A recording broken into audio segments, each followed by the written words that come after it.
Hey guys, this is God Harry. How are you all? Please support to subscribe this channel for watching new interesting stories. So in this video, we will see what if Harry Potter inherited all of Voldemort's memories. Here is short summary. With the Dark Lord's memories now his own, Harry gains knowledge, power, and a chance to reshape the wizarding world forever. But before we start, if you want more stuff like this, then be sure to subscribe and like this video. And if possible share this video with your friends. Now let's start the story. Harry's eyes never wavered from Hagrid's face as they traveled to London. Everything made so much more sense now, even though they were now so complicated. He was a wizard, and magic was real, and he was going to learn how to use it. His parents had been magic as well, and had not died the way Vernon and Petunia had said. He was also told a little bit about the school he was going to attend, and that a great wizard, called Albus Dumbledore, was the headmaster. That was pretty much all he had been told, since right after Hagrid had given that fitting piggy tail to Dudley, they left. The insanity option was looking null and void at this point, unless he was hallucinating. But could one hallucinate the sights, sounds, and smells of the real world? Harry smiled, getting the feeling Hagrid wanted to be around the Dursleys just as much as he did. "You all right, Harry?" Hagrid asked as they stepped off the city bus. "Yeah, I'm good," he said, jogging to keep up with Hagrid's steps. Hagrid turned and went into a little coffee shop. Harry looked at him curiously. "I figure you have some more questions you want answered," Hagrid said, going to the table in the quiet corner. The shop was quiet and nearly empty, save for the waitress. After ordering and getting some chocolate milk and donuts for the two of them, and when the waitress was out of earshot, Hagrid began talking. Hagrid told him about Voldemort and his evil followers, cringing when he quickly said the Dark Lord's name, and Harry couldn't help but do so as well, but he cringed for a different reason. He suddenly felt sick as if he was about to throw up, while Hagrid continued talking, dizzying images twirling around in his head. The table began to shake slightly. Harry bolted, quickly finding the sign for the bathrooms. He could vaguely hear Hagrid hurriedly get up and go after him as the door to the restrooms flew open on their own before him, allowing him to run into the closest stall. Taking several deep breaths, he was thankful that he managed to keep down his chocolate milk, gripping a handlebar on the wall to keep himself steady. "Harry, are you all right?" Hagrid asked, putting his large hand on Harry's back. Harry nodded, swallowing. He closed his eyes, trying to decide if he should tell him a little bit about his dreams. "Was it the milk?" Hagrid asked, something in his voice telling Harry that if it was, one cook was in for a bit of trouble.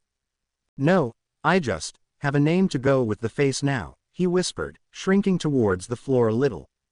"Yay, remember," Hagrid breathed. Harry simply nodded again, words failing him.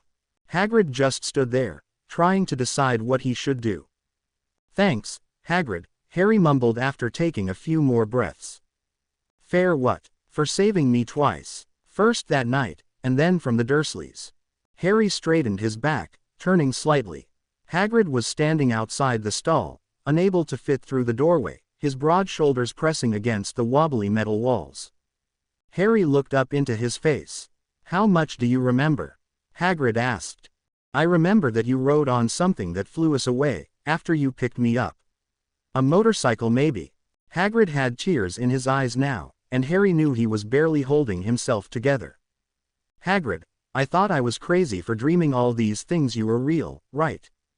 That was all Hagrid needed. With his large arms, he pulled Harry from the stall, enveloping him with his arms, and choked back a sob.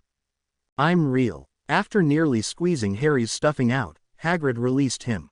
Not crazy, and if you ever think ye are, come tear me," he said, his eyes steady despite having tears about to leak from them. They went back to the table before leaving a very nice tip. Hagrid didn't understand the value of a 50 and went out onto the street, both now having collected themselves. Harry, before we get your school things, I need to warn ye. Everyone knows what happened that night, for the most part, and, because that, really famous here. Ye got rid of, you know who, so everyone knows name." Harry looked up at him surprised, but Hagrid didn't notice as they entered an old raggedy pub, the Leaky Cauldron. "The usual, Hagrid," a voice called behind the bar. "Can't Tom. I'm on Hogwarts business," Hagrid said, giving a heavy pat on little Harry's shoulder. "Good Lord," the bartender said, can this be?" Harry had never heard such shocked silence before. "Bless my soul," he whispered, "Harry Potter, what an honor." Before Harry knew it, he was suddenly shaking hands with Tom, who had tears in his eyes. Soon after, everyone had gotten up and had surrounded him. He felt a little uneasy being surrounded like that, and he got the strange feeling of being obsessively watched. He turned towards the feeling to find a man with a turban after shaking someone's hand with the name of Daedalus Diggle. "Professor Quirrell," Hagrid said, before looking to Harry. "Harry, Professor Quirrell will be one of our teachers at Hogwarts." Harry didn't know why, but he suddenly felt edgy, and meeting Quirrell's eyes, he felt exposed for a moment before he calmed himself within, just like so many other times he had after waking up from a nightmare, or during one of Vernon or Petunia's fits. Quirrell's eyes narrowed slightly before one of them twitched oddly. Harry extended his hand, remembering he should be polite, no matter what his initial feelings from someone were. Quirrell stuttered as he greeted him, shaking Harry's hand limply. Harry was glad when Hagrid took him out of there, and led him past the staring people and into the back. Hagrid is Professor Quirrell," Harry began. "He's always nervous like that, got into some trouble in the Black Forest." "Poor bloke." Harry shook his head, trying to digest everything as Hagrid tapped on a brink wall, which magically opened. "Welcome to Diagon Alley." Harry had never seen so many shops before in his life, and he couldn't believe the amount of money he had in Gringotts all this time. They also stopped by another vault, which Hagrid said, "Hogwarts business, very secret." Harry looked curiously at the little package that Hagrid promptly stuffed into his coat. Hagrid looked down at him, giving him a serious nod, which Harry returned. Harry was very polite to the goblins, and for some reason, he got this image of a tall, old-robed, bearded man bowing slightly in his mind to some goblins. He figured that it couldn't hurt, especially after so many goblins having bowed to them, so when the short goblin had escorted them back out of the vault area, and said, "Farewell," Harry turned to him, gave a slight bow, and said, "May prosperity shroud you like a cloak." The goblin was pleasantly surprised, bowing lower than all the bows Harry had seen thus far. "And may your cloak pockets always be full of gold," he said, standing straight again. Hagrid looked down at Harry, blinking in wonder before they left. Now going to the shops, Hagrid paused. "Harry, where had you heard that before? How did you know to say that?" "Barely any wizards know that," he said, curious. Harry was suddenly very nervous. How had he known to say that?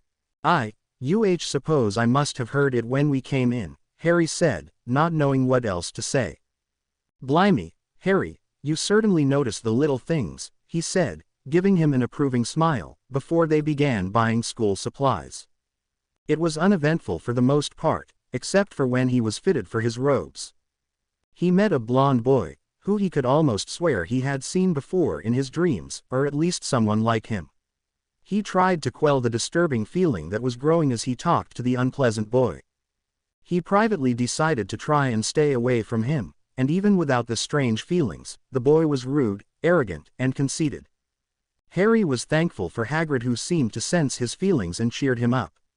He then continued to help him by talking about the weird but fascinating sport called Quidditch, before dropping him off at Ollivander's.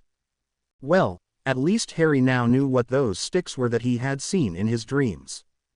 Mr. Ollivander began talking, listing off Harry's parents' wands as he went to him. He then got really quiet, actually lightly touching Harry's scar. Harry was relieved when Ollivander backed away after muttering that he was sorry he had sold the wand that had done that. Harry blinked, not having expected that. He somehow kept down the image of his face from overtaking his mind. He was really nervous when Mr. Ollivander held out a wand for him to try out. He had to consciously tell himself that spells had to be cast, and that they didn't just spew out of their own accord. "Well, aren't you going to take it?" Mr. Ollivander asked, seeing Harry hesitating. Harry took it, only to have it snatched back before being handed another. He listened to Mr. Ollivander talk as he was given wand after wand, Harry pushing back the images of his dreams as Ollivander paused, holding another wand in his hand, looking at it. "Why not?" he said, handing Harry the wand. Harry took it, and the moment he did, he felt unimaginable power. It was both terrifying and gratifying. Red and gold sparks came shooting out like a firework from the tip of his wand, the air shifting around him as things began to rattle on the shelves, and if it hadn't been for Ollivander's excited and thrilled expression, Harry would have panicked. Ollivander explained his wand to him, and that it was a brother wand, with he who must not be named wand. Harry took this all in the best he could before he realized Hagrid was beaming behind him, with a caged snow owl. Hagrid took Harry back to the Dursleys, telling Harry that if they tried anything, to send Hedwig. The week wasn't bad. The Dursleys just avoided him, and actually gave him his own room, Dudley's spare bedroom. Harry took this time to read and learn as much as he could about the wizarding world, skimming through modern magical history, Hogwarts, a history, and a few others. Harry's dreams had calmed down a bit, and though he still had them, they were different. They were more of that boy going to the school, which Harry could only assume was Hogwarts, through Hagrid's description of it, and from the books he was reading.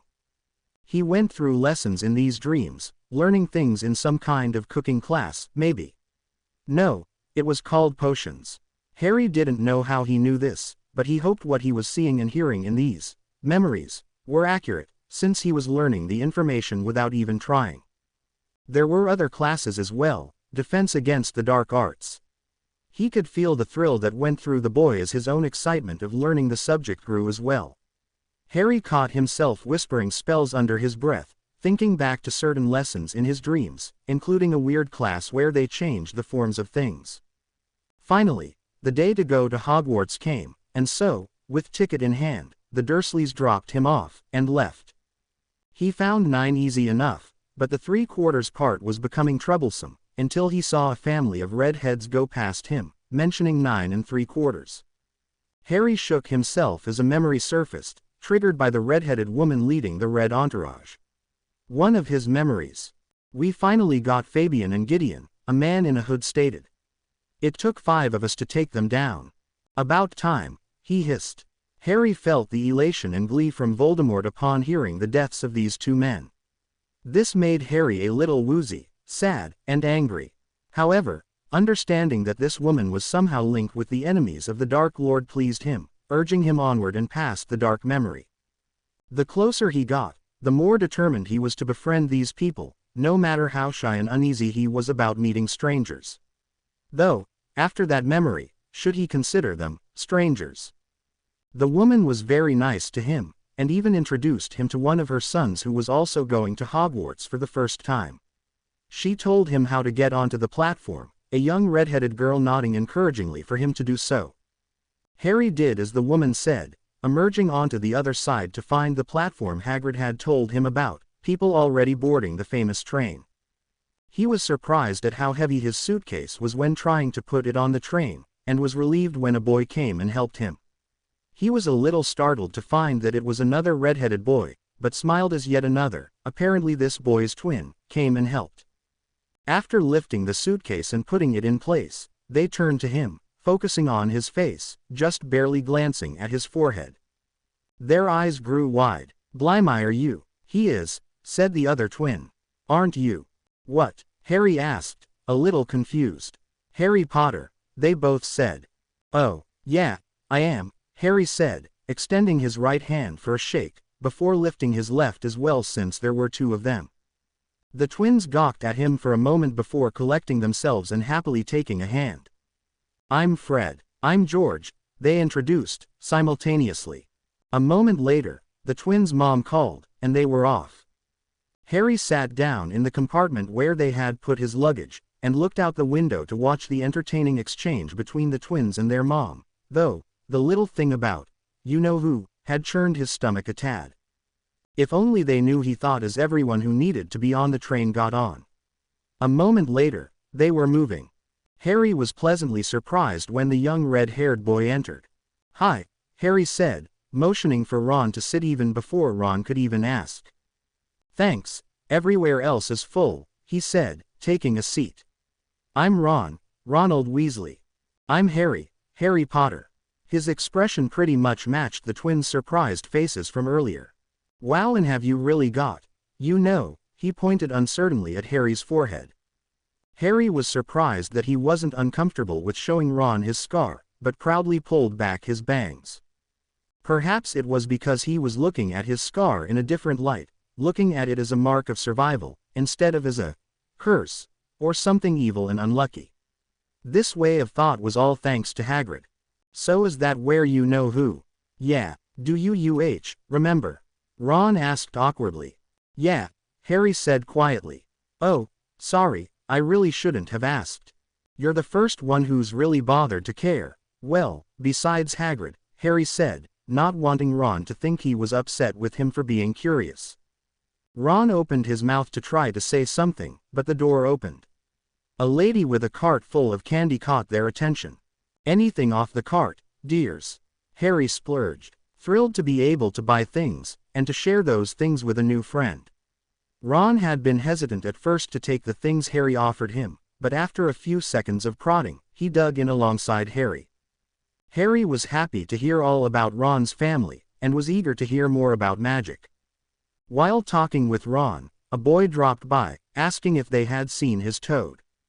They told him they hadn't, but something in Harry's gut told him that they should help this distraught boy out. Here, we'll help you look for him, Harry said, standing up. You will? He asked, his voice surprised, going a little higher than what was his normal. We will, Ron asked, just as surprised. Sure, your toad seems to be pretty important to you. If I lost Hedwig, I'd want help. And if you lost Scabbers, you'd want help too, right? He asked, looking to Ron. Yeah, Ron agreed, getting up and putting Scabbers away as Harry led the way out of the compartment. Where did you last see him? Harry asked. Before I got on the train, Neville said miserably. But Gran said he probably got on without me knowing, he added, attempting to sound hopeful, but failing miserably. Ron and Harry looked at each other. Well, what does he like? Does he have any favorite foods? Does he like cool places or warm? Harry asked, walking down the hall of the long train. He likes flies, and warm damp places, he said, keeping up. The commode, Harry whispered. Where are the bathrooms? He asked. Ron shrugged, just as a brown-haired girl approached them. Still can't find your toad, Neville? She asked. No, Hermione, but they're helping me. Oh, that's good. I'm Hermione Granger, she said, looking to Ron and Harry. Ron Weasley, Harry Potter. Neville's eyes widened, his mouth falling open. Hermione held her surprise more in check. Are you really? Well, I've read all about you, of course. In Modern Magical History. Or The Rise and Fall of the Dark Arts.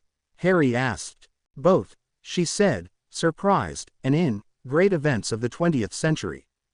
I just skimmed over that one. I honestly don't think that one's that accurate. Really? Why? They turned to find someone running towards them. A toad tried to jump on my head. A girl screamed. They watched her continue down the hall before going to the restrooms. You three stay out here, I'll go in, Hermione said, before entering the small girl's room. A moment later, she came back with the toad. Here you go, Neville, she said, handing the toad to him. Thank you, he said, before looking to Harry and Ron. I would have never thought about him being in the bathroom, thanks. No problem, Neville, Harry said, ignoring Neville's apparent nervousness. All four of them then went back, Harry leading them to his and Ron's compartment. Opening the compartment, they were surprised to find it occupied. Harry and Ron stopped, side by side, just beyond the doorway, Hermione and Neville behind them. The blonde-haired boy and two larger boys were in there. We heard that Harry Potter was in this compartment. So it's you, is it? The blonde boy asked, looking to Harry. Harry's eyes narrowed, trying not to think about the previous feelings he had gotten from this boy.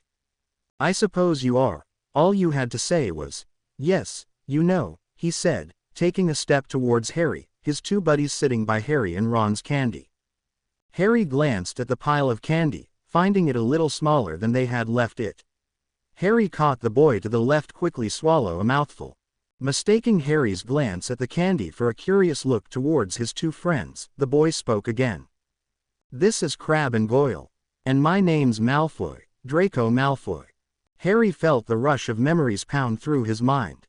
Darkly robed people left a burning village, turning to face him. "Good work, Lucius, you make the Malfoy family proud." Harry forced back the memory and distant thoughts of hatred, murder, and power. He didn't really hear what Draco had been saying, but noticing that Ron had his fists clenched, he figured it had involved family insults. "Friends with the wrong sort. I can help you there," Malfoy said, holding out his hand for Harry to take. Harry just looked at it for a long moment, causing odd looks to pass from Crabbe and Goyle, and an annoyed one to surface on Malfoy's. After another second of thought, Harry took hold Malfoy's hand. "I'm certain I can tell who the wrong sort are for myself, but thanks for showing me without a doubt who the worst sort are." His eyes trailed from Crabbe to Goyle, until they came back to rest on Malfoy. "Well, I'm glad I could assist you in that. Care to join us?" Malfoy asked, clearly not getting what Harry had hinted at. "No, but take some sweets, I can see you and your buddies have welcomed yourself to them already," he said, stepping out of Malfoy's line to the hall. Ron and the others followed Harry's lead, clearing a path for Draco and his friends to leave. Malfoy gave him an odd look before giving a surprisingly respectful nod, grabbed some more candy, along with Crabbe and Goyle, and headed out. "And Draco?" Harry asked when Draco had passed him. "Yeah," he asked, turning in the hall, Harry, Ron, Neville, and Hermione facing him. "Don't ever say things like that about people around me again. I didn't defeat Voldemort to come back to the wizarding world to hear pitiful banter and arrogant insults." Harry returned the respectful nod Draco had given him earlier, ignoring the looks from Ron, Neville, and Hermione, as well as the wide-eyed stares from Draco and his two guards. Harry went into his compartment without another word and sat down by the window, quickly being followed by Ron, Neville, and Hermione, who closed the door, before they all sat down, the small pile of treats between Harry and Neville. "Wow, Harry, I don't know what to say," Ron said. Harry shrugged. "You said you know whose name," Neville squeaked. "Oh, I guess I did. But why shouldn't we? Being afraid of saying his name is just giving him more power," Harry said. "Wow, I've never heard it put that way before," Ron said before giving a wide grin. And the look on Malfoy's face was hilarious. "I've heard about the Malfoys. They are partial to purebloods, don't like Muggleborns, and as we just saw, unbelievably rude," Hermione spat. "Muggleborns?" Harry asked. They looked at him for a moment. "I'm a Muggleborn. They're people who have a non-magic parent or parents," Hermione explained. "Oh, so, purebloods are?" Harry asked. "I am, for the most part, and Neville's family is," Ron said, making Neville go pink. Harry looked to Neville curiously, making Neville go pinker still. "What's your last name?" Harry asked. "Low Longbottom," he answered. The name sounded familiar to Harry, and like the previous times that day, a memory surfaced. "The Longbottoms have been taken care of, Master. Those two oars will no longer cause problems." Harry inwardly cringed at the hideous laughter that followed before the woman continued. "They certainly lasted a long time though, but in the end, the Cruciatus curse did its thing. Their minds are gone. Good job, Lestrange." Harry shuddered slightly. "You all right, Harry?" Ron asked. "Yeah, sorry, was thinking." "About what? Looked like you were going to be sick," Hermione noted. "I suppose I ate too much candy," he muttered. The others glanced at each other slightly, before giving a shrug. Harry made a note to himself to get to know Neville. After what his parents had sacrificed, their son deserved friendship. "So, Harry, for a moment there, I thought you were going to befriend Malfoy and his buddies," Ron said, giving an uneasy chuckle. "I was almost scared that you'd fall for his garbage. Like I'd become friends with a guy whose father is a murderous rampaging Death Eater," Harry nearly snarled. The three of them reared back slightly, Harry himself blinking in surprise. "What the heck is a Death Eater?" he asked himself, but knowing whatever it was evil, and Draco's father was one. Sorry, I don't know why I said that, Harry whispered, noticing their stunned silence. Don't be, that's pretty much what my dad thinks of him, Ron chipped in. But, if you don't mind me asking, why'd you let them take some candy? Harry gave a slight smile, realizing Ron was trying to lighten the mood. Though I don't fully agree with the saying, keep your friends close and your enemies closer, I still think you should keep a close eye on your enemies. They nodded in agreement, before Harry picked up a little cake. Here, there's no way me and Ron can finish all of these, take some, Harry said, pushing the pile closer towards Hermione and Neville. The rest of the trip to Hogwarts was uneventful, although Neville's toad tried to escape once again, but was caught by Harry. Soon after that, they went and got on their robes, and before Harry and the others knew it, they were on their way to the Great Hall. Gryffindor, Gryffindor, Gryffindor, Ron quietly chanted. What are you doing? Harry asked, staring at Ron. I'm hoping I'll be sorted into Gryffindor. Oh, like Hufflepuff, Ravenclaw, and Slytherin? Harry asked, recalling them from his earlier reading last week. Yeah, Hermione said. Myself, I'm also hoping for Gryffindor, but I suppose Ravenclaw wouldn't be horrible. I'll probably be put in Hufflepuff, I'm not brave enough for Gryffindor, Neville sighed. Better that than being put into Slytherin, Ron muttered darkly. There's not a single witch or wizard who went bad who wasn't in Slytherin. You know, Voldemort was one, he whispered to them, fighting back a shudder. Voldemort went here, Harry asked quietly, getting a horrid feeling in his gut. Ron nodded. My dad said so. Harry quickly collected himself while they continued with the other students, and entered the Great Hall. An old professor, who quickly introduced herself as Professor McGonagall, told them to line up and to wait for their names to be called. When I call your name, you will put on the hat and sit on the stool to be sorted, she said. Abbott, Hannah. Harry looked up at the people on the table, and as his eyes trailed over them, a quick succession of short memories and thoughts flew through his mind. After taking a slow breath, he was able to make some sense of it all. His eyes fell upon a rather intimidating black-haired man, and from the thoughts he had gathered from him, he gathered that Voldemort had conflicting feelings about this individual. While he trusted him a great deal, there was this odd, uncertain doubt concerning him as well. Harry decided to be safe, and made yet another note to himself. Don't cross this man, because if he is a follower of Voldemort, he doesn't have far to go to get to you. Harry looked away, just before the man's eyes caught his own, and fell upon the man next to him, Professor Quirrell, as Hermione Granger was called to be sorted. Harry didn't trust this man, something about him just felt off, and it wasn't about the whole stuttering thing. As names continued to be called, he looked at the center of the table to find Albus Dumbledore.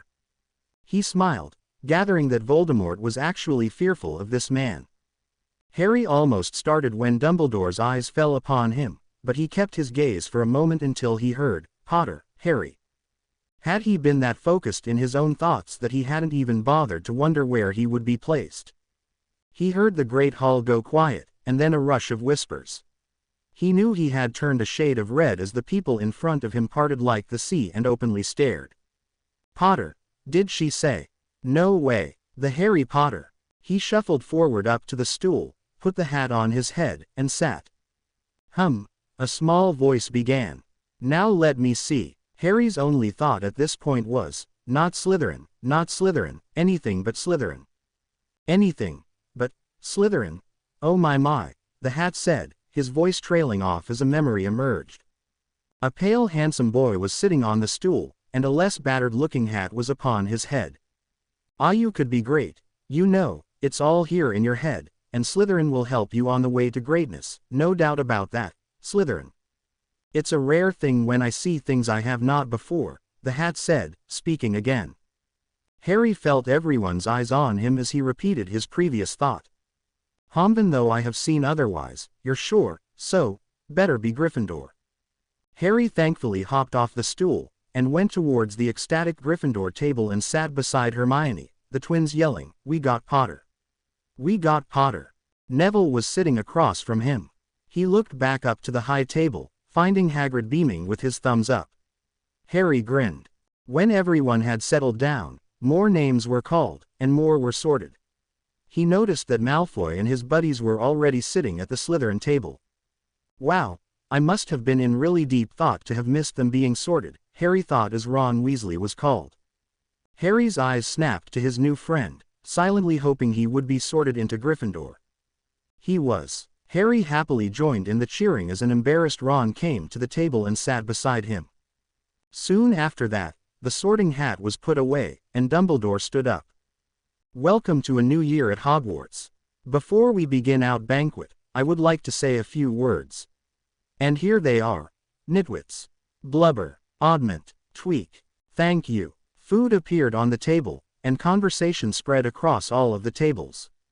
Harry was enjoying his food, and listening to those around him talk about things from getting their letters to how their families were.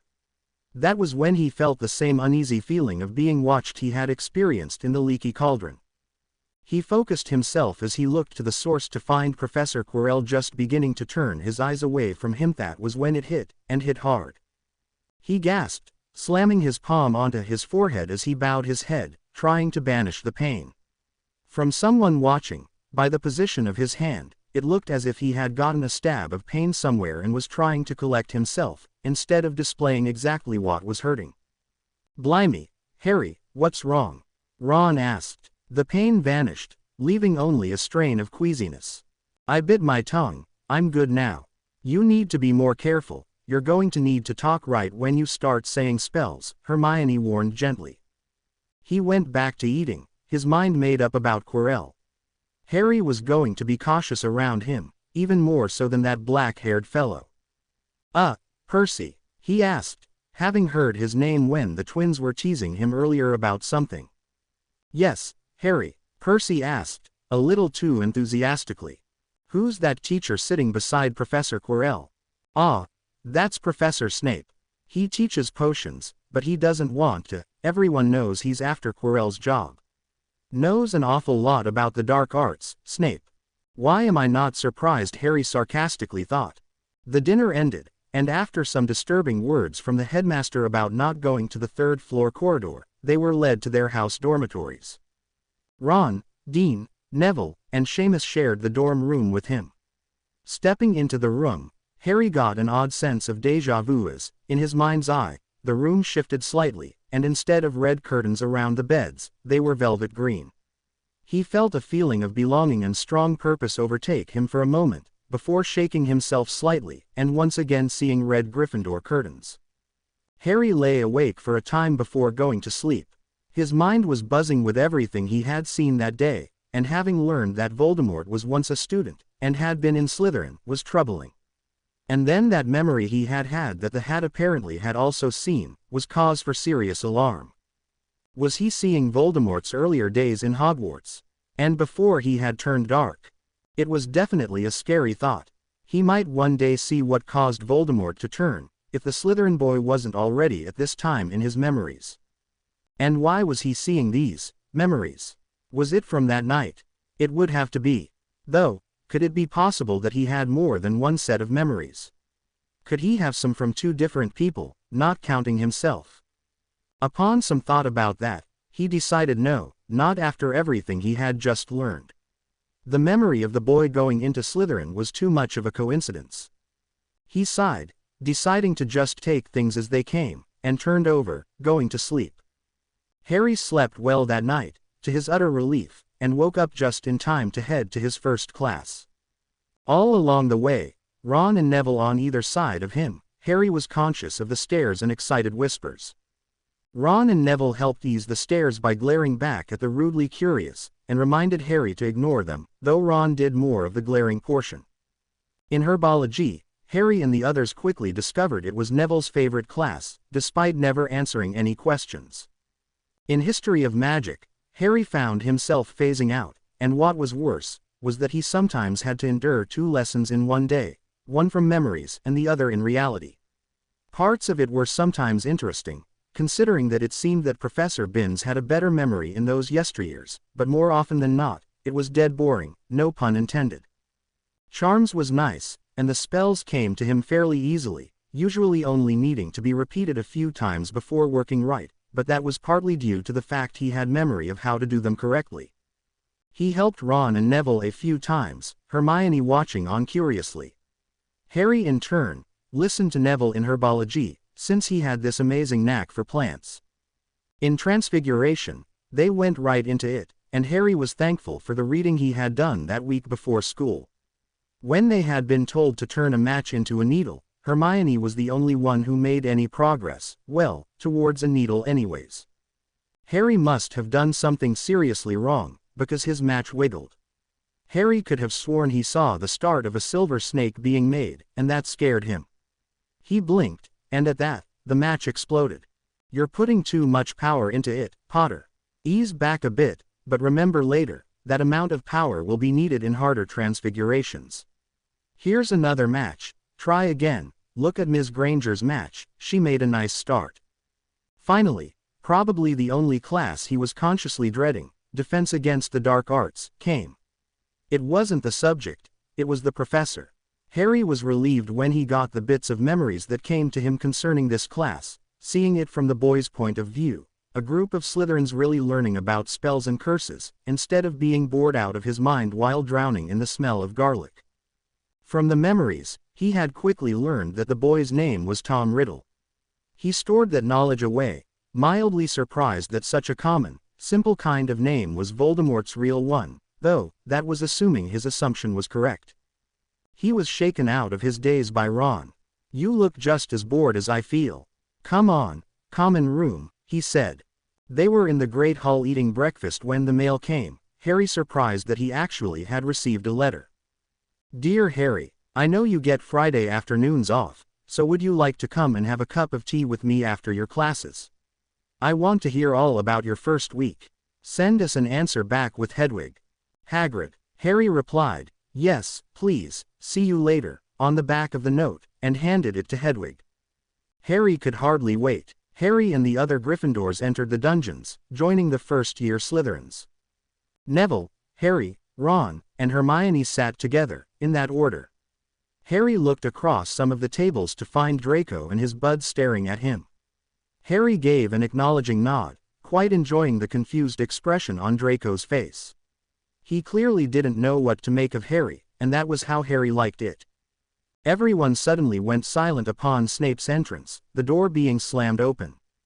Harry and the others listened intently to Snape's little introduction to potions speech after he had completed the roll call, his feelings towards celebrities coming in loud and clear the whole time. Potter, Snape said suddenly, what would I get if I added powdered root of asphodel to an infusion of wormwood? Harry blinked, having trouble just understanding the words Snape had just said, let alone what they made, though those ingredients did sound familiar. I don't know, sir, Harry said, trying not to let himself phase out into a memory as he vaguely noticed Hermione's hand shoot high into the air. Tut, tut, fame clearly isn't everything. Hermione looked apologetically at him, lowering her hand, deciding now was not the time to really answer questions. Let's try again. Potter, where would you look if I told you to find me a bazaar? Harry closed his eyes, hoping this memory would be done quickly, since he wasn't able to beat it back. Tom began reading the chapter on cures and their ingredients, his finger trailing down the list, and passing bazaars. Harry looked back up to Snape, thankful to realize only a few seconds had passed. It's a stone, sir, from a stomach of a goat, and if I remember correctly from magical drafts and potions, it will save you from most poisons, right? That caused Snape's eyes to narrow and everyone in the room to go very still. Correct, though, I'd like to know why you knew that, but did not know the first question I asked you, Snape said, suspiciously. I was a little more interested about reading cures and positive things potions can do, if you want to know the real reason, sir. I find potions to be one of the more useful subjects here, though, I don't think it could ever be my favorite. There's too many things that could go wrong by not mixing a potion correctly, or using too much of a certain ingredient. He trailed off, looking past Snape to find Draco staring at him with an eyebrow raised. Well, I'm glad you are conscious of that fact, Potter. I'm going to expect you not to make those kinds of mistakes, especially now that you seem to understand the risks so very well, he said, exuding sarcasm and rudeness, before beginning the lesson. Harry looked over at Ron, who shrugged. Snape clearly didn't like Harry at all.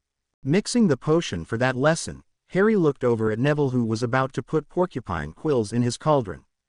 "Neville, wait, you need to take it off the fire first," he said as Ron stirred their cauldron.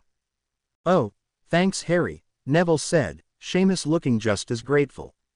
"What's this?" Snape asked, walking up, hearing what had been exchanged. "Keep focused on your own work, Potter, and let others do their own." Harry looked up, meeting his cold dark eyes. He was about to explain himself when he thought better of it. This is a man who adores respect. Show him some, Harry told himself. "Yes, sir." Snape barely narrowed his eyes, more as if in confusion than in hatred, though plenty of hatred was still there, all of it directed at Harry. Later, after they left the dungeons, they were on their way to Hagrid's. Ron and Neville had asked if they could join him, while Hermione seemed content to stay to herself and study. Hagrid welcomed them in, happy to see that Harry was already making some friends, and ones with good families as far as he was concerned. They talked about what had happened that week, and the potions lesson that day. Hagrid seemed to change the subject soon after Harry muttered that it seemed that Snape didn't like him. Looking down, Harry found a newspaper, something quickly catching his eye. A break-in at Gringotts, the very day they had been there. "Hagrid, look," Harry said, pointing, receiving only a half-grunt from Hagrid. Harry decided Hagrid didn't want to talk about it, remembering his words earlier in Gringotts. Neville and Ron looked up at Harry, giving a silent shrug. Ron then brought up the incident on the train. Hagrid turned to Harry, his eyes wide. "Ye actually said his name. Well yeah, the way I see it, being afraid to say his name gives him more power in a way." Hagrid thought for a moment on that. "Yeah, I suppose you're right, Harry." Hagrid looked at them all before talking again. "You all should just stay away from Malfoy, it's better not to interact with that family," Hagrid began. "Hagrid, we don't really have a choice. We encounter them all the time, and I've heard we're not only going to have potions with the Slytherins, but also the flying lessons," Ron said. Hagrid sighed. "Well, I suppose I shan't really judge the boy so harshly at the moment. He still has time to make different decisions, though from what ye guys have told me, he's already becoming a bully like his father. My dad told me about Draco's father, Lucius Malfoy. My dad cannot stand him," Ron said, not noticing the fact Harry was exhaling a slow calming breath, quelling a rather nasty memory of an attack on Muggleborns. After leaving Hagrid's, Harry had a lot to think about. What had almost been stolen at Gringotts? How should they deal with Malfoy and his thugs?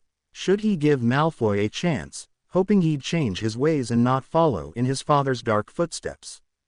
He decided he had nothing to lose to just allow Malfoy a chance. Perhaps he could help show him the better choice.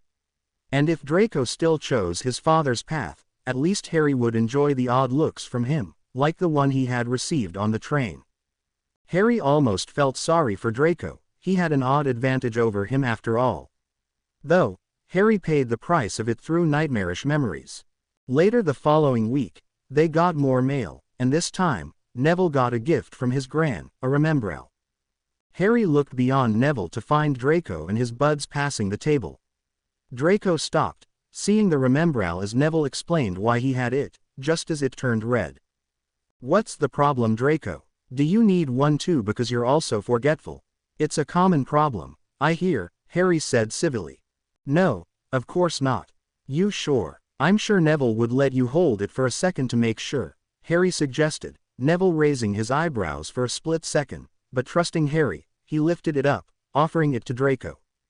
"No, I'm fine," Draco said, eyeing it before looking past it at Harry. Harry shrugged, unconcernedly as Draco and his friends left. Hermione leaned forward next to Neville, speaking directly to Harry who was across the table. "You handle them in a way I've never seen anyone handle bullies before, Harry." Harry shrugged, hoping the reasons for his actions were not as obvious to Draco. "They don't have to be bullies forever, I'm just giving them an opportunity to see that if they want to ever change, they can." Ron raised an eyebrow in disbelief, while Hermione looked at him as if she approved. The flying lesson came, and the first-year Gryffindors and Slytherins were out on the lawn, a broom on the ground beside each of them. Harry was a little nervous, especially seeing how sure Draco was, but focused when the teacher started giving directions. Following Hooch's directions, Harry said, "Up," and was surprised when his broom promptly shot up into his hand. When everyone had finally gotten that to work, they mounted their brooms, but right before Madam Hooch blew the whistle, Neville flew up, going high into the sky, only to fall off the broom a moment later and land with a wham. Hooch quickly went to him, and then told the class to stay on the ground while she took Neville to the hospital wing. Once she was gone, Harry turned to find Draco snickering, cracking jokes with his buddies about Neville's unfortunate short flight. Draco met Harry's gaze, giving him a challenging look, before smirking. "He's testing to see how you will react," Harry told himself. Just like his father, prod, test, analyze, act. Harry gave him an unyielding stare. Draco broke eye contact and walked onto the lawn where Neville had fallen. He bent down and picked something up. "Look, it's that stupid thing Longbottom's Gran sent him," he said, holding it up. "I can't believe his family is supposedly purebloods. I mean, look at him." Harry's eyes narrowed. The Remembrall turned red in Malfoy's hand. Harry approached Draco and the other students stepped aside, curious to see what was going to happen now.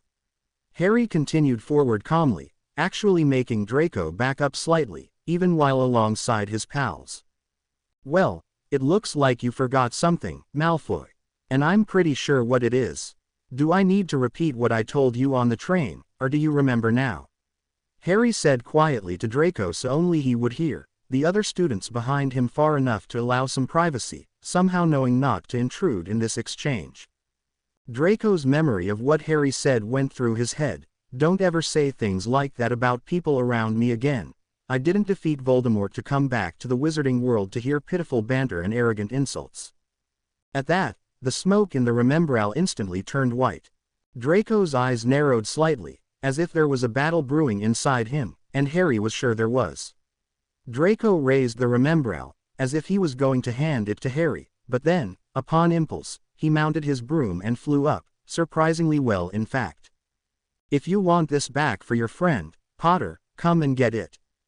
"You don't want me to do that, but all right," Harry said, more confidently than he felt, mounting his broom as well. Flying into the air, he got a brief snapshot memory of Tom flying shakily before falling off his broom, but that memory was slammed aside by the thrill and rush of reality, wind running past his face as joy and freedom took over. Malfoy was clearly surprised as Harry stopped beside him. "Give it here," Harry said, actually reaching out an unshaking hand towards Draco for him to give the Remembrall. Draco was stunned. "It's just you and me up here, Draco, and like right now, your buddies will not always be alongside you, just like my friends are currently down there and not beside me. Remember, you always have options, and only you can truly decide which to take," Harry said, another brief memory rising, concerning past evils his father committed with Tom, as Harry hoped that would not be a future form of Draco. Draco seemed to pause at that, glimpsing down at his friends who were looking up expectantly at him. Upon seeing them, he made his choice, despite the inner war that was currently raging. "Well, then, here's your options. Catch it, or watch it break." Draco threw the Remembrall down, leaving Harry with that choice. Harry dived, his vision zeroing in on the glass ball with gray smoke. The wind whistled harshly in his ears as he stretched out his hand, and ground growing closer. His fingers closed around it just in time as he pulled his broom up, his feet grazing the grass below. Harry Potter. Harry couldn't believe it. In a matter of hours after believing he was in big trouble, he was now a player on the Gryffindor Quidditch team, a seeker. Professor McGonagall even went to Dumbledore to bend the first-year rule, and had even told him his father was an excellent Quidditch player as well. Gryffindor was thrilled, as was nearly Headless Nick. He gloated about the new seeker to everyone who would and wouldn't listen. The Slytherins, however, were anything but thrilled. They were livid. "They'll get over it," Ron said, after they passed a few Slytherins. "Yeah, like after we beat them in the next game, and they're fretting over that," the twins said, coming up from behind them. Wood just told us, George said. We're beaters, Fred added. They smiled, giving Harry a pat on the back as they continued on down, needing to hurry to their class. Perhaps it was from all the excitement that day, or maybe it was the fact he had faced off with Malfoy, but for whatever reason, that night was not a restful one.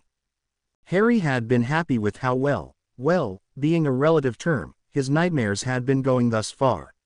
He had only woken up twice to the sound of his glass of water, on the nightstand beside his bed, just beginning to vibrate, and the other times he had woken up from rather disturbing dreams had only caused him to wake up slightly alarmed, but he hadn't disturbed his dorm mates. Harry tucked himself into bed, everything that had happened that day causing him to fall asleep quickly. Voldemort and his followers cut across the field, going to a Muggle farmhouse in the country. It was night, and the crested moon gave little light. They came to the house, their ruthlessness quickly being shown as Voldemort gave the nod for his Death Eaters to charge in, while he looked up at the sky. Mors Mordra, with a stab of his wand towards the sky, a huge green skull came into being, a snake slithering out of the mouth. He then turned, blasting the front door away, and joined the Death Eaters who had entered through the back and sides of the house. The father of the house charged at him with a bat, trying to defend his family, but to no avail. With a flick of the wand, Voldemort caused him to slam into the wall. Pathetic, he hissed. Avada Kedavra. Green exploded about the house, leaving behind a silent body. Soon after, he and the Death Eaters came out of the house, forcing the rest of the terrified family out with them. With a hideous smile, looking at his followers, one of them clearly being Lucius, he flung his wand forward, his followers doing so as well. Avada Kedavra. Green boomed forth. Harry shot up, waking up to someone screaming. Himself. Ron woke up to the sound of pained moaning and the rattling of glass. He sat up quickly to find the water glass on the side table about to fall off the edge. He took it as he looked past it to find Harry turning his sweaty head from side to side, just as his bed started to tremble. With a gasp he got up, knowing accidental magic when he saw it, remembering the twins happening once or twice. He grabbed Harry's arm just as all of the beds started shaking violently, Neville, Dean, and Seamus quickly waking up. What's happening? Dean asked, dazed and confused. I don't know, Ron said, shaking Harry, trying to wake him up. Harry, wake up. He didn't, it just got worse as everything on the floor began sliding across the floor away from his bed. A moment later, all of the curtains on the bedposts tore and were ripped from their links, falling to the floor that now had items randomly shattering, opening, or tearing. I'll get help, Neville shouted, bolting out the door, the sound of the heater in the center of their room shifting angrily behind him. Harry yelled as if his life depended on it as he instantly sat up, shaking nearly uncontrollably, his hair sticking to his forehead. Harry, Ron breathed, wide-eyed, Dean and Seamus just staring at him from their slowly stilling beds, the things on the floor going immobile once again. Harry felt drained, beyond emotional, and horrible, and even more so as the realization of what he had just seen settled into his mind. He put his face in his hands, choking back sobs, somehow managing to keep most of his tears in his eyes. He collected himself as quickly and as best he could, swinging his legs over the edge of the bed. I need some air, he croaked, forcing his wobbly legs to function as he wiped the tears away that had escaped his eyes and had begun to run down his cheeks. He heard Ron behind him, but at this moment, he didn't want his friends to see him like this, not until he got the green flashes out of his thoughts. Alone please, he whispered, hoping he wouldn't hurt his friends' feelings too much. He was just trying to help after all. Sure, Harry, Ron said as Harry went to the door. Neville ran as fast as he could to Professor McGonagall's door and held nothing back as he began pounding on her door, suddenly hearing someone's deafening scream boom forth from the room he had just left. Help, Professor, it's Harry, help, come quick. The door swung open, a suddenly wide-awake McGonagall standing beyond it in her night robes. What is it, Longbottom? She asked, her voice high as she ran with him to the boys' dorm, seeing the fear in his eyes. It's Harry, I think he's having a nightmare, he said, just as they came to the hall leading directly to the dormitory door. They found Harry hurriedly exiting, wiping his red, tearful eyes. Potter, what's happened? Are you all right? She asked as he approached, but it was as if he didn't even hear her.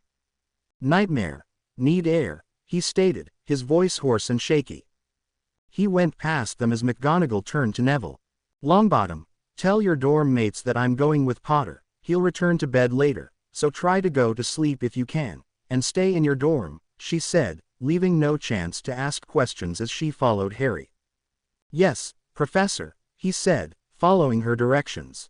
She fell into step beside Harry, allowing him to lead them out of Gryffindor Tower. Harry glanced over at her, once again trying to rub away any signs of past tears. I'm escorting you outside. Someone of your age should not go alone at this time of night, she said softly as they continued down the halls. She didn't say anything else as they exited the castle, and it only took her a moment to figure out where he was headed, Hagrid's place. Neville entered the room, Ron and the other boys having turned on the lights. He could hardly believe his eyes. The room was nearly in shambles. The fallen curtains were ripped, and broken bottles, books, and little boxes were all over the floor, having been hit by the powerful force from Harry's accidental magic. Everyone all right? Neville asked, looking up at Ron. He nodded, still a little in shock. Where's Harry? Ron asked. You saw him leave, right? Yeah, Professor McGonagall is with him. She told me we are to stay here, and maybe try to sleep, but she said he'll come back later, he said, Dean picking up part of his torn curtain. I've never seen anything like that. I wonder what his dream was about to cause all this to happen, Seamus said. I'd rather not know, Dean stated. You think it was about you-know-who? Seamus asked. Ron glared at him, which caused Seamus to drop the subject immediately. Ron pulled out his wand and looked down. Reparo, Ron said, fixing a broken bottle of candy before he looked back up, his eyes settling on all of their things that had formed a kind of arc beyond Harry's bed, as if a spherical field had been extending outward. Ron clenched his jaw, coming to a decision. All right guys, let's agree right here and now that anything that has or will happen in this room, stays in this room, he said, his eyes moving to each of them. We keep it to ourselves. Neville nodded, Dean and Seamus nodding soon after. What we have seen here, will stay here. I'm proud to keep Potter's secret. He stopped you-know-who, after all, Dean said. Good, Ron said, before looking around the room. Now, do any of you happen to know a sewing charm? He asked, looking at the curtains. Harry and McGonagall came to Hagrid's door. The time was around 3 a.m. McGonagall reached over and above Harry and knocked on the heavy door. They heard movement inside, as if someone was stretching. Comin', a voice said tiredly. He got to the door and opened it, standing about 3 feet from the outside. He looked out, his eyes instantly going down and meeting a clearly troubled Harry. Harry, wah, he looked up to find McGonagall just behind Harry, her eyes slightly worried. I think he'd like to talk to you alone. After waking up, he headed straight here. I'm going to talk with Professor Dumbledore. He needs to be told what happened, and I need to check in on the other boys. I'll be back later, she said simply, before giving a nod and heading off. Hagrid beckoned Harry in, resting a heavy but gentle hand on his shoulder. Hagrid was understandably concerned, but became even more so when he felt Harry trembling. Hagrid shut the door and then turned to Harry, lowering himself to his height by kneeling down on one knee. Harry sniffled. Bad dream? Hagrid asked. Harry nodded, about to break down as the memory shaded slightly back into focus.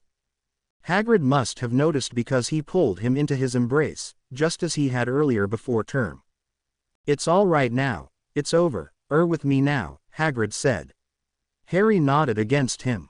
After Hagrid was sure Harry had calmed, he all but picked him up and gently placed him on the couch. Hagrid sat down on his large chair, taking hold of his umbrella and shooting a few more sparks into the fireplace to get its flames really going again, the night a little chilly. Hagrid looked at Harry, watching him sigh. Wanna talk about it? Hagrid asked. Harry closed his eyes, knowing what he was about to tell Hagrid was going to be hard to tell, and possibly harder to hear and accept, but at this point, there was no one else he'd rather share it with. He did say to go to him if I ever thought I was going crazy, Harry thought. And if I don't tell someone about this, I will. He finally opened his eyes, and nodded. Having collected his thoughts, he started, his calm not entirely forced. I'm certain I'm not going crazy, but I know that if I told most people this, they would think I was. I don't really want anyone else to know, not even my friends. It's not because I don't trust them, I just don't want to put this on them. His voice trailed off, Hagrid patiently waiting for him to continue. I've been having these kinds of dreams off and on as long as I can remember, but what I have found is that they aren't dreams, they're memories. Harry didn't look up, afraid of what he might find in Hagrid's eyes. Before you got me, a part of me thought I was mental. I thought, what is wrong with me? Why am I seeing these things? Did I somehow do these things? Or am I that warped to imagine them and make myself think they're memories? But coming here, I've discovered that is not the case. Instead, I've realized whose memories they are. At that, Harry slowly met Hagrid's eyes. Seeing Hagrid seemed to be following, he looked away, knowing there was no turning back now. They're Voldemort's. Harry waited for Hagrid to shout, freak, run out, or to even call him crazy, but he did none of those things. He heard Hagrid lean back a little, but didn't dare look at him to see the expression on his face. Was it of horror, fear, pity? I believe ye, Hagrid said finally. If you think these are memories, I believe ye. And if ye ever want to talk about what ye've seen, I'll try to help you. Harry met his gaze, and found understanding, determination, purpose, and unyielding compassion. Thanks, Hagrid. There was really nothing else he could say. So is this dream worse than the others? Hagrid asked, knowing Harry probably needed to talk about it. Yeah, the last time I had one this bad was about a year ago. With the Dursleys? Hagrid asked. Harry nodded. What did you see tonight?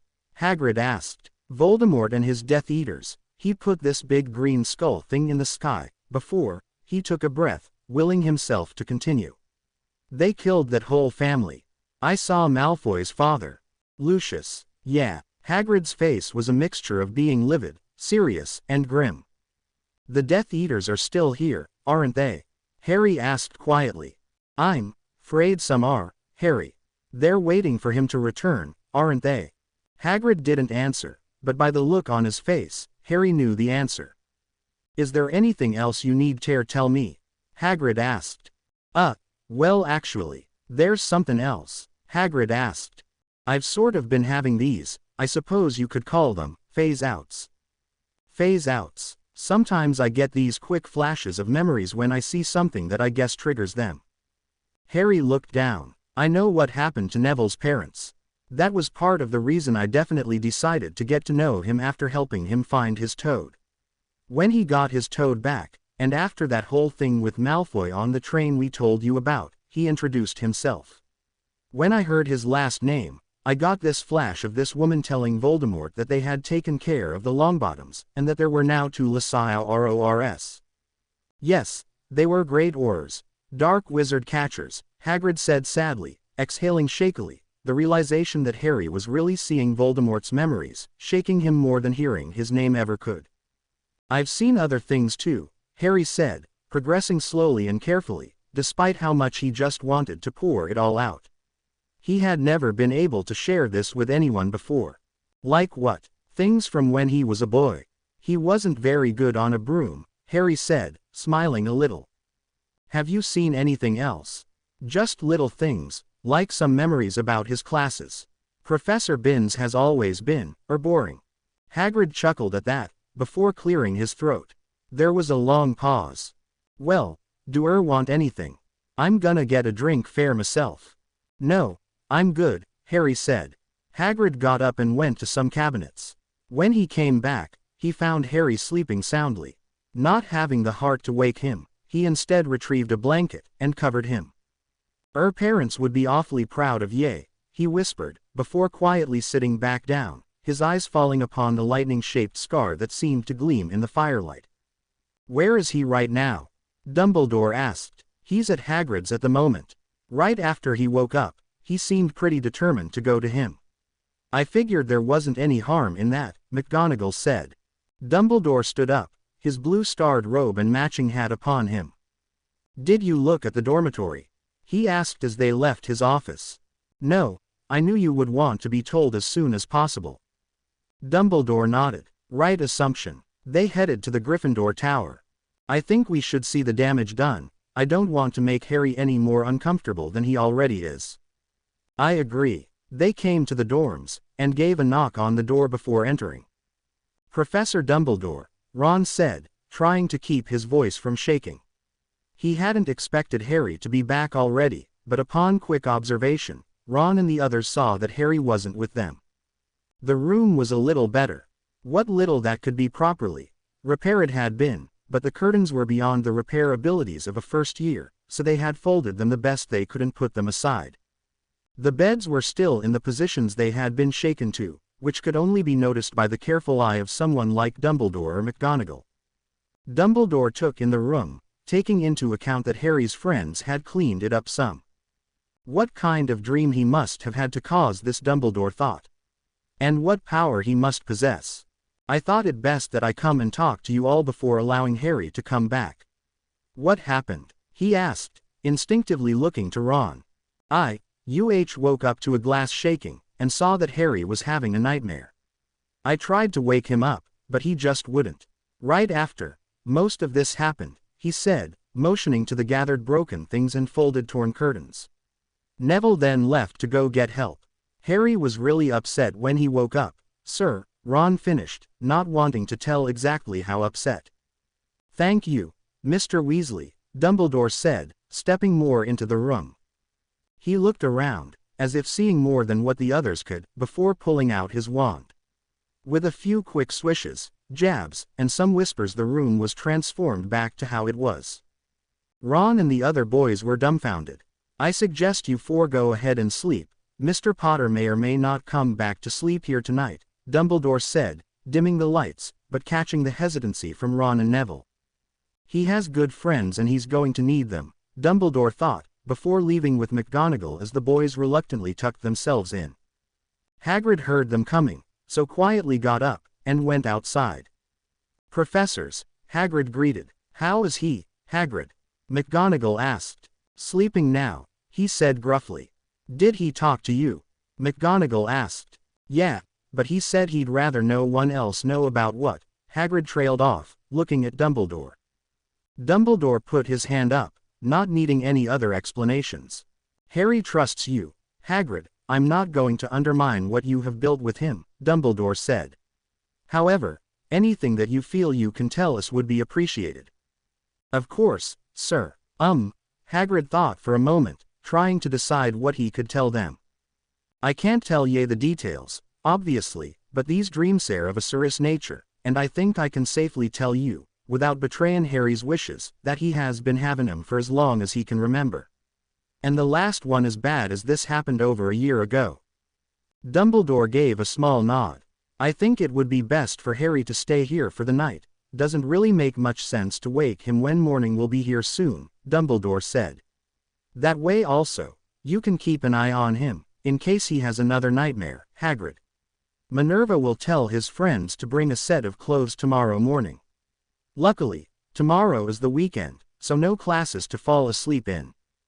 Hagrid nodded as Dumbledore and McGonagall went back to the castle. Harry woke up to the smell of dog breath brushing against his face. He quickly sat up to find Fang resting his head on the couch cushion, looking at him. At first, he was at a loss for where he was, but then remembered everything. The nightmare, McGonagall, and the talk with Hagrid. Hi, Fang, he said, standing up to stretch. Hagrid opened the door, and entered. Ah, good mornin', Harry. Friends are outside. Here, they brought ye this. Hagrid handed him a bag with clothes, his shoes and wand at the bottom. Professor Dumbledore took the liberty of suggesting it. Ron did the packin'. Well, we'll be outside then, they're helping me with my little garden. Neville certainly knows his stuff. Oh, and I told Hermione when she had come after Ron and Neville, that ye had come earlier upon my request to help clean the Gertie root. Just carry it out when ready. Hagrid pointed to the already done bucket next to the table. Harry smiled before Hagrid smiled back and left, shutting the door behind him. A moment later, Harry stepped out, pajama-free. He found Ron, Neville, and Hermione waiting for him with Hagrid. He could tell that Ron and Neville hadn't told Hermione. She didn't have the slight concern in her eyes like they did. "Hey," Harry said, trying not to look nervous as he carried the bucket over to them. "What are we planting again?" Neville asked, rubbing his hands together. "Gertie root," Harry answered, going along with Neville's show to convince Hermione. "It sort of looks like a green onion, huh?" For the rest of the day, Ron and Neville tried their best to act like their normal selves. Hermione had once thought she had seen concern on Neville's face when he had been looking at Harry, but she quickly reasoned it had been her imagination. Harry didn't know how it had happened, but the four of them had become friends. Hermione seemed to appreciate Harry's ability to handle Malfoy and his thugs, and liked to discuss fascinating plants with Neville, and as for Ron wasn't that bad, and he was actually funny at times, not that she'd ever tell him that. Hermione pushed Neville, as well as the others, forward in all of their classes, making them put forth more effort than what they would have initially without her constant prodding. Neville liked being wanted, to be frank, and helping others with the one thing it seemed that he was good at. Herbology filled him with purpose and belonging. He helped Ron the most, since Ron had a harder time with herbology than the others, but sometimes, Ron would ask a question that would make him go look something up, making them all learn even more. Neville looked up to Harry in a way one looks up to an older brother. At first he was beyond intimidated by Harry.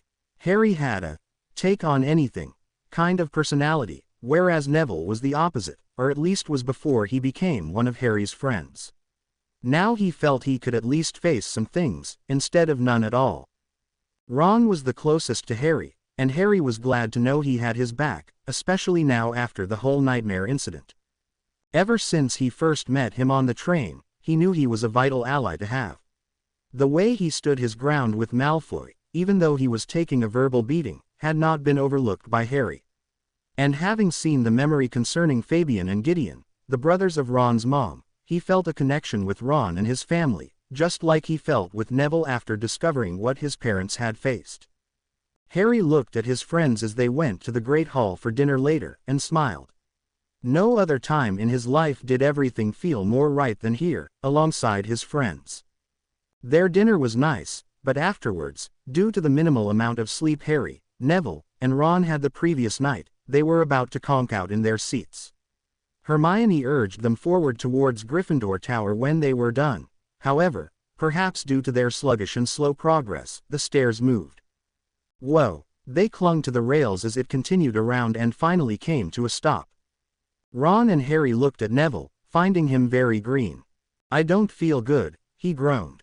"Come on, let's get off. I don't think he can take another move like that," Harry said, grabbing Neville's right arm, Ron taking the other. They heaved him up, taking the half-dozen steps up to the only door, which Hermione opened, hoping they could take another route. Hermione leading the way, Ron looked around them. "Where are we?" They continued a little further, the floor and walls covered in dust and cobwebs. "Oh no, this is the third-floor corridor," Hermione breathed. "Let's go," Harry said, already turning Neville around, whose face was flush. They began to turn, but saw Mrs. Norris, the cat, blocking their path, footsteps approaching from somewhere beyond her. "Filch. This is it," Ron moaned, Harry now pulling them away from Norris to go down the corridor, seeing that Hermione had run ahead to find an escape route. She came upon a door and rattled the handle, trying to open the door as they caught up to her. "We're done for. This is the end," Ron nearly howled. "No, it's not," Hermione said, pulling out her wand. Alohomora. The door opened, and they thankfully charged in. Pressing their ears against the door, they heard Filch talk to Mrs. Norris before giving a sigh, and leaving. "That was close," Ron said, turning around. "Oh, doggy." The others turned as well, finding a doggy with 3 heads. None of them had ever gotten out of a room so fast. They slammed that door, and bolted to the Gryffindor Tower, previous tiredness and queasiness forgotten thanks to adrenaline.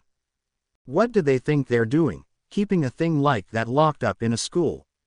"Ron, didn't you notice what it was standing on?" "No, I wasn't looking at its feet. I was too busy looking at its heads."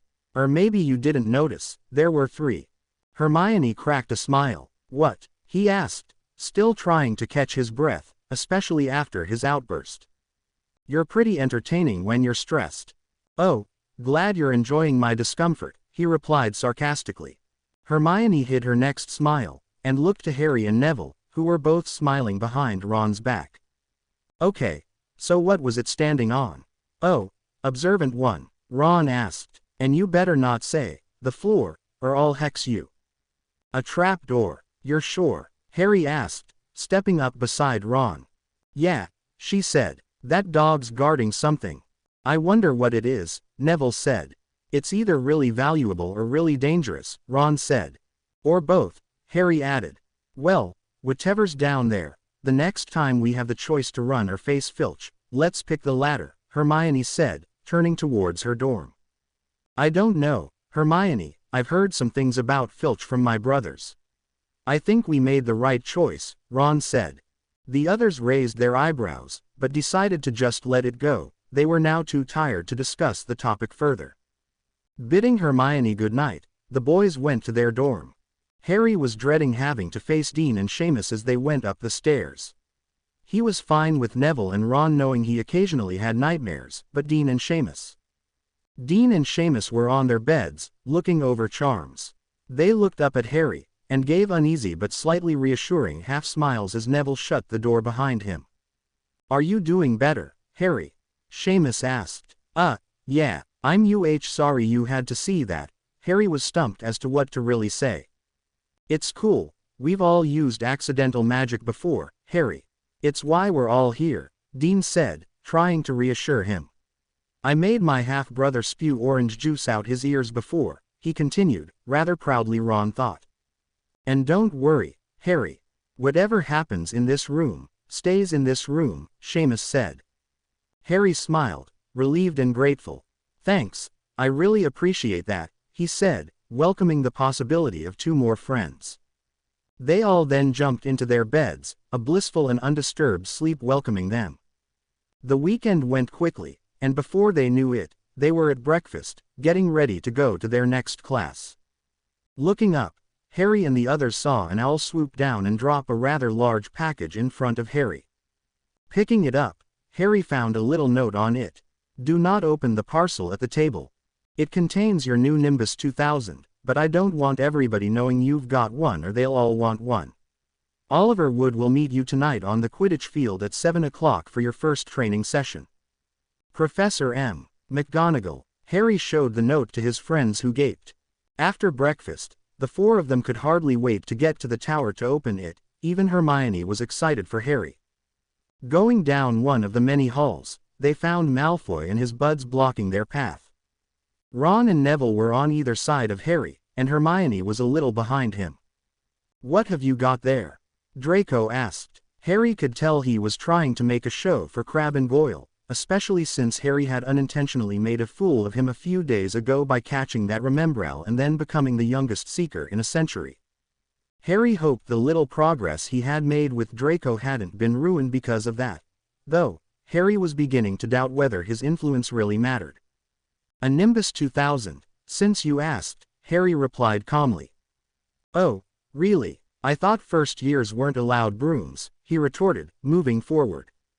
I suppose there are exceptions to everything, but maybe now, since I have this, they'll change the rules soon, Harry said, keeping his cool just as Malfoy snatched it. You can go ahead and open it for me if you want, save me the trouble, Harry said, not trying to grab it back as Malfoy started to tear it open. Malfoy stopped and narrowed his eyes. Not arguing, I hope, boys. Professor Flitwick squeaked by Ron's elbow, probably having seen Malfoy's glare.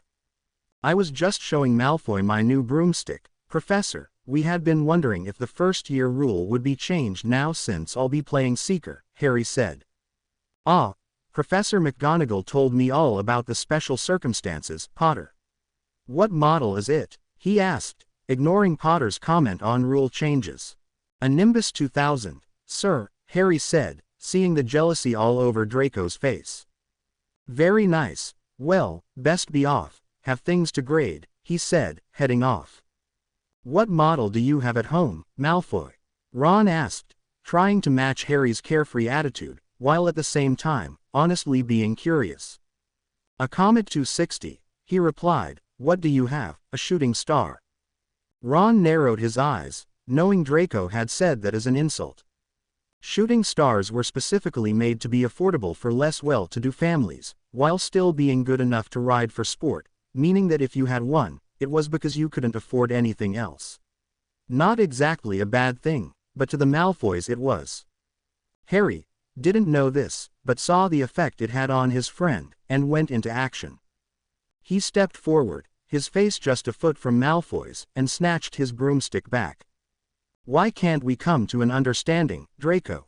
I show you respect, you return it. Putting down my friends with sneaky little comments is anything but. You don't see me mocking your two buddies who seem to only be with you because of your surname and wealth, Harry said, for the first time revealing a tad of his anger. Yeah, like your friends aren't with you because of your name, he spat.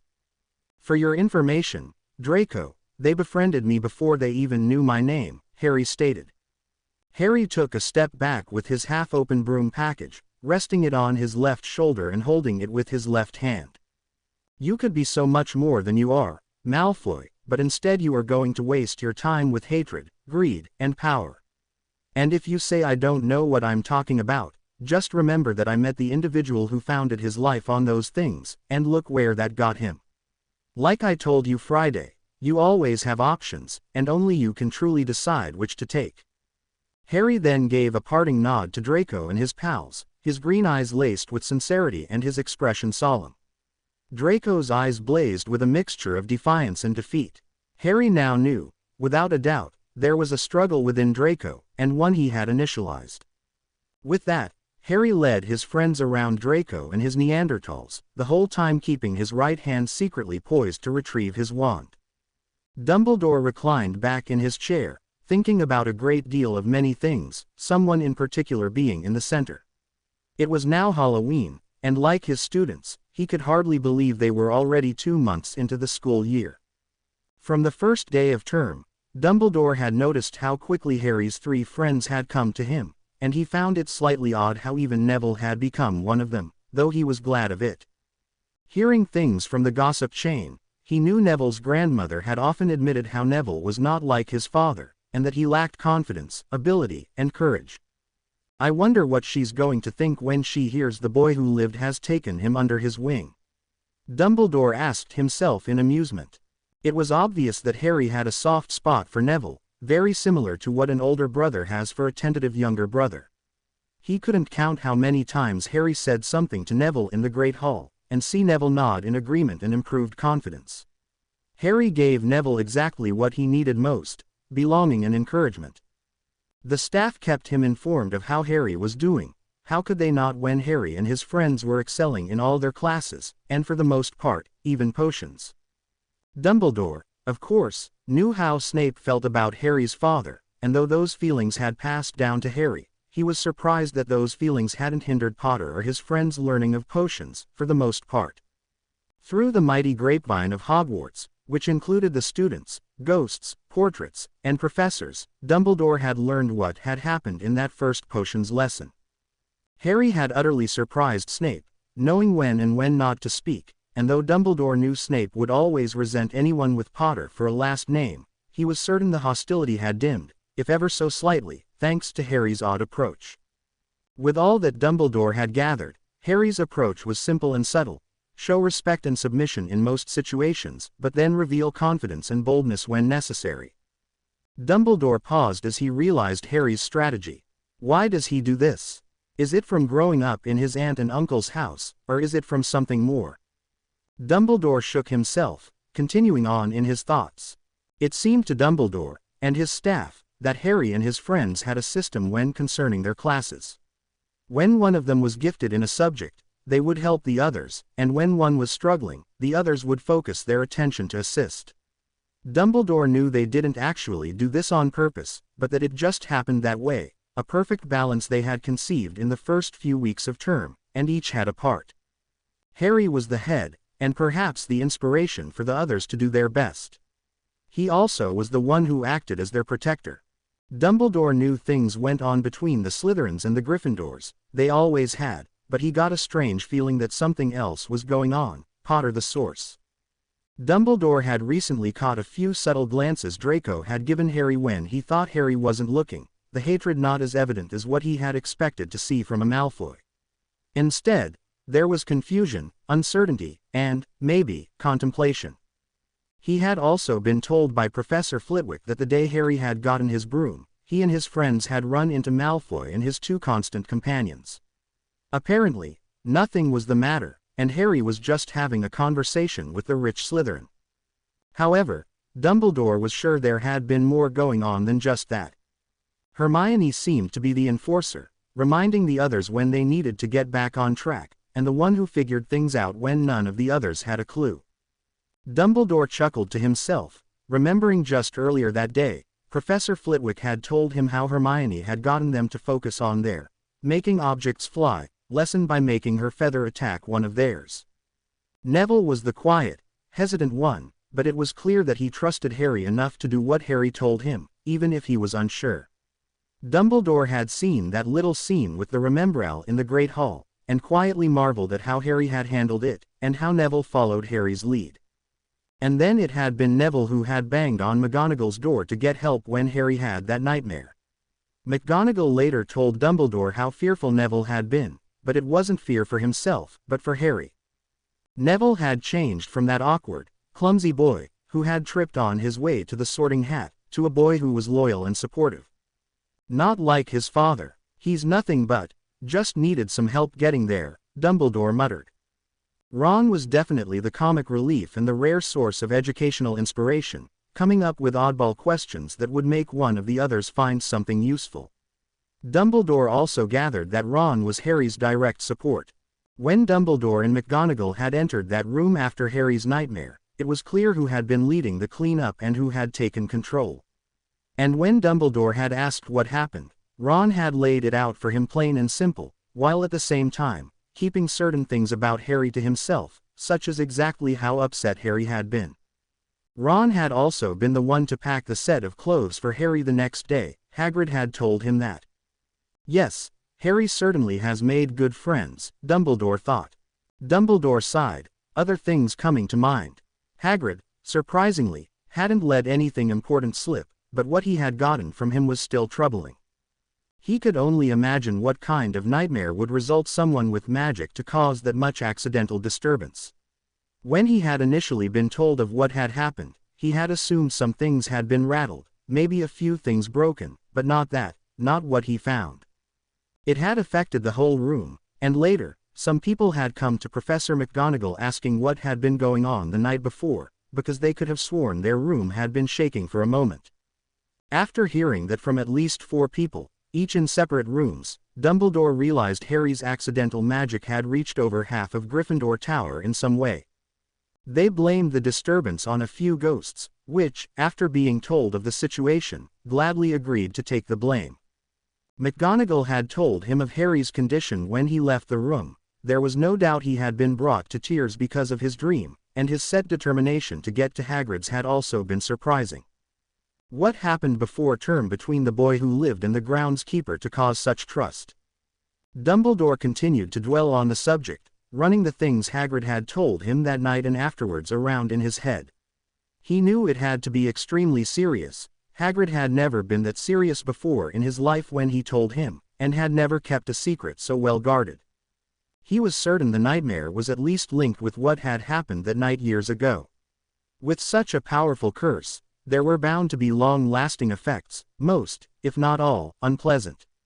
He had had a long discussion with McGonagall about what should be done to try to prevent incidents like that night in the dormitory from happening again.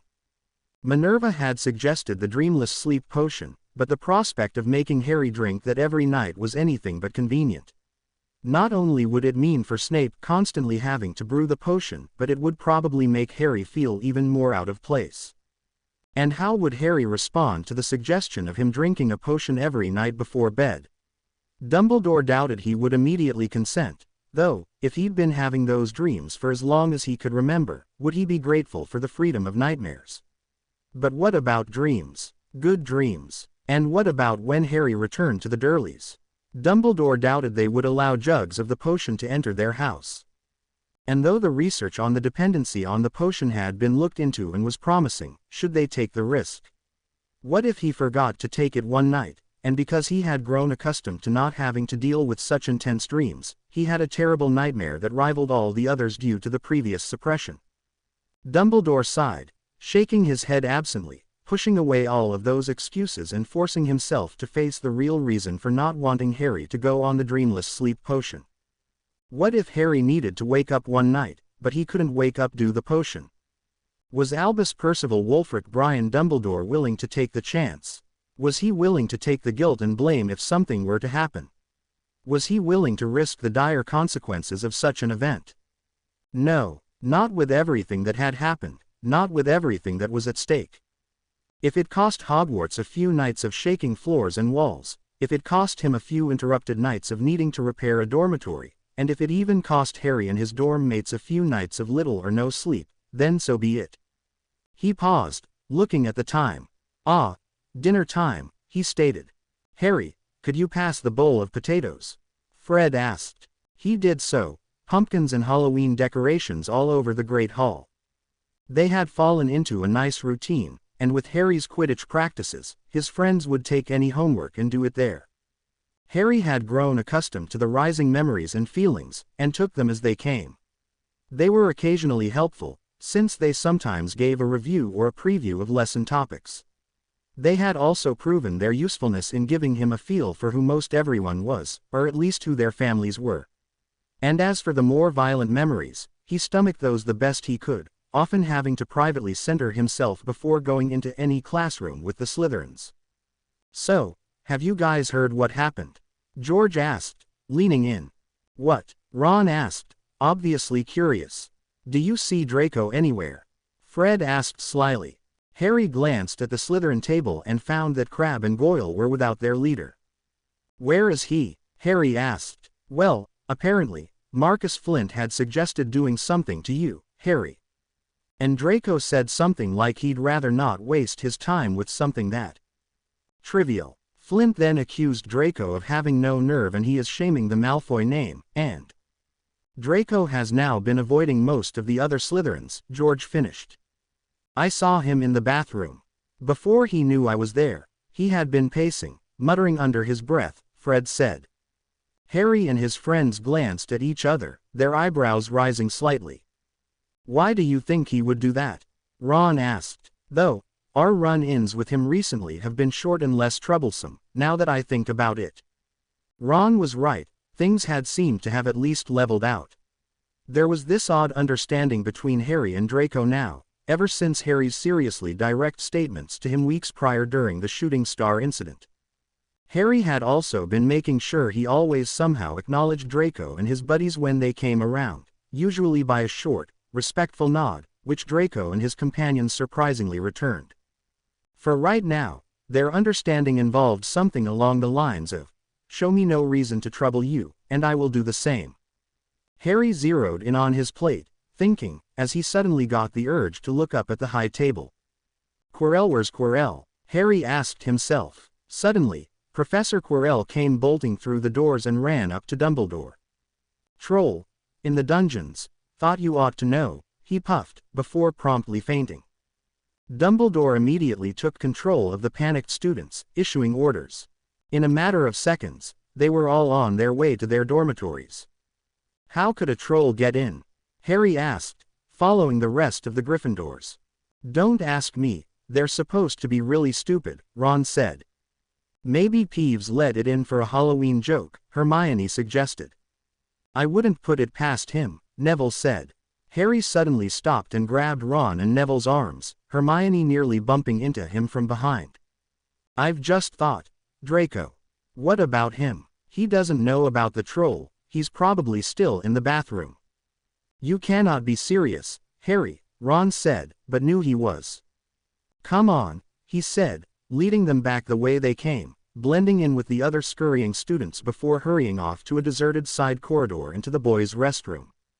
Stopping, they peeked around the corner, having heard something hard and solid being dragged across the floor a ways down the corridor as they saw a troll exit the girls' bathroom, go down the hall, and enter the boys'. "Oh, no," Harry breathed as they ran forward.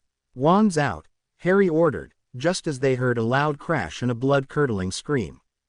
"Malfoy." They charged into the bathroom, Hermione ignoring the boys' sign on the door and joining them. Harry was first, closely followed by Ron and Neville, and then Hermione. The bathroom was very long, easily fitting over a dozen stalls on the right wall, sinks lining the other. The troll was in the middle, facing the ruined stalls he had just destroyed with his club, wood and porcelain everywhere, water quickly joining the rubble. Draco was squirming on the floor several yards in front of them, his leg in a not-so-cool position. Harry quickly assumed Draco had tried to hide in one of the now destroyed stalls, and had gotten hit in the leg, and had been flung up into the floor. "Rictusempra," Harry shouted as the troll turned towards them, raising its club. The troll giggled a little, and took a step back. Harry gave a quick look to the others. "Rictusempra." The four of them shouted together, hitting the troll and causing it to go into fits of laughter, making it take several strides back towards the back wall, adding a much more comfortable distance between them. Ron eyed the club before yelling, "Wingardium Leviosa." The club flew up, but having come from the shaking hand of its owner, the club went careening off to the side to hit and smash a toilet. "Come on, let's get Draco out of here," Harry shouted, running forward, the troll's giggling fit slowly subsiding as he leaned against the back wall and stall. Ron took Draco's left arm, and as Harry was about to take his right, the troll suddenly roared. "Rictusempra." Neville and Hermione shouted together, but from either anger or troll adrenaline, it had no effect at all. The troll faced them, its eyes setting on them dangerously. "Get Draco out," Harry boomed as he took 2 strides forward, stepping between Draco and the now advancing troll. The troll moved forward at an alarming speed, and its face was terrifying as Neville took Draco's right arm and pulled with Ron. All the while, the troll's footsteps shook the floor, and Draco's pain-filled cries barely registered as they began dragging him back. The troll was just a few feet away, its fists clenched, when Harry thrust his wand forward and shouted the first spell that came into his head, putting as much power as he could behind it. Ardesco. A flash of blinding red light filled the whole room as something huge shot out of Harry's wand. The solid mass of flames and magic hit the troll directly on its chest. Bang! The moment it hit, it exploded, whamming the troll back, hard. The troll flew back and slammed into the back wall with such a force, the small windows near the ceiling cracked, mirrors shattered, and the floor trembled. Ron and Neville stopped pulling Draco, seeing what Harry had just done, the whole front of the troll now charred, blackened, and burned, a circle nearly engraved into it where the spell had struck. Hermione went forward, Draco in shock and pain. Kneeling beside his broken leg, she aimed her wand. "This will help with the pain," she said, waving the wand over his leg as she whispered, "Indolentia." Draco exhaled slowly as the pain subsided a great deal, Ron and Neville now easing him completely back to the floor as they all looked to Harry. Harry turned slightly, his right side facing them, the tip of his wand smoking slightly. "Let's get him to the hospital wing," Harry said, breaking the silence. Hermione stood up, giving a nod, and waved her wand again, Mobilicorpus. At that, Draco floated up, like he was on an invisible stretcher, just as the bathroom door burst open, several professors charging in. Dumbledore, Snape, McGonagall, Flitwick, and Quirrell ran down the hall, hearing the roars and then a bang from the boys' bathroom that shook the whole hall. Barging into the room, ready for a fight, they found what they least expected. The smell of burned flesh and hair assaulted their noses as their eyes settled upon the ruined bathroom. The troll's club was in a partly shattered toilet, and wood and water was everywhere. Several of the mirrors over the sinks were broken, especially the mirrors closer to the far wall where a motionless mountain troll now was. They paused, taking in 3 Gryffindors around a levitated, injured Slytherin, another Gryffindor standing between that group of students and a troll beyond help. The professors were utterly dumbfounded as most of the students turned to face them, Draco trying to. Harry turned around completely, looking to each professor. Flitwick was staring at Harry, glancing at his still smoking wand tip, the troll's body beyond it. McGonagall pursed her lips into a fine white line. Ron gulped, thinking they were in big trouble. Snape looked murderous, probably wondering how one from his house had gotten into this, and why he was the only one hurt. Dumbledore looked calm and collected, but his eyes were calculating, and had a flicker of astonishment and surprise.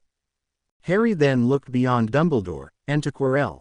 He met Quirrell's eyes, and suddenly got the feeling that Quirrell was trying to somehow look into him. Harry must have panicked as he focused his mind, because a quick stab of pain jabbed his scar for a split second as a solid image came into his mind, different than the memories but unnervingly similar. A red stone. The picture was there and gone the next, causing him to nearly sway on his feet. "Severus, take Mr. Malfoy to the hospital wing," Dumbledore said suddenly, stepping forward and going to Harry. "Yes, Headmaster," Snape said, swiftly going to Draco, Neville, Hermione, and Ron stepping back. "Professor, I performed the pain relief charm, Indolentia, on him," Hermione said, wincing a little as she looked back at Draco's leg.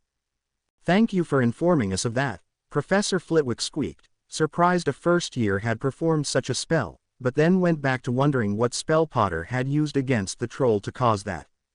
"Definitely a spell beyond a first year. I will be sure to tell Madame Pomfrey, Miss Granger," Snape stated flatly, leaving the room with Draco. Harry suddenly did not feel good, and felt even worse as he looked back up to Quirrell, part of him hoping that garlicky man would just disappear. He was getting a headache, as if someone was chiseling away up there, and he couldn't help but lifting his left hand up to his head. He then realized Dumbledore was beside him, feeling his hand on his shoulder. "I think it best you four come with me to talk in a less distracting atmosphere," he said. "Minerva, make the rounds of the dormitories, tell everyone the threat has been handled. Professor Flitwick, Professor Quirrell, you may go, I'm sure there are things you need to have done for your classes. And don't worry Professor Quirrell, that troll is not going to be getting up again," he said. Quirrell nodded uncertainly before turning and leaving, as if thankful he had been dismissed. Flitwick gave one last glance at the Gryffindors, his eyes resting back on Harry for a moment before giving Dumbledore a nod and leaving behind Quirrell. McGonagall exhaled, her lips still thin as she too left. The moment the door closed behind them, Harry felt the pounding in his head fade and his suspicions of Quirrell rise. He released a breath he didn't even know he had been holding as he was guided out by Dumbledore, Ron, Hermione, and Neville joining them. The journey to the headmaster's office went by fast, and the trip up the spiral staircase whirled by. They entered his office, seeing the odd gizmos and strange objects all over the place. Ron looked over at Harry as they sat down, Dumbledore calling forth extra chairs for Neville and Hermione. "Well, I must say finding the four of you victorious over a fully grown mountain troll was a nice surprise. I'm curious, how did all of this happen?" he asked, his eyes twinkling as he looked at them all. "Well, sir, we had heard rumors that Malfoy was having trouble within his house, and that he was in the boys' bathroom, avoiding certain Slytherins," Ron began. "Yeah, and then when we were all heading to the dormitories after Professor Quirrell warned about the troll," Harry said, Neville continued, being cut off by Hermione. "That Draco must still be in the restroom, and that we needed to warn him because he didn't know about the troll. And then we saw the troll leaving the girls' bathroom and go into the boys'," Ron continued. "And then Harry said to get our wands out, and we ran in." They continued to tell what happened, but when it came to the part where Harry blasted the troll, they all fell silent, suddenly realizing Harry had yet to say anything. "Harry?" Ron asked, finding Harry resting his elbow on the armrest, and pressing 2 fingers on his scar, looking very focused. Harry's scar was tingling with the same pins and needles one feels after a limb falls asleep, his mind showing glimpses of something odd. A forest, dark and lush, was before him, shadows and figures moving before him. Finally, after searching for what felt far too long, his eyes rested upon something beyond the brush. A unicorn. Harry was suddenly knocked out of it by a firm hand on his shoulder, Ron's hand. "Hey, Harry, you still with us?" he asked, playfully. Yeah, I'm here," he said, trying to sound convincing, more for himself than for the others. Dumbledore's eyes rested on him for a moment. Harry couldn't place the emotion that passed through them. "Harry, what spell did you use?" Dumbledore asked. "Artisco," he answered shyly, catching Hermione's eyes widen in astonishment, bewilderment, and surprise, all at the same time. Dumbledore's eyebrows, however, only went up ever so slightly. "That's a very advanced spell, Harry. Where did you learn it?" "I don't know. In a book somewhere, I guess. All I did was yell out the first offensive spell that came into my head, and put everything I could behind it. I was defending my friends, so at the time it was an easy thing to do. It was that or get clobbered by a smelly monster," Harry said simply, his head clearing. "I see, and I'm glad you did, as I am sure your friends and Mr. Malfoy are as well," Dumbledore said. "Can we visit Draco?" Harry asked suddenly. That, for some reason, seemed to surprise Dumbledore more than the use of that spell, but he nodded. "I'm sure Madame Pomfrey would allow people to visit him tomorrow," he said, before looking to the others. "Because of the 4 of your actions, I award 50 points to Gryffindor for coming to the aid of another student." This resulted all 4 Gryffindors to break out into full grins. "Thanks, sir," Ron said. Dumbledore gave a half-smile before speaking again. "The 3 of you may go to your dorms. I have some things I must discuss with Harry." Hermione, Neville, and Ron stood up. "You can wait for Harry in the Gryffindor common room if you wish," he added, seeing Harry's friends hesitate. "All right. Good night, Professor," they said, leaving, the door shutting behind them. Dumbledore reclined back in his chair, his eyes resting on the door for a moment before looking to Harry. Harry fidgeted, and then, Harry suddenly felt it, again, the same feeling he had gotten from Quirrell, only this time it was a little different. It wasn't exactly intrusive, but it wasn't invited either. Harry reacted the same way he had all the times before. He centered, inwardly calming himself. It stopped. "Harry, do you know what occlumency is?" Dumbledore asked after a moment. "Occlumency, sir," Harry asked, slowly meeting his eyes behind those half-moon spectacles. "It's a defense of the mind," Dumbledore answered. "Sir, why are you telling me this?" Harry asked, not exactly following, but not being completely lost either. "Harry, you know occlumency, naturally as seems," he said, his voice revealing some of his curiosity and amazement. "You mean, that's what I've been doing when I calm myself down?" Harry asked. "It would seem so." "Harry, when did you start doing this?"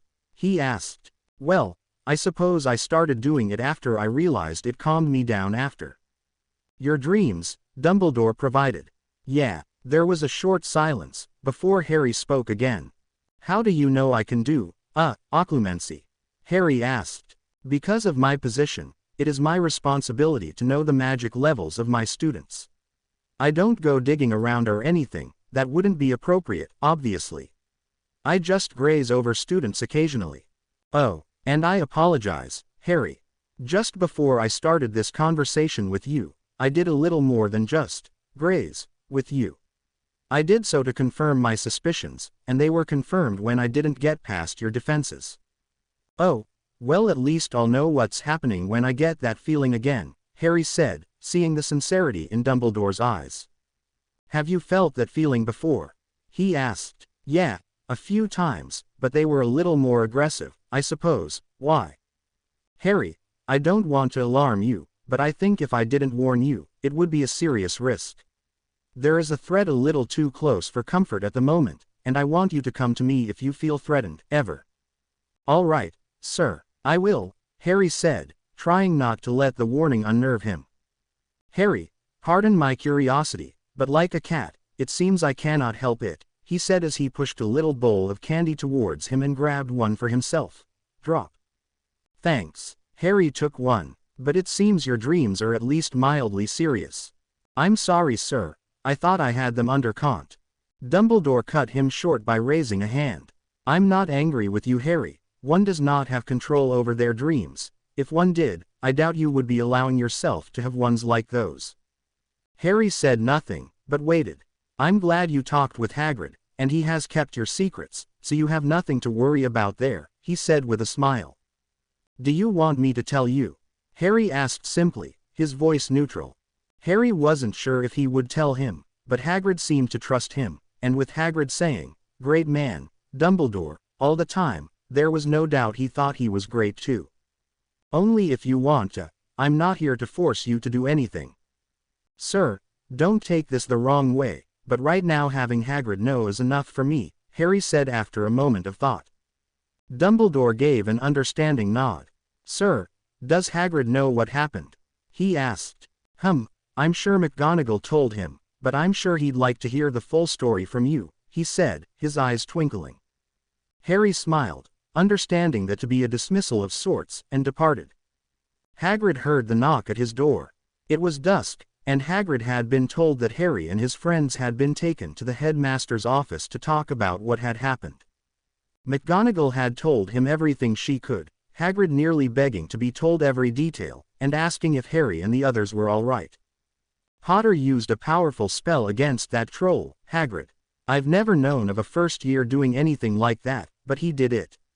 There was still smoke coming from the tip of his wand when we arrived," she had said, before he went to dispose of the troll corpse.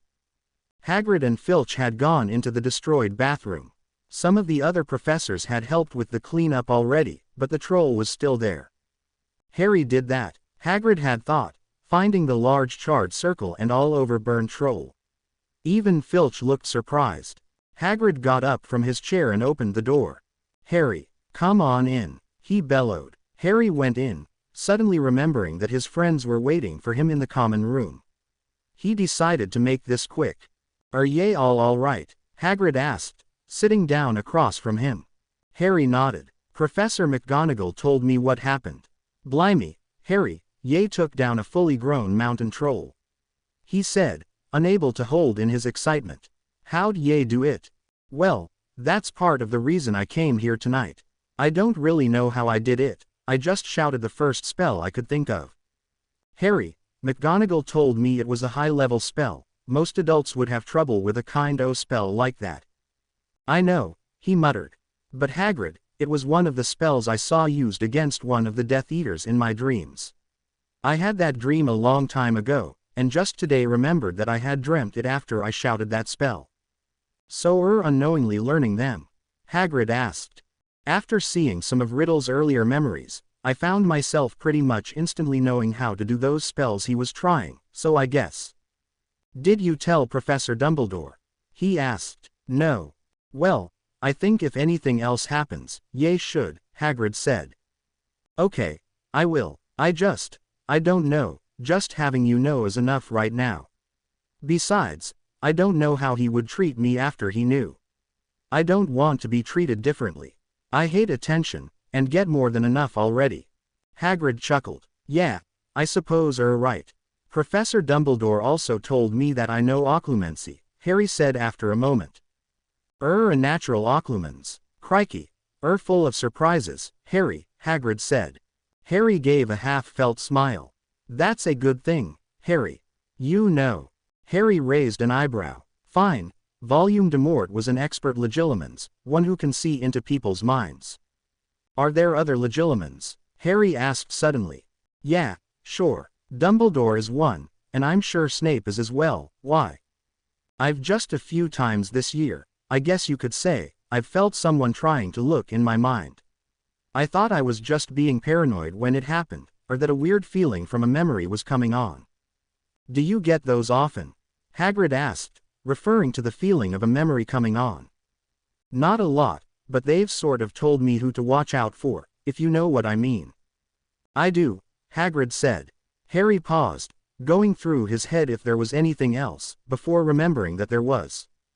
"There's something else, Hagrid, and it's probably nothing, but I think I should tell you, since I suppose it was a memory, of sorts." "All right, Harry." "When the professors came in, and I looked at Quirrell, my scar hurt for a second and I got a picture of this red stone, but it only lasted for about a second. And then in the headmaster's office, I sort of zoned out for a moment, and I saw this dark forest, and a unicorn behind some brush." Harry paused, realizing how quiet it had suddenly gotten, before realizing Hagrid was very still and probably not breathing. "Am I being ridiculous?" Harry asked, not sure how to take Hagrid's silence. No, no, not ridiculous. It's just, is it important? Harry asked, slightly in disbelief. Very important, Harry. Don't tell anyone about that stone, it's dangerous. Why? Harry asked. That stone is powerful, a lot of people would want to get their hands on it. If certain people knew you saw it, even in your head. All right, Hagrid, but what is it? The stone, I mean. Hagrid sighed, and for a moment Harry thought he wasn't going to answer, but then he did. It's called the Sorcerer's Stone. It makes the elixir of life, which makes the drinker immortal. I only told Ye so Ye would understand why it must be kept secret. Also, I know how you and our friends are. Ye lot would figured it out anyway. I'm just Savin. Ye the trouble and Savin, Ye from being found out. Hagrid paused as Harry thought back to the day they went to Gringotts, and the small package Hagrid took. Harry gasped. You mean, that's the thing, from Gringotts? Someone tried to steal it. Very perceptive, Harry, Hagrid said, a mixture of pride and worry coming through his words. Yeah. Harry closed his eyes, shaking his head. Don't tell me that three-headed dog is the one guarding it, Harry muttered. How do you know about Fluffy? Hagrid's eyes growing wide. Harry would have laughed if it hadn't been so serious. We sort of stumbled onto it. Neville got sick from the stairs moving, and we needed to get off before he lost his dinner. We were going to try a different route. When we realized we were in the third-floor corridor, we tried to leave, but then Mrs. Norris was blocking our path, and Filch was coming. We sort of panicked. Oh, well, I never liked that cat. Harry returned to the common room sometime later, to the relief of his friends, and told them most of what had happened, excluding the part of Voldemort's memories being the reason why he knew the spell, but he did include some parts about the stone. At first, he wasn't going to tell them about the stone, but after some thought, he decided they deserved to know why Fluffy was there, and he knew they would keep this secret. Besides, Hagrid seemed to be implying that he and his friends would have figured it anyways, so didn't that mean Hagrid assumed Harry would tell his friends? Harry also felt that he needed his friends in the know, at least to some degree, if anything were to happen. He didn't know why he felt so strongly about this, but he knew he needed his friends on the same page with him on this. He just hoped Hagrid would understand this when he told him that he had included his friends in on this secret. Harry then hesitantly told them of being in Occlumens, but he knew they should know, someone was picking at him. He didn't tell who he thought it was, because at this point it was just speculation, and he didn't want Mr. I stutter and smell like I swam in garlic but can poke in your head Quirrell to somehow realize Harry was onto him. He then told them Dumbledore's warning. That had resulted in Neville's voice cracking and Ron's face losing pigment. Hermione just looked serious, and before they went to bed, they had a moment of serious discussion, mainly about how they would keep an eye out for anything odd. The next day, rumors and discussion were going among their peers as to what exactly happened with the troll, only knowing that Harry and his friends had stopped it. When do you want to go visit Draco? Neville asked, after taking a few bites. After breakfast, I think, Harry said. All right, but let's go in cautiously, we have no clue how he's going to be, grateful or murderous, Ron said. Draco hated the taste of these potions, they tasted worse than spoiled milk. Crabbe and Goyle hadn't visited, not that he cared. After Flint had said those things, they went to the Power just like Potter said. He sighed, confused, angry, and bewildered. What was he going to do now? Could he somehow regain the authority he once had in Slytherin? Probably not, he reasoned. I got saved by none other than Potter and 3 other Gryffindors, I'll be lucky if I don't get laughed out of Slytherin. What is my dad going to do? They've had to have told him. Mr. Malfoy, you have visitors, Madame Pomfrey said. She stepped aside, and in came Harry and his 3 companions. Pomfrey then left to her office, giving the children a nod before going. Harry and the others approached the bed, Draco just staring. Draco, you doin' better? Harry asked. Draco grunted. Good. Well, we just came to see how you were doing, Harry said simply, taking a step back to leave. Potter, Draco said quickly, but then looked away. Yeah, Harry asked, his side to him. Draco seemed to be thinking, either that or collecting himself enough to speak, probably both. After a moment, he held out his hand for a shake. Harry took it, inwardly surprised and pleased, as Draco gave a solid, respectful nod. Harry returned it before releasing Draco's hand and beginning to leave, but came to a sudden halt a few paces from the bed. Harry turned slightly. "Draco," Harry said, a little uncertainly. "Potter." Harry paused, making up his mind. "Is it true that you kept the troll at bay with a mirror and a fire spell?" Harry asked, giving a meaningful look. "No." "Well, I'm sure the truth is far more interesting than that, if you catch my meaning." A mischievous half-smile crossed Malfoy's face as the four Gryffindors left the room. Draco's story of how he held off the troll, until the four Gryffindors came to finish it, had grown into an epic by dinner time. Harry gave a nod and a sly smile as he walked past a now-healed Draco in the Great Hall. Crabbe and Goyle were once again beside him, listening intently to how he had levitated a broken toilet seat over the troll's head and crowned it before the troll lost its temper and swung its club. Draco continued his story, saying that he had to jump over the club, but that because of the size of the club, it had clipped his leg, hence why he had been in the hospital wing. "Harry, did Draco really do those things?" Fred asked as he finished his roast beef. "I don't know, I wasn't there till later, but I did see part of a broken toilet seat on the troll's head before it moved and fell off," he said. The twins still looked skeptical before getting up to do homework. Ron rolled his eyes, knowing they were doing anything but. Rumors continued to run rampant about what had really happened to the troll. After a few days of talk and whispered theories, a true account came into being, boiling down to this. Draco had fended off the troll, even crowning it with a toilet seat, but was unluckily whacked with the club. Harry and his friends came in and they shot some spells, causing the troll to move back so they could get to Draco. Troll then got angry. Harry stepped into the troll's path, blocking it from his friends and Draco. He then shouted out a powerful mysterious spell, perhaps accidental magic, and killed the troll. This was no doubt a birth of a legend to be placed in a book, like Hogwarts, a history. Harry and his friends received amazed looks from many of the other students for days after everything had all passed, and even weeks afterwards, there was a hushed-up people emitted when Potter and the others came near. Harry and the others were counting the days when this would all just blow over and be forgotten, or at least dimmed, but of course, it took weeks. At first, after what happened had been sorted out, many wondered why Potter and his friends had come to a Slytherin's aid, and not only that, to a Slytherin who was a thorn in most everyone's backsides. Potter and his friends had been questioned about this, as well as what spell Potter had actually used. Draco had instinctively kept his mouth shut about that, blaming his lack of memory to the shock and pain he had been enduring the time. "Why did you guys help Draco?" Seamus asked in Transfiguration, a few days after the tale was out. Harry tilted his head to the side slightly, as if perplexed by why someone was even asking this. Finally, after seeing that everyone within earshot was waiting for him to answer, he did. "For the same reason why I would come to your or anyone else's aid, it's the right thing to do." There was of course a little more to it than that, but even if there weren't other things involved, he would have gone to help, so the answer he had given sufficed. Why were his and his friends' actions so hard for others to understand?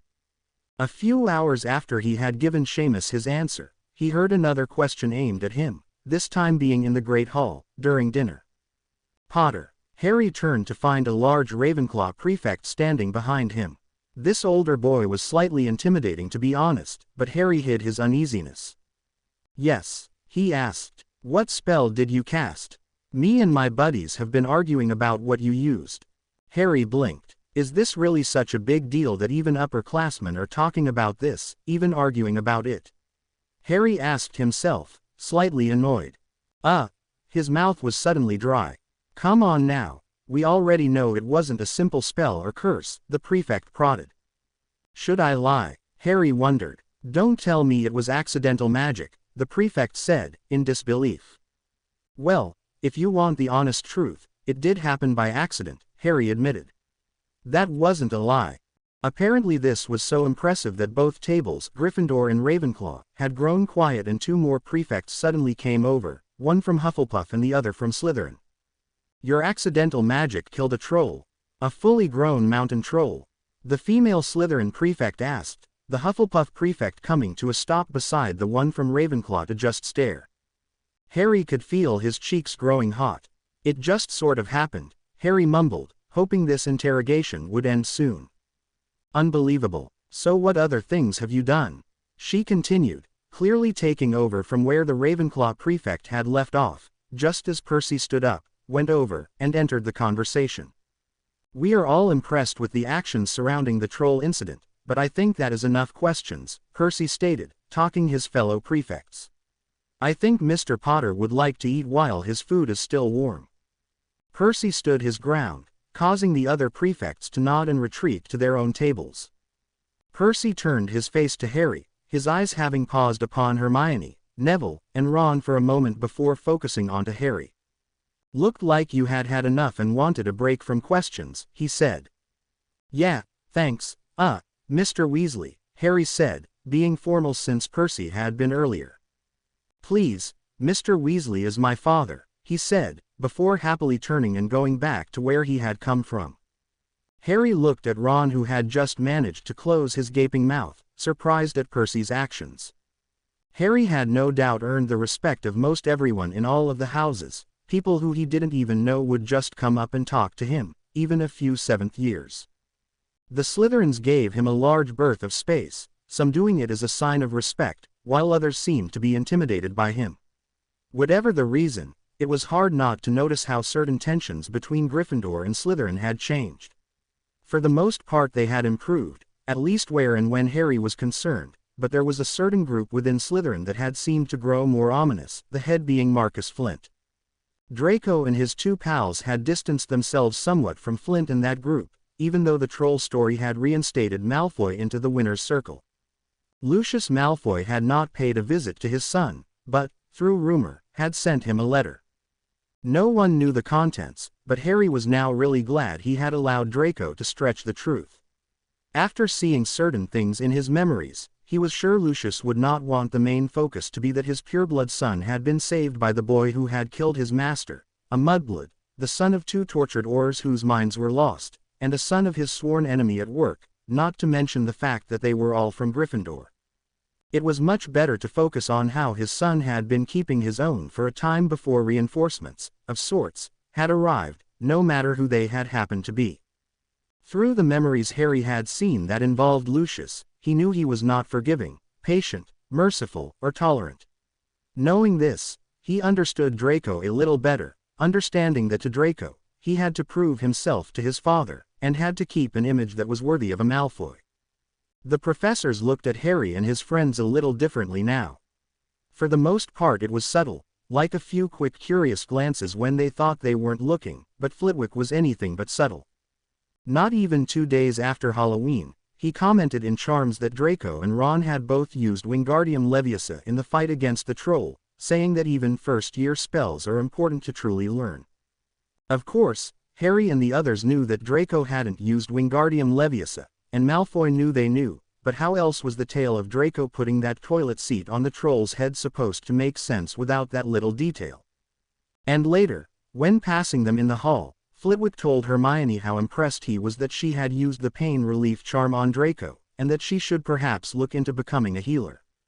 He had then turned to Harry, looking up at him with approval, before smiling at them all, and heading off. Flitwick was an interesting professor. Harry and the other Gryffindor Quidditch players had been practicing hard, the cold November weather picking up as much as they improved. Homework was manageable, thanks to Harry and his friends' support system. They were actually a little surprised at how well they were doing, and how easy most of the material was to them. The first chance Harry got, he told Hagrid that he had told his friends a little about the stone. He was so afraid Hagrid would be mad, but was surprised with Hagrid's response. Blimey, Harry, when I said, "Don't tell anyone about the stone," I meant outsiders. Friends aren't outsiders. If you trust 'em, I trust 'em. If I had meant not to tell them, I would said so, just like you said you didn't want anyone to know secret, not even friends. At that, I knew not to tell Dumbledore certain things, because if ye didn't want friends to know, Dumbledore would be no different. Thanks, Hagrid, Harry said, relief beyond description going through him.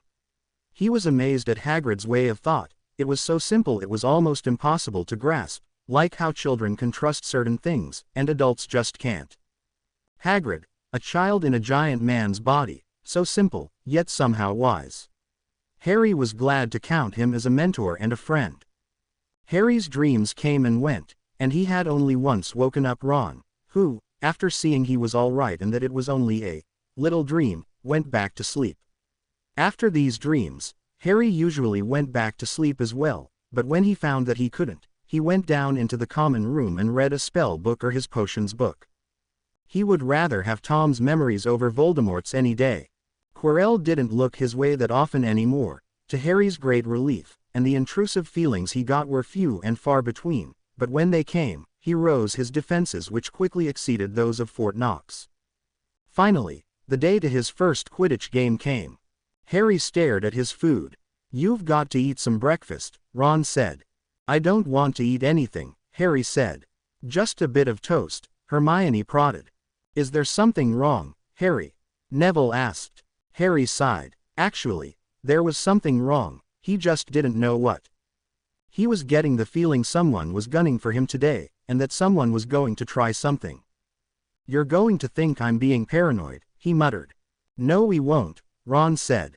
"Keep an eye on Quirrell. I don't trust him," he whispered finally, barely making it audible. "I think he's the one who has been." Harry tapped his head. Ron and Neville looked at him in surprise, whereas Hermione narrowed her eyes. "Harry, are you sure?" Ron asked. Harry nodded. "You know, he could have let the troll in that night," Hermione muttered. "We'll watch him, Harry," she stated, before waving some toast at him. "Fine," Harry muttered, taking the slice of bread. Everyone was around the Quidditch pitch for the game, Harry and the others ready. Finally, when they heard Madam Hooch, they walked out onto the field to begin the game.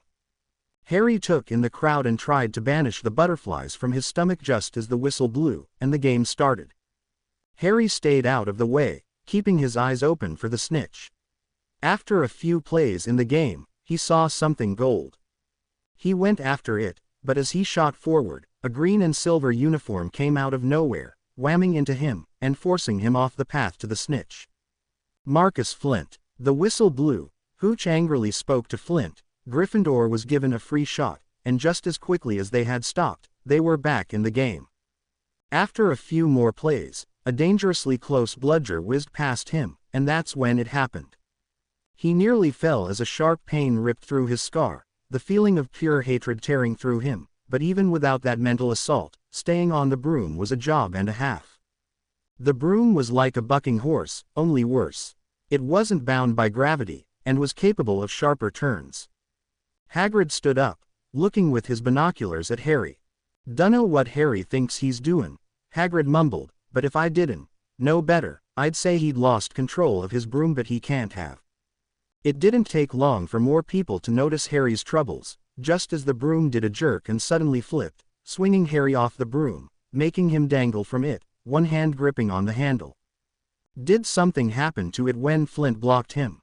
Seamus whispered. "Can't have," Hagrid said, his voice shaking.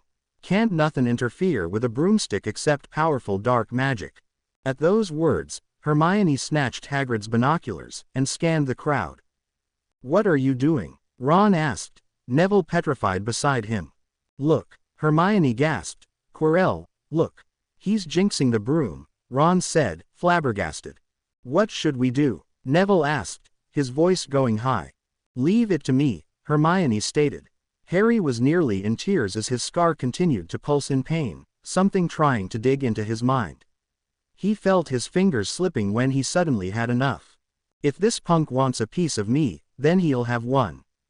Harry focused himself as hard as he could, before releasing one solid memory out, his own of that night. The pain in his head disappeared at once, as if whoever had been digging had been slammed back, but the broom was still thrashing. Hermione ran as fast as she could, pulling out her wand as she came under the stands. She would know that garlic smell anywhere, and knew who to make catch fire. With a hushed voice, fire came forth, and caught Quirrell's robe. She dashed out of there as fast as she dared, hearing the sighs of relief from the crowd just seconds afterwards. "Neville, you can look," Ron said to Neville, who had been peeking through his fingers the whole time. They watched Harry clamber back onto his broom, before suddenly diving to the ground and leveling out. They gasped as he put his hand over his mouth, as if he was about to lose his lunch, just before he landed, stumbled off his broom, and coughed, a golden sphere landing in his hand. "I've got the snitch," he shouted, waving it over his head. Right after the utterly confusing end of the game, Harry and his friends went to Hagrid's house for some strong tea. "It was Quirrell," Ron explained. "We saw him. He was cursing your broomstick, muttering he wouldn't take his eyes off you." "Rubbish," said Hagrid, who hadn't heard them during the game. He was too concerned about Harry. "Why would Quirrell do something like that?" The others looked at each other. "Quirrell's a Hogwarts teacher. He'd do nothing of the sort. So why did he just try and kill Harry?" Hermione cried. Hagrid turned to Harry, whose voice was dead serious. "He's the one who's been trying to mess with my head," Harry stated. That shut Hagrid right up. "What I told you earlier, I got those feelings when I looked at him. He's bad news. And half the reason why I nearly fell off was because he was ramming me pretty hard, mentally. Well, I stopped that. I pushed back." Hermione, Ron, and Neville were now staring, wondering what he meant by pushed back. "Pushed back?" Hagrid asked. "I showed him what it looks like getting hit with the killing curse," Harry muttered. "Wow, that's awesome, Harry," Ron said, receiving odd looks from the others. "Well, it is," he muttered, shrinking a little. "I think we should bring this to Professor Dumbledore," Hermione stated. Neville nodded. Harry's friends looked to Hagrid, who in turn looked at Harry, who nodded. "All right, I'll go talk to him. I'd like to keep ye all out of this as much as possible. I don't want Quirrell to see that ye lot are going with me to Dumbledore. He might spect something." "All right, Hagrid." They had gone to Gryffindor Tower after leaving Hagrid's. The common room was empty because of the amount of studying most were doing at the library. "I think I should start teaching you guys occlumency," Harry said suddenly, the four of them by the fireplace. "You think you could?" Hermione asked. "Well, I've got a good handle on it, especially now that I understand what I'm doing," Harry said. "I think that's a good idea," Ron said. "Yeah, I don't want Quirrell near my head," Neville agreed. "I suppose I could just start by explaining what it feels like," Harry began. Harry gave a good overview of how it feels once one has these borders up, and how it feels when someone is poking at them. He also told them how to get rid of them if you feel like your mental wall is about to break. You think of your worst memory, remember as much detail about it. If you want, I think you could even add things to it. Make sure it is shown from your point of view, and build it up before lowering your shields for an instant, and pushing it out as hard as you can, Harry said. Your worst memory? Neville asked. Yeah, a powerful one. They were quiet for a moment, thinking about which memory they would choose if they were forced into that situation. So, now what? You just focus, Hermione asked. I suppose. You center yourself, clearing your head before building a wall around you, Harry said. How do we know if we're doing it right? Ron asked. I don't know. You think there'd be anything in the library about it? Harry asked. Probably only in the restricted section. I've read most of the other books outside of that, and I haven't read anything like occlumency before, Hermione said. Harry sighed. The next day, they went to Hagrid's place after their classes. He was quiet. Hagrid, what did Professor Dumbledore say? Harry asked. He said he already had his suspicions, and he'll keep a closer eye on him, Hagrid muttered. Neville looked as if his eyes were about to pop out. Ron and Hermione gaped. Harry was mad. What? Why? That man nearly killed me, and he's going to keep him around. Harry shouted, the teacups and plates on the table beginning to rattle. Calm yourself, Harry, Ron said, startled like the others. Harry noticed the shaking things and relaxed. Why doesn't he just sack him? Harry asked, a little more quietly. Harry, he has his reasons, Hagrid said. He told me that Snape had suspected something odd about him at the beginning of the year. My scar. Remember when I told you guys I had bitten myself? Harry said. I looked at Quirrell, and right before he looked away, my scar hurt. Snape probably noticed, Ron said. Well, he's on Dumbledore's radar now more than ever, Hermione said. You know, maybe he wants to keep a close eye on him, keep your enemies close and all. Neville suggested, looking at Harry. Yeah, maybe he's not too keen on the idea of not knowing where that guy is, Hermione continued. Harry nodded, agreeing with them, but that still didn't make him feel any better. After leaving Hagrid's, they finished their homework that was due the following day, before going into a lesson of occlumency, though at the moment, it was probably more like simple meditation, but it was a start. Before they knew it, Christmas was near. Hermione was getting ready to return home, as was Neville. Ron and his brothers were staying with Harry since their parents were visiting Charlie. I'll try and find some things on occlumency if I can, Hermione said, before going. And I'll practice centering myself, she added.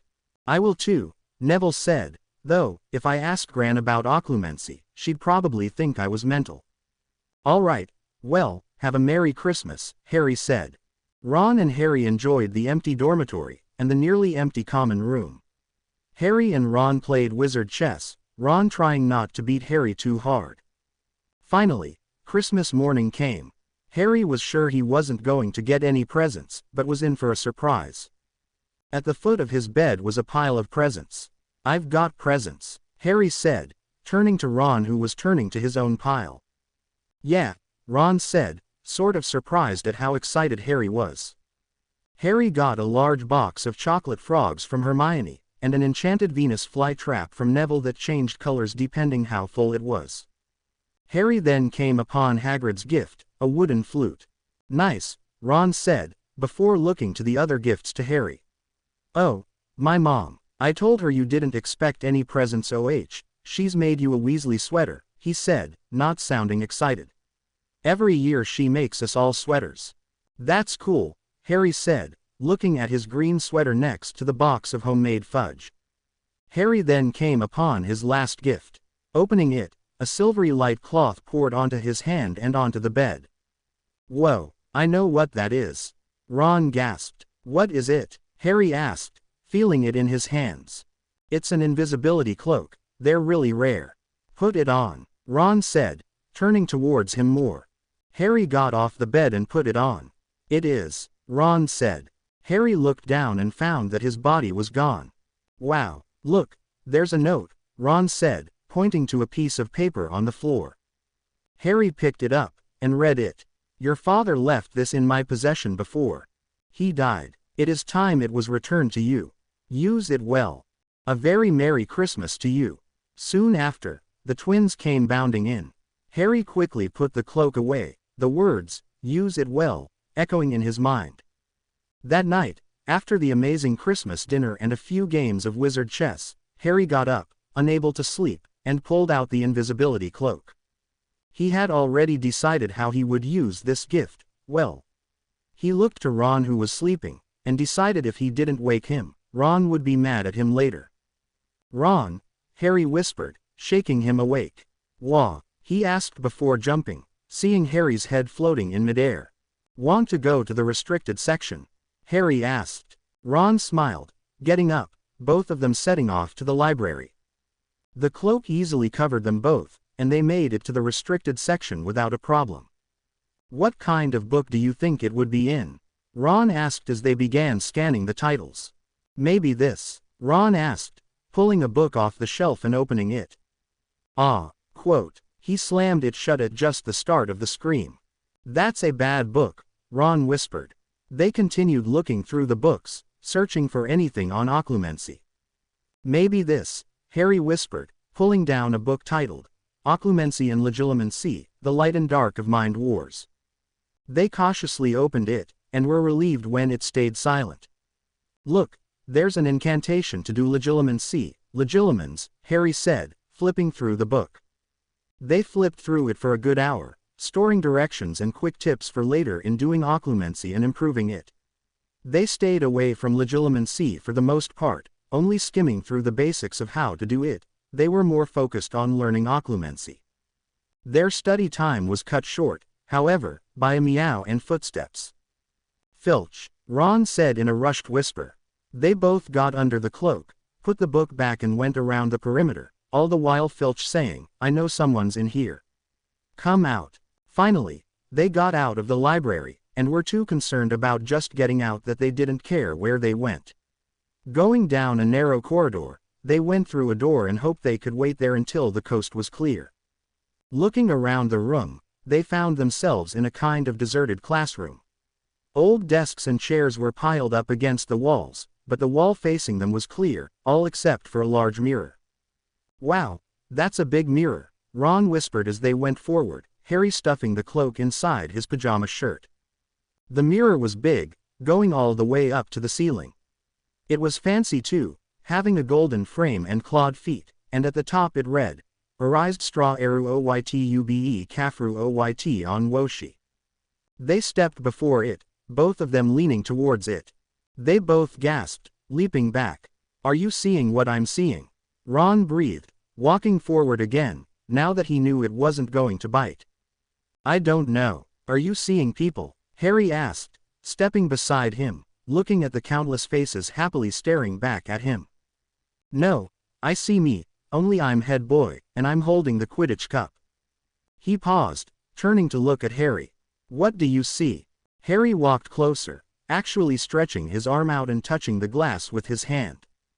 "I think I see my family." Ron was quiet as they both looked back at the mirror. "What is this?" Ron quietly asked. "It can't be showing the future, can it?"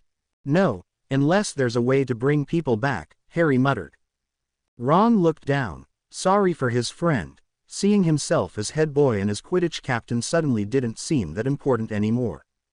He had his family. "I think we should go," Ron said finally. "Just a moment, I want to have a good look at everyone. Maybe I can find something about one of them in a book if I know what they look like," Harry said, his eyes looking all around on the mirror. Ron gave a nod, waiting for Harry to memorize his past family's faces.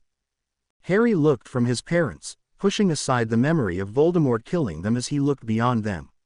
He found a strong man with green eyes behind his mother, an old man with messy black hair holding a cane, and countless others who looked so much like himself. He wished he could just stand there all night, and that time would just stop. It was when he let his eyes just glaze over, taking in the whole view of them, that something happened. It was as if the image in the mirror shuddered, and a shade of darkness passed over it. He unknowingly gasped and took a step back as a faded image came over his family. Himself, just standing there. "Harry, what are you seeing?" Ron asked suddenly, worried after Harry had gasped and had taken a step back. Harry didn't like this, something wasn't right. Harry was about to say he wanted to leave as a flash of green suddenly overtook the reflection in the mirror, causing Harry to jump back in horrified surprise. "What?" Ron asked as Harry stared wide-eyed at the dim reflection before him.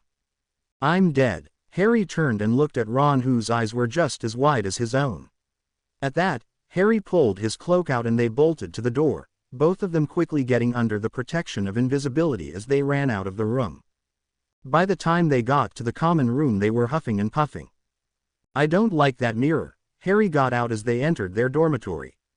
"Me neither. You think it's possessed?" Ron asked as Harry put his cloak away. "I don't know, but I'm not going near that thing again," Harry stated. "Good idea. Why do you think it was in there?" Harry asked, getting his breathing under control. "I don't know. I mean, the three-headed dog is at least guarding something. That, I have no idea why they would have it in an empty classroom, let alone in Hogwarts." They both climbed into their beds. "Why did you see that?" Ron asked, his voice low. "I don't know, but it wasn't cool. It was weird, and it wasn't as clear as the image of my family." There was a green flash and then, his voice trailed off. Ron guessed what he saw next. "That mirror is cursed, no doubt about it. It's bewitched or something." "Maybe it was a warning," Harry whispered. "Kind of an abrupt way to warn someone, don't you think?" "It got the message across," Harry muttered. The moment Hermione and Neville got back, and they found a secluded place to talk, Ron and Harry told them what they had found that night in the library and what had happened with the creepy mirror. Neville squeaked and Hermione gasped when Harry told them what he saw. After that, Harry's friends were even more closer to him, afraid what he saw could have been some kind of bad omen, or worse. In spite of this, the weeks that followed went by quickly, and they all worked diligently in improving their occlumency. After Ron and Harry had skimmed through that book in the library, they were sure they were getting a handle on it. Their studying not only included occlumency in their classes, but dipped into more advanced magic, including some nice spells Hermione had found after borrowing a book from a third year. They figured that with Quirrell, they couldn't be too careful. It had taken a bit of work, but they had gotten down a fair bit of the spells down, including Lumos, Stupefy, Poor Lake Fish and Accio. The game with Ravenclaw, which had been refereed by Snape, had gone by very quickly. When they looked back to it, it was hardly significant when compared to everything else going on. The only memorable things concerning that day included Dumbledore coming to watch, Snape flinching as Harry shot by with inches to spare, and Harry diving after and catching the snitch in record time. One day, while sitting in the library, quietly practicing their occlumency and doing homework, Hagrid went by. "Hey, Hagrid," Ron said, glancing at a book in the large man's hands, the title coming into view. "Dragon Breeding for Pleasure and Profit." "Oh, hey," Hagrid said, attempting to hide the book. "What are ye guys doing?" he asked, trying to look innocent as he went to them. Harry leaned forward and whispered, practicing occlumency. "How's it going?" he asked, kneeling beside them. "Pretty good. I've thought about trying legilimency, to make sure Ron and the others are getting it, but I don't think that's a good idea," Harry trailed off. "Probably a good idea not to touch that stuff if you can help it, Harry," Hagrid said darkly. Harry and the others nodded. "Hagrid, do you think you should start practicing occlumency? I mean, with Quirrell around and stuff," Ron began, the thought suddenly coming to him. "Nah, me being half giant and all, someone would have to really work at it tear me mind," Hagrid said proudly.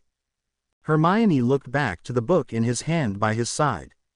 "What are you reading, Hagrid?" Hermione asked. "Nothin'," Hagrid said quickly. At that, they knew he was hiding something. "All right, if you must know," Hagrid looked around, making sure no one was listening or nearby. "I have a dragon," he whispered happily. "Hagrid, how did you get one?" Ron asked, his eyes wide. "Come, we'll talk at my place, won't tear show you him anyway," Hagrid said, as if he was a dad about to show off his firstborn. "A dragon egg," Ron whispered, staring at it as Hagrid removed it from the fire. "Yes, isn't it wonderful?" Hagrid asked. "It should." He put it on the table, just as crack, hatch soon. "Oh, wow," Ron whispered, "I know what that is, it's a Norwegian ridgeback." The little dragon shook himself from his shell, and turned to Hagrid. "Isn't he beautiful?" Hagrid murmured. "Bless him, he knows his mommy." Hagrid took a small shell off of the little dragon's head. "Hagrid, where did you get him?" "I won him, off of a stranger in the pub," he said, nonchalantly. "He was an odd fellow, but nice enough, he kept buyin' me drinks." "So, he just had a dragon egg in his pocket?" Hermione asked, skeptically. Red flags were going up for her all over the place. "Well, he said he needed to get something off his hands, but wanted to make sure it would go tear someone who could handle it. I asked him what it was, and he told me. Well, I've always wanted a dragon, so I told him I watched after Fluffy, so a dragon would be no problem. And I told him, the trick with any beast, is to know how to calm him," Hagrid said proudly. "Did he ask how to calm Fluffy?" Harry asked, dreading the possible answer. "That dog was guarding that stone for goodness sake." "Well yes, who wouldn't? But I told him, sorry, can't tell you. Hogwarts. Secret. Then I joked, if I told ye, I'd have to kill you. He left soon after that, and gave me the egg. You can never be too careful, especially after everything's that's been happening, Harry." Harry and his friends gave a silent sigh of relief. Hermione focused back onto the dragon. Hagrid, how fast do these types of dragons grow?" Hermione asked, already foreseeing possible problems. "Small wooden house, fast-growing fire-breathing dragon," and well-meaning man who didn't understand the danger. Bad combination. Well, that's why I've got these books, they'll tell me everything I need to know, he said, sounding confident. Harry, Ron, Neville, and Hermione looked uneasily at each other. What are you going to call him? Neville asked, deciding one of them should say something, even though his voice was shaky and betrayed their nervous feelings. Norbert, he declared. At that, Norbert raised his head, as if proud of his newly christened name. Well, I shouldn't be keeping you here late, off a lot go, wouldn't want you to get into trouble, he said, giving a pat on Norbert's head. They bid him an early good night, and were off, catching each other's eyes, knowing Norbert could not stay, no matter how much Hagrid wanted him to.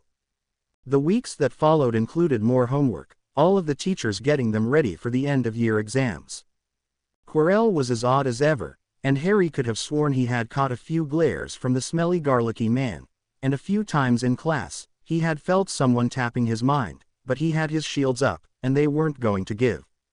He had been tempted to shoot out that Cadabra memory again, but didn't want to risk lowering his shields, not even for a moment. Draco and his friends were civil with him, and even decreased their bullying activities, at least when he was around. Harry might go as far to say Draco was becoming a friendly acquaintance, but to call him friend at this point would be foolish, and to trust him would be dangerous. He was still the son of a Death Eater. Harry didn't know what it would take for Draco to become a friend, but it would have to go beyond just this current respect they had formed. It would have to include something called loyalty. The occlumency lessons continued, but they were all sure they had it down pretty well, or at least as well as they could get with the minimum instruction they were able to receive. Hermione had been unable to get anything on occlumency during the break. When she and her family went to Diagon Alley, she had received a few odd looks for looking at the books, and decided then was not a good time to buy them. That, and she didn't want to have to explain to her parents why she wanted to purchase books well beyond the material covered at Hogwarts. Harry's dreams had calmed a bit, but still made themselves known on occasion. This had only happened a few times, Ron and the others being good about it, waking him up, making sure all was well, and going back to sleep. Everyone's main concerns now were the upcoming finals, and Harry and his friends' concerns also included Norbert. He was growing at least an inch a day, and Hagrid was either oblivious or in denial about the imminent outcome. Hagrid, just let him go, set him free, Harry said one day, seeing the dragon beside Fang chowing down on a slab of meat. I can't, he's too little. He'd die, Hagrid said. Hagrid, he can't stay here, Hermione said, stepping forward. I know, but I can't just dump him, I can't. If only we knew someone who could take him, Neville said absently. Harry turned to Neville, thinking, before suddenly facing to Ron. Charlie, he said. Ron was at first clueless, but then it dawned. My brother is in Romania. Ron shouted. Studying dragons, Harry said, a grin growing on his face. It didn't take long to break Hagrid down into agreeing to send Norbert to the caring hands of Charlie. Soon after, they wrote a letter to Charlie, hoping they wouldn't have to wait long for a reply. A week trudged by until they finally received a letter back, an ecstatic Charlie very happy to take the illegal dragon off of Hagrid's hands. The letter held all of what they would need to do and when, for friends of his would be dropping by the following week to pick Norbert up. All Harry and his friends had to do was deliver the valuable package. All right, with the invisibility cloak, 2 of us can go to take Norbert, Harry said, the 4 of them secretly having gathered to plan this. I think I'm out, I'm physically not that strong, Hermione muttered, disappointed. Yeah, I guess you're right, Harry apologetically agreed with her. I don't think I should, Norbert seems to like me too much, Ron said, lifting up his slightly swollen hand. Yeah, that would not be good, we deliver the dragon who ate Charlie's brother to Charlie's friends, Harry stated. Well, then I suppose it's me and you, Neville. Me? He asked, clearly not sure or confident. Yeah, look at you, you could probably carry the crate all by yourself, I'm pretty much only there for moral support, Harry said encouragingly. Well, if you're sure, Harry, he said. I am, he said, and that settled it. If they hadn't been in such a hurry, they might have felt obliged to allow Hagrid a longer goodbye, but time was of the essence, and they couldn't risk missing Charlie's friends. Neville definitely proved Harry's statement earlier about strength. Harry barely had to exert himself to help carry the crate up the stairs while holding the cloak over them. Finally, they got to the top, finding Charlie's friends waiting for them. "Harry, great to finally meet you," one of them said, the others behind him getting Norbert situated for flight. "Hello," Harry said, Neville standing shyly behind him. "Thanks for getting the dragon to us," the young man said. "Oh, Neville did most of the work. If it weren't for him, I doubt the crate would have made it up here so quickly," Harry said, beckoning Neville forward. "Neville Longbottom?" he asked, taking hold of his hand for a shake. "Yes, sir," Neville said. "Goodness, man, I'm only a few years out of Hogwarts, no need to be formal," he said playfully. "Well, best be off, nice meeting you both," he said, turning to his friends who were ready. Harry and Neville left, getting under the cloak again to head back to the dormitories. On their way back, they were thankful they had the cloak with them. Filch was on patrol, as was Mrs. Norris. If it hadn't been for Harry and Neville's heightened awareness and caution, they might have gotten caught. When they finally were in the safety of Gryffindor Tower, they breathed a sigh of relief, Hermione and Ron impatiently waiting for them. "So, how'd it go?" Ron asked. "Were there any problems?" Hermione asked. "It went well, glad I have this cloak," Harry said. "We would have gotten caught without it," Neville admitted. "Filch?" Ron asked, slightly ominously. "Yeah, and his cat," Harry said. "Does that man ever sleep?" Hermione asked. "Hermione, have you seen that man?" "I would bet he doesn't sleep or bathe," Ron stated. "That was a little harsh," Hermione replied, though no hostility present. "But true," he continued. Neville and Harry managed not to laugh, before they all realized the time and headed to bed. The end-of-year exams came faster than what they had wanted, but they were here, and they could do nothing else about them but to study and hope it would be enough. Neville was stressing about the potions final, and even with the guidance of Hermione and Harry, he was sure he was doomed. "Well, just take comfort in the fact that everyone else feels this way as well," Ron told him. "Still doesn't make me feel any better," Neville muttered. "Hey, at least you know you're going to ace one exam, Neville," Harry said. "Herbology." "Thanks," Neville said. They were reviewing for the history exam, which Harry was dreading. He had seen enough of those lessons for a lifetime. "Well, at least I know my history," he told himself as he closed his history book and went on to studying charms. "Well, we either know it or we don't at this point," Ron said finally, hitting his head against the cover of the Transfigurations book. "Giving yourself a concussion will not get you excused from your finals, Ron," Hermione said. "What if I hit my head so hard it causes memory loss?" Ron asked. "They might think about giving you more time to study," she replied. Ron rolled his eyes, before they got up to march pathetically to their first exam.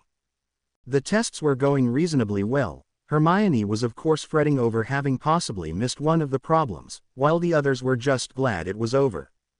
"Your scar hurting again?" Ron asked quietly. "Yeah, and it's really weird. I could almost swear Quirrell is the reason. I think it's warning me or something," he said, trying to rub the irritation away. Harry was dreading the test in defense against the dark arts. He still could not understand why Dumbledore allowed the man to continue to teach even though he clearly wanted Harry dead. Hopefully nothing happened to make Dumbledore regret his decision. Harry and the others went into the smelly classroom to take the test. The moment Harry entered the room he felt his scar prickle with something more than just pain or irritation. He could feel anxiousness, eagerness, and excitement coming from it. "This is beyond weird. Why can't I just be normal for 1 hour, especially during a test?" Harry asked himself as he took his seat, the others sitting as well. He looked up at Quirrell, who was looking as innocent and dorky as ever. Harry just wanted to be sick.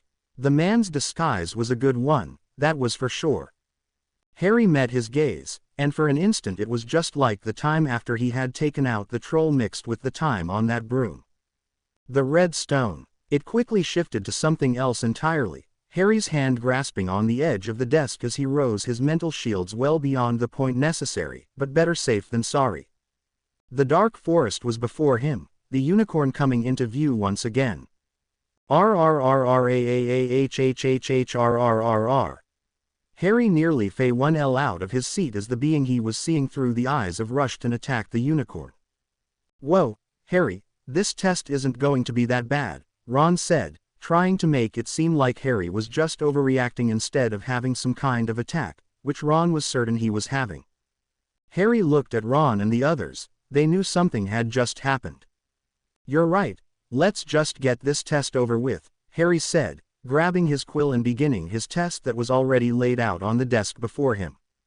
Harry and the others had never finished a test so quickly, not that they just put in nonsense as their answers, they just hurried through and put down their responses in record time.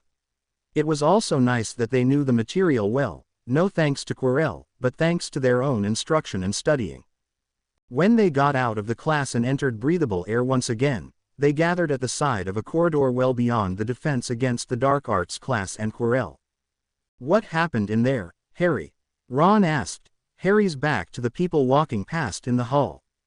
Let's talk about this later, somewhere else, Hermione said wisely, since there were people about, and they needed to get ready for the potions test that was next. I'll tell you guys after potions, Harry said, wishing he could share it with them then, but knowing they couldn't risk Quirrell overhearing, even though he was still in that classroom.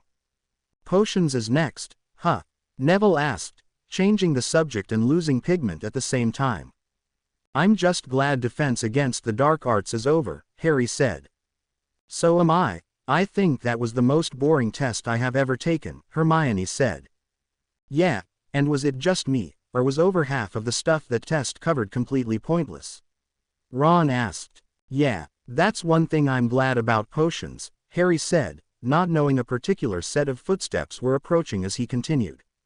I mean, Professor Snape might be hard, and I swear he purposely picks on me sometimes, but at least we learn something important in his class. Though, I wish he would cover certain things a little more in detail. But you know what, sometimes I wonder what Defense Against the Dark Arts would be like if Professor Snape taught it. He looks like one who would know those types of things. I know, if I had a choice between Professor Severely Strict Snape or that pathetic disguise of a man who should go by Garlic Head, instead of Professor, I'd pick Professor S.S. Snape every time. Harry stopped his rant suddenly, seeing the faces of his friends. Can't be Garlic Head, Harry thought. Good afternoon, S.S. Snape, said smoothly. Harry turned slowly, and looked up to the darkly cloaked man, meeting his even darker eyes. Hello, sir, Harry said, hoping his voice wasn't shaking too much.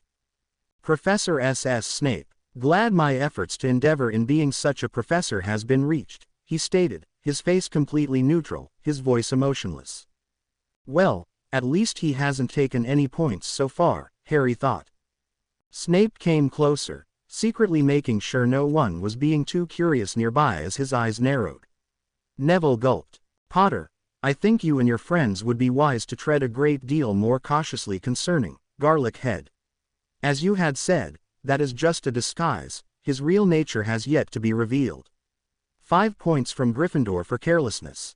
1 point gained for seeing beyond an outward appearance, he said, before turning and going on his way to prepare the dungeon for their potions exam. They watched him leave, not daring to say a word until he was out of sight. Harry, you are the luckiest and the most unluckiest guy the first have ever known, Ron said. Has Snape ever given points? Hermione asked, still staring off where she had last seen Snape.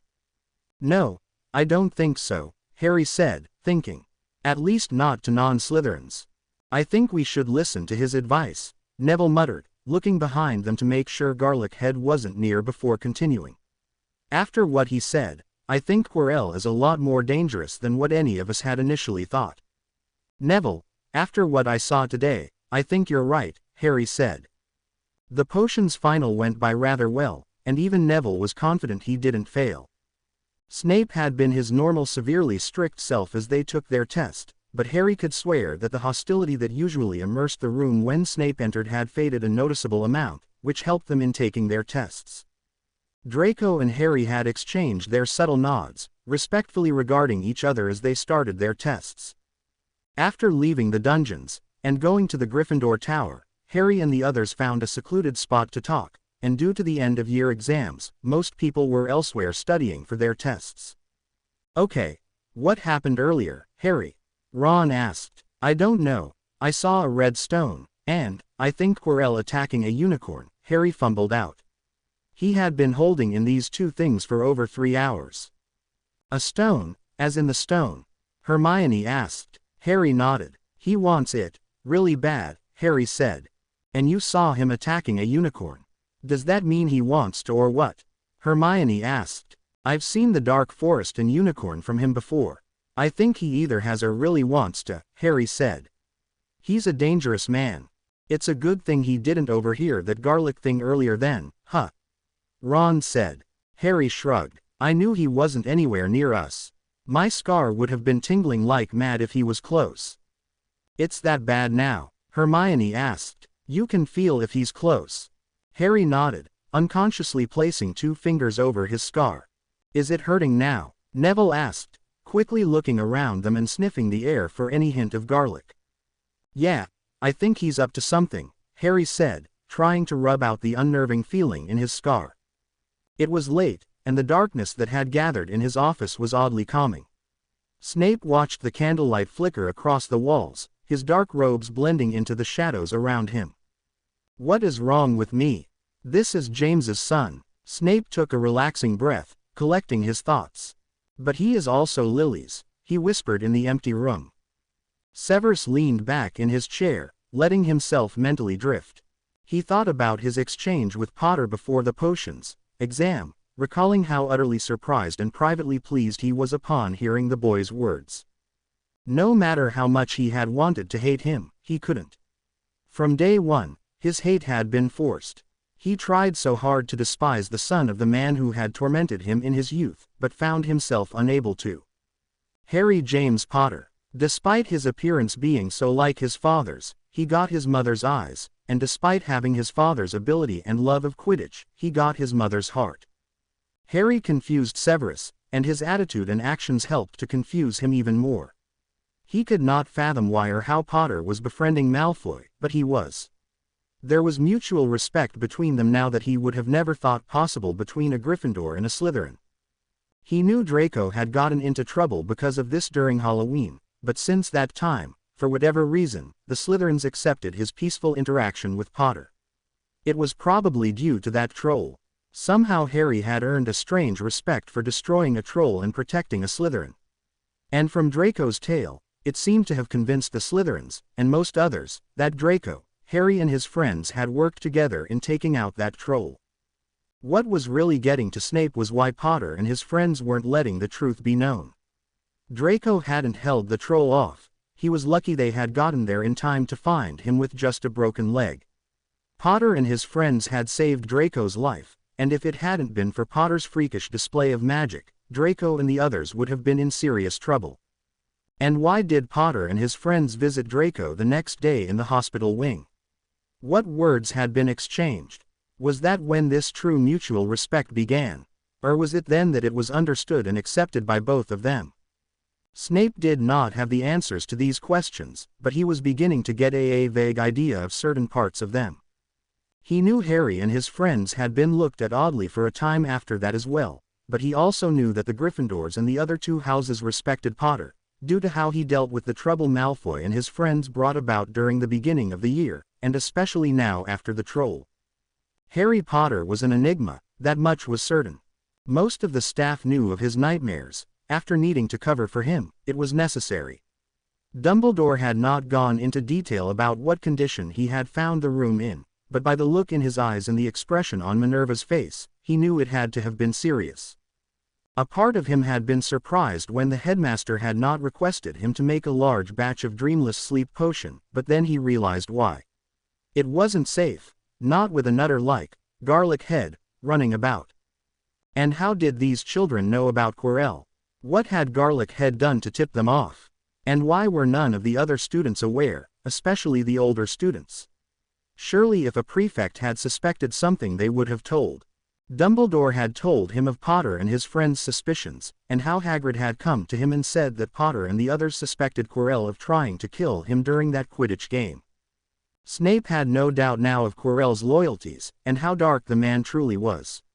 It had taken everything he had to counter the curse placed on Potter's broom, and a part of him suspected that it hadn't only been him fighting for Potter's life that day, but that he had help from an unknown source, especially when he realized whose robes had mysteriously caught fire. There was a lot going on that he could not explain, but at least he knew one thing. Quirrell wanted that stone, hated Harry, and would stop at nothing to get what he wanted. The other thing he could not figure out was this new side of Hagrid. He had changed since meeting Potter. He no doubt cared for the boy, and Snape was certain he was keeping something from them, even the headmaster. What did he know? It clearly involved Potter in some way. What did he know that he wasn't telling any of them?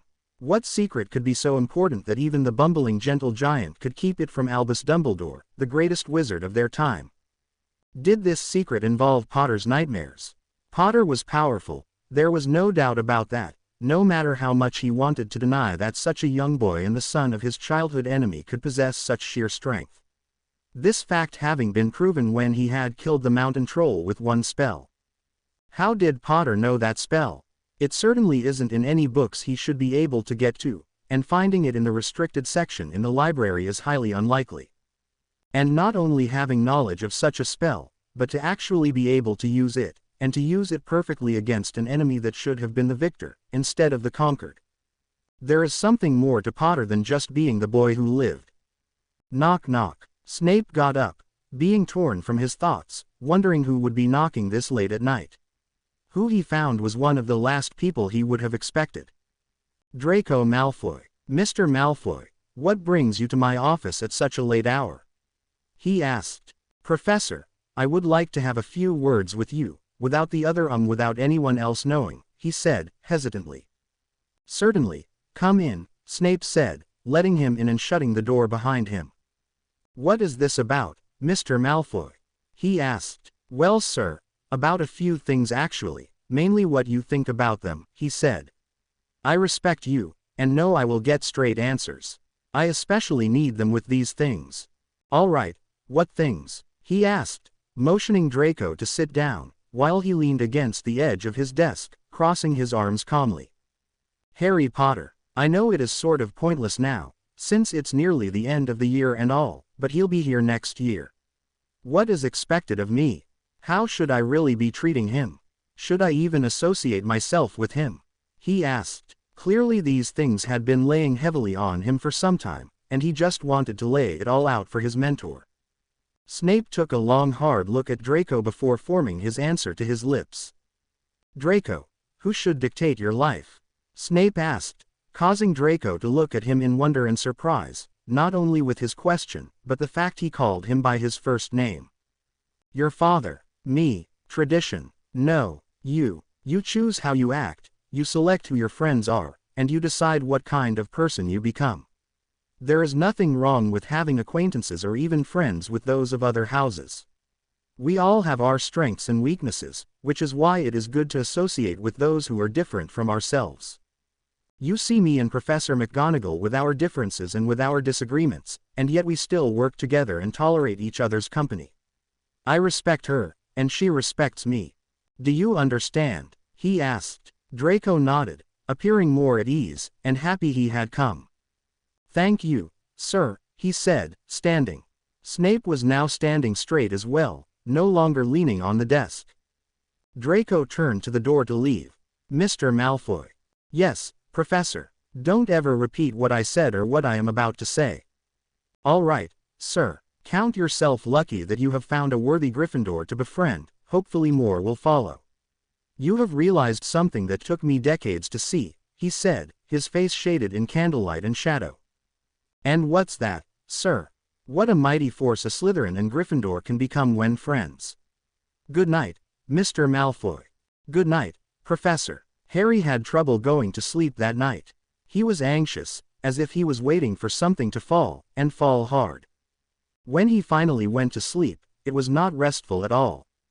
The darkness was as thick as the trees, and the air was heavy as his sight focused. There was a dead unicorn below and slightly beside him, he was levitating. You will tell me, a voice hissed. A hand was out in front of him, a large man before him. No, I'll tell ye nothing, the man said. Fine, then I'll take it, he whispered dangerously, raising himself the next foot to get to the man's eye level. Hagrid, Hagrid, Harry shot up to find Ron just getting out of bed to try to wake him. Harry, what did you see? Ron asked, seeing that Harry was rubbing his scar. We need to get to Hagrid. Quirrell has him right now, he's using legilimency I think, he said, getting his shoes on, putting his robes on and grabbing his invisibility cloak. Ron didn't need to hear anything more. He woke Neville up, thankful the others were still sleeping, being accustomed to random outbursts from Harry in the night by now. Neville and Ron quickly got ready, and were right behind Harry when they left the dormitory. Hermione, we need her, Ron said, stopping in the common room. Harry nodded, about to run up the stairs to get her, but then remembered that boys could not go up, unless they wanted a very nasty curse to fall upon them. Hedwig, Harry said suddenly, Neville quickly grabbing some torn parchment on the side table and finding a quill under a chair, knowing what should be done. Either by some miracle or very good hearing, Hedwig came flying down. Thankfully, Harry hadn't locked Hedwig's cage. She landed on Harry's arm, Neville handing him a note he had quickly jotted down. Get down here now, alone. Hagrid's in trouble, Quirrell. Nev, HP, Ron. All right, can you wake up Hermione, and only her? Harry asked. Hedwig nodded, as if that instruction had been obvious and hadn't needed to be said, while she took the note from Harry's hand. Okay. At that, Hedwig flew up to get Hermione. They didn't have to wait long. In less than 1 minute, she was down and dressed, her hair in a ponytail, a wand in her hand. All right, what's happening? She asked as they all got under the special cloak. Harry had a vision thingy. Quirrell has Hagrid right now in the forest, he's using legilimency we think, Ron said as they went out into the hall. Several thoughts were going through Harry's head while they left Gryffindor Tower. Should they get help? Would they believe them? Did they even have time? Harry and the others had thought they were going to have the corridors to themselves, but quickly found they weren't. Draco Malfoy. What's he doing up? Ron asked, slightly suspiciously. But before any of the others could speculate, Harry left the protection of the cloak, and was dashing towards Draco. What's he doing? Hermione asked, the three of them still invisible. Draco, Harry shouted, scaring Draco half to death who was on the other side of the corridor. Potter, what are you doing up? He asked, turning to Harry as he tried to calm his pounding heart. I need your help, we need your help, he called, stopping a good distance from him, urgency bleeding through his every word, praying Draco would understand he couldn't explain at the moment, and would help. Get help, get Professor Snape. Hagrid's in trouble, tell Snape Quirrell has him in the Forbidden Forest, trying to get the secret to get the stone. He'll know what to do. Tell him, Harry said, beginning to run away from Draco and towards the closest exit of the castle, his three friends suddenly appearing and joining him. All right, Potter, Draco yelled back, turning back towards the way he had just come, both Potter's words and Snape's ringing in his mind as he rushed to Snape's office. Harry and the others made it outside very quickly, Ron having handed Harry his cloak on the way since they no longer needed it. Harry stashed it in his robes as they approached the forest. Come on, this way, Harry said, all of them with their wands out. The forest was just as dark as it was in his dream, but using his scar and memory as a compass, they cut through the forest, staying close together and weaving around and under trees and branches. Harry slowed, the others doing so as well. Harry motioned them to stop, pointing to a spot a few yards ahead of them beyond some trees. There, he whispered, taking a breath before laying out the plan. All right, when I give a quick, Lumos, and, Nox, Ron, Neville, you get Hagrid out, Neville stun, Ron levitate or whatever needed to get Hagrid away. Hermione, distract, cut around to the right, do something fancy. I'll get Quirrell. Got it? Harry asked. After Hagrid's out, Neville asked, get out of the forest. Go to the castle, tell Dumbledore, guard Fluffy. All of us. Hermione asked. You three. Guarding that stone is top priority. It's the elixir of life. I'll keep Quirrell busy as long as I can. K. The others nodded. Knowing there was no point in arguing, time was ticking. They moved forward, knowing their tasks. Ron and Neville went to the left, Hermione went to the right, Harry going up the center as they all zeroed onto their target. Hermione held in a gasp, as did the others, when she saw Hagrid body locked before a hovering Quirrell, only there was something even more wrong. Quirrell's right side was facing Hagrid, and his face was turned to his left, blankly looking in the direction of Harry, and yet there was another face on the other side, focused on Hagrid. A sickly gray face with ruby-red eyes. Ron, Neville, and Hermione looked back to Harry, knowing where to find him. They saw the quick blink of light from the tip of Harry's wand, and acted, still taking refuge in the brush and overgrowth of the dark forest. Stupefy! Neville shouted as Hermione shouted some spells of her own, raining down pandemonium throughout the clearing with impressive fireworks spells that would no doubt make the Weasley twins want to recruit her. Neville's red stunning spell shot forward and hit Quirrell's arm. Ah! Hagrid fell, landing on the ground on his side as if he was a log. Wingardium Leviosa! Ron shouted, before adding, Accio Hagrid. Ron and Neville, now side by side, grabbed the floating Hagrid by the thick clothing on his broad shoulders as he shot towards them, his frame brushing against a few protruding branches and limbs.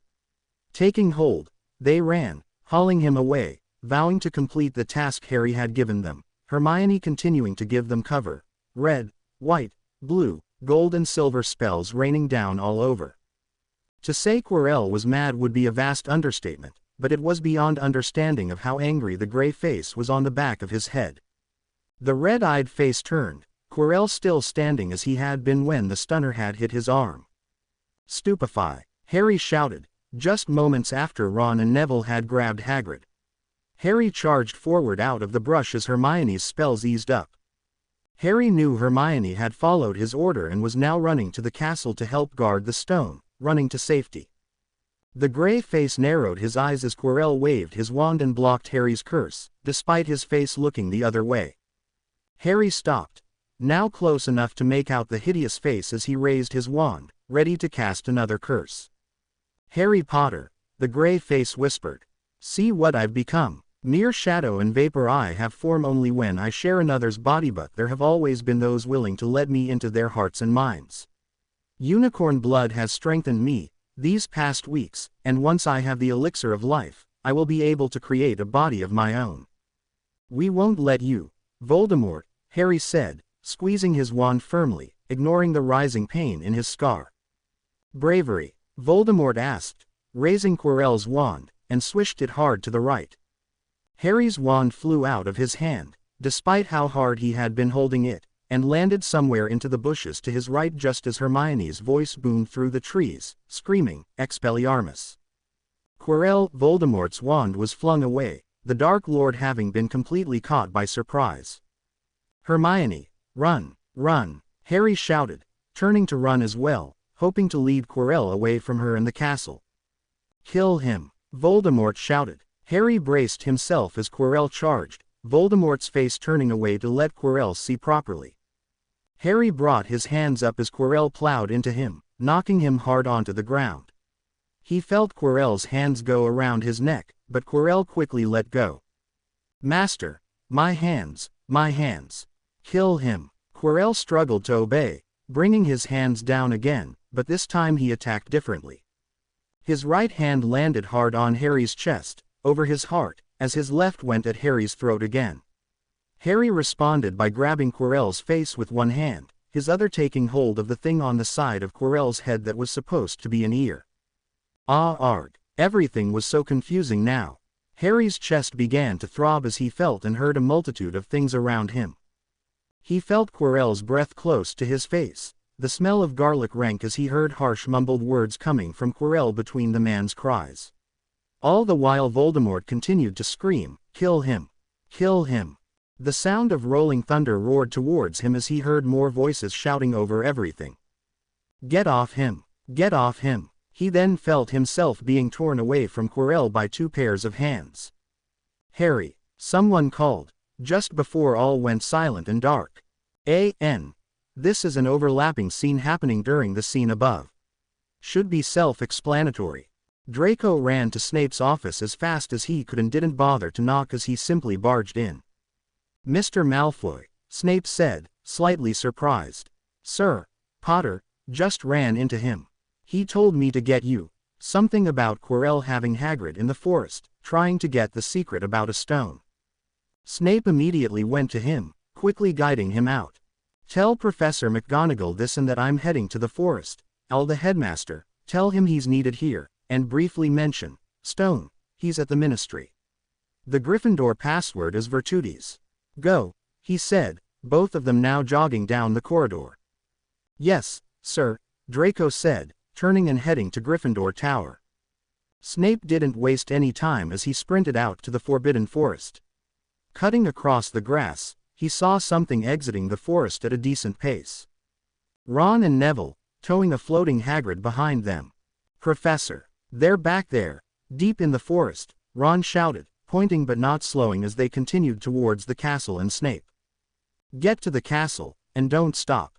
More help is on the way," he stated, running past them, his wand out. Neville and Ron nodded quickly, never having seen Snape with his wand out, nor an expression of such intensity. "Come on," Ron said, pulling Hagrid harder. Snape continued forward, entering the forest and running as fast as he could towards where Ron had pointed. He was several dozen yards in when he saw Hermione running towards him. She was close to tears, her hand tightly clasping her wand. "Granger," he said as she stopped before him. He steadied her with his hand and was about to give her orders, but the sound of hooves came to his ears. He turned to his left, finding several centaurs. "Severus," one said, trotting forward. "Ronan," Snape said, "I will ensure Ms. Granger gets to the castle." "Go," he said, taking hold of Hermione's arm, and promptly lifting her up, swinging her onto his back. "Severus," a voice called somewhere behind him. Snape turned around to find Professor Dumbledore running towards him. "Come, this way," Snape said, turning back and leading the way, Dumbledore right behind, centaurs alongside them.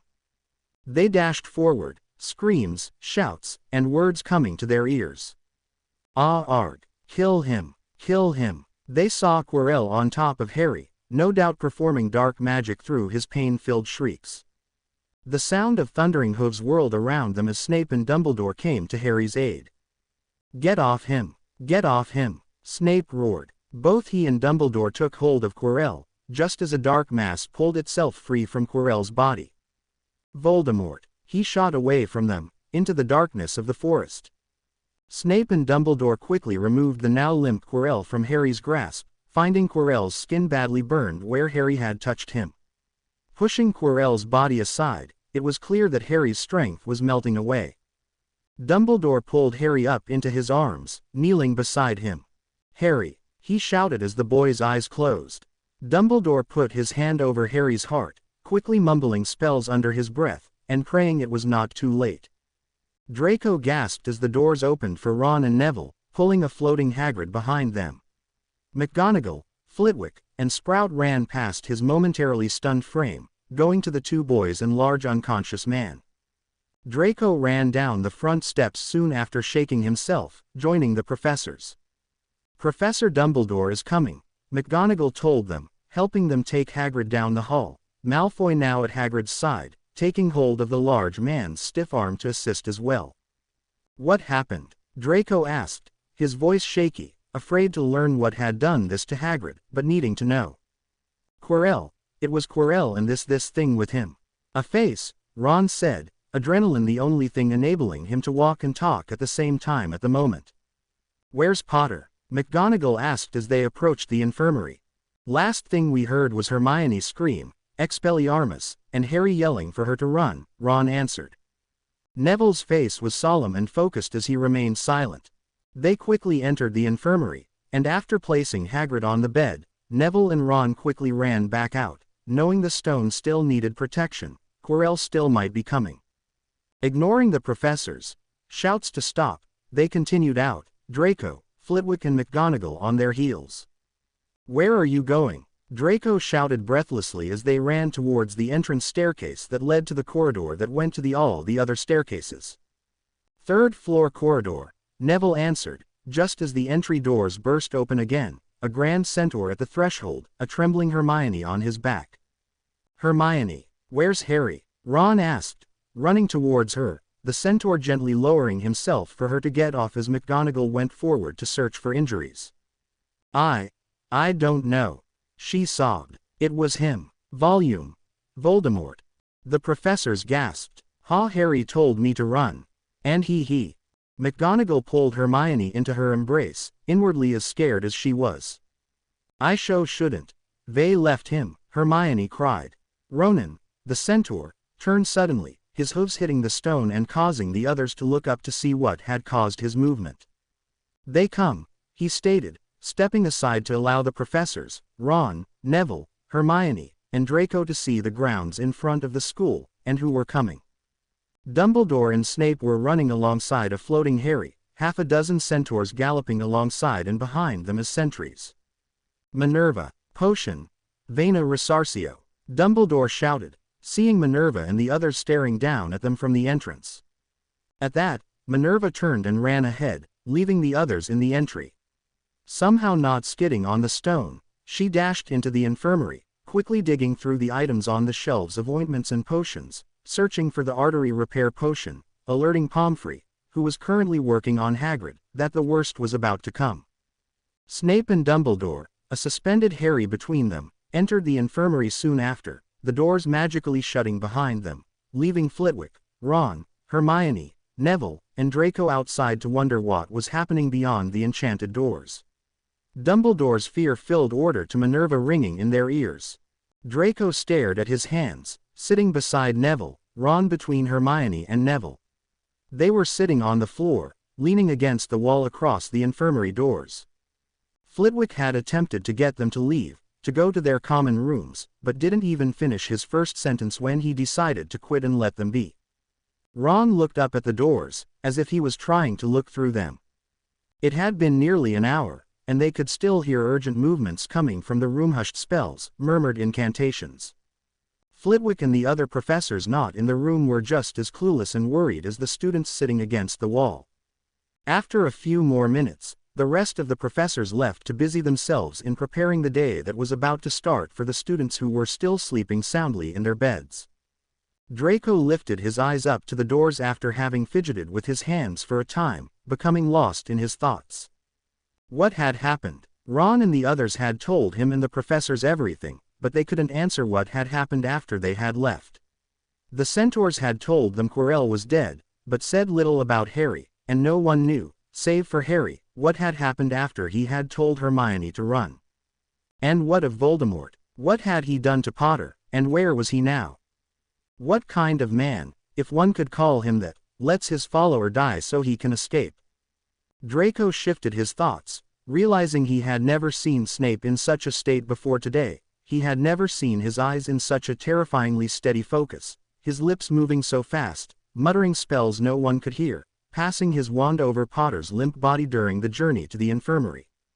The silence around Draco and the others was deafening as the sound beyond the doors stilled, but the doors remained closed. Was Potter going to die? Was he, Draco, going to lose what Snape had called a worthy Gryffindor? Was he about to lose a friend he could have had? At that thought, something suddenly snapped inside of him. A recognition of something he should have seen a long time ago. Whether Potter made it or not, he had to make a choice now. He had options, as Potter had said earlier in the year, and only he could decide which to take. He had to decide now, was he going to go the route of power and waste his time, like his father, or was he going to become more than he was by choosing differently? The door opened. Draco and the others quickly stood as McGonagall and Sprout slowly stepped out, shutting the doors behind them. They looked weary and exhausted, and just stood there for a moment, looking at Harry's friends staring uncertainly at them, waiting to be told what was happening. Draco stared up at McGonagall, trying to catch her eyes, but before he could, several other professors came running up, including Professor Flitwick. McGonagall finally found her voice. "We've gotten the curse under control, and have done as much as we can in repairing the damage," McGonagall said, her voice in a forced calm. "What kind of curse was it? What's the damage?" Hermione asked, her eyes red from recent muffled crying. "It was dark magic, and as I do not know the exact curse, I cannot say. As for the damage, Potter has sustained internal injuries," McGonagall said, her voice attempting to hide her emotions, but failing. Is he going to be okay?" Neville asked, the four of them stepping around McGonagall and Sprout. "We don't know yet," McGonagall said honestly. "The headmaster, Professor Snape, and Madame Pomfrey are seeing if there is anything else that can be done. All we can do now is wait." The word of what had happened hours before sunrise had spread throughout all of the residents of Hogwarts, and as everyone entered the Great Hall for breakfast, a wariness came over all. Neville, Ron, and Hermione sat quietly together, too withdrawn in their own thoughts to even notice the hushed voices around them. Many of the students had heard little bits and pieces of what had happened, especially the part about how Draco Malfoy had been given the password into Gryffindor Tower to alert McGonagall about something happening in the Forbidden Forest. Several other things were quietly buzzing over the hall as everyone got settled, but no one knew exactly what had happened. And finding that Professor Snape, Hagrid, Madame Pomfrey, and Professor Quirrell were gone ignited even more curiosity. Ron's eyes wandered to the Slytherin table to find Draco, his two buddies just sitting silently on either side of him, staring down onto his plate. Ron's hatred for the Slytherin had been slowly melting over the term, thanks to Harry's influence, and now, instead of seeing a Malfoy, he was seeing Draco, just Draco. And since Draco was no longer poking fun or spitting insults at him, Ron decided to let the past be forgotten, or at least forgiven. Hermione took in a shaky breath as Neville just sat unnaturally still beside her. "Ron, do you know what's going on?" Dean asked. "Where's Harry?" "Infirmary," Ron stated, not really knowing who he was answering, just answering. Several other people, having heard his answer, leaned in to ask questions, but thankfully for Ron, Dumbledore stood up, and got everyone's attention by his somber expression.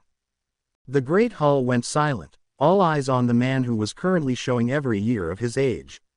The students glanced uneasily at each other, knowing that whatever had happened before they had woken up was serious. "Before any more rumors or inquiries are made with what has happened, let me tell you the truth. By the actions made by Mr. Harry Potter and 4 other students, Hagrid's life was saved last night, and a powerful magical item was prevented from falling into Voldemort's possession." Several people gasped, but quickly refocused onto the headmaster. Lord Voldemort had attached himself to Professor Quirrell, and both had been set on getting this item, which has now been destroyed. Voldemort has been forced away, due to the efforts made by Mr. Potter, but this was not done without sacrifice. Mr. Potter is in the infirmary.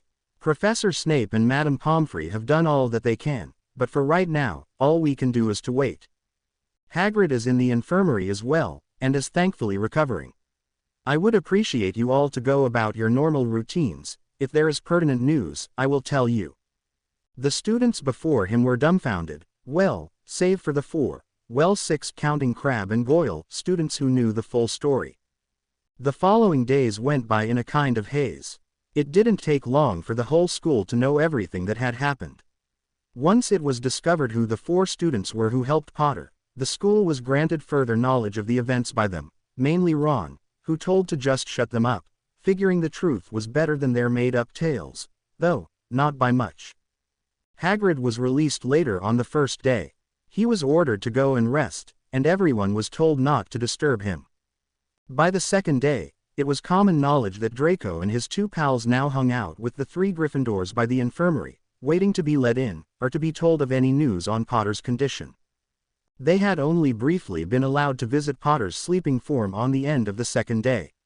It was good to see that he was in fact alive, but knowing that he was still not well and seeing the professors' worried faces did little to quell their worry.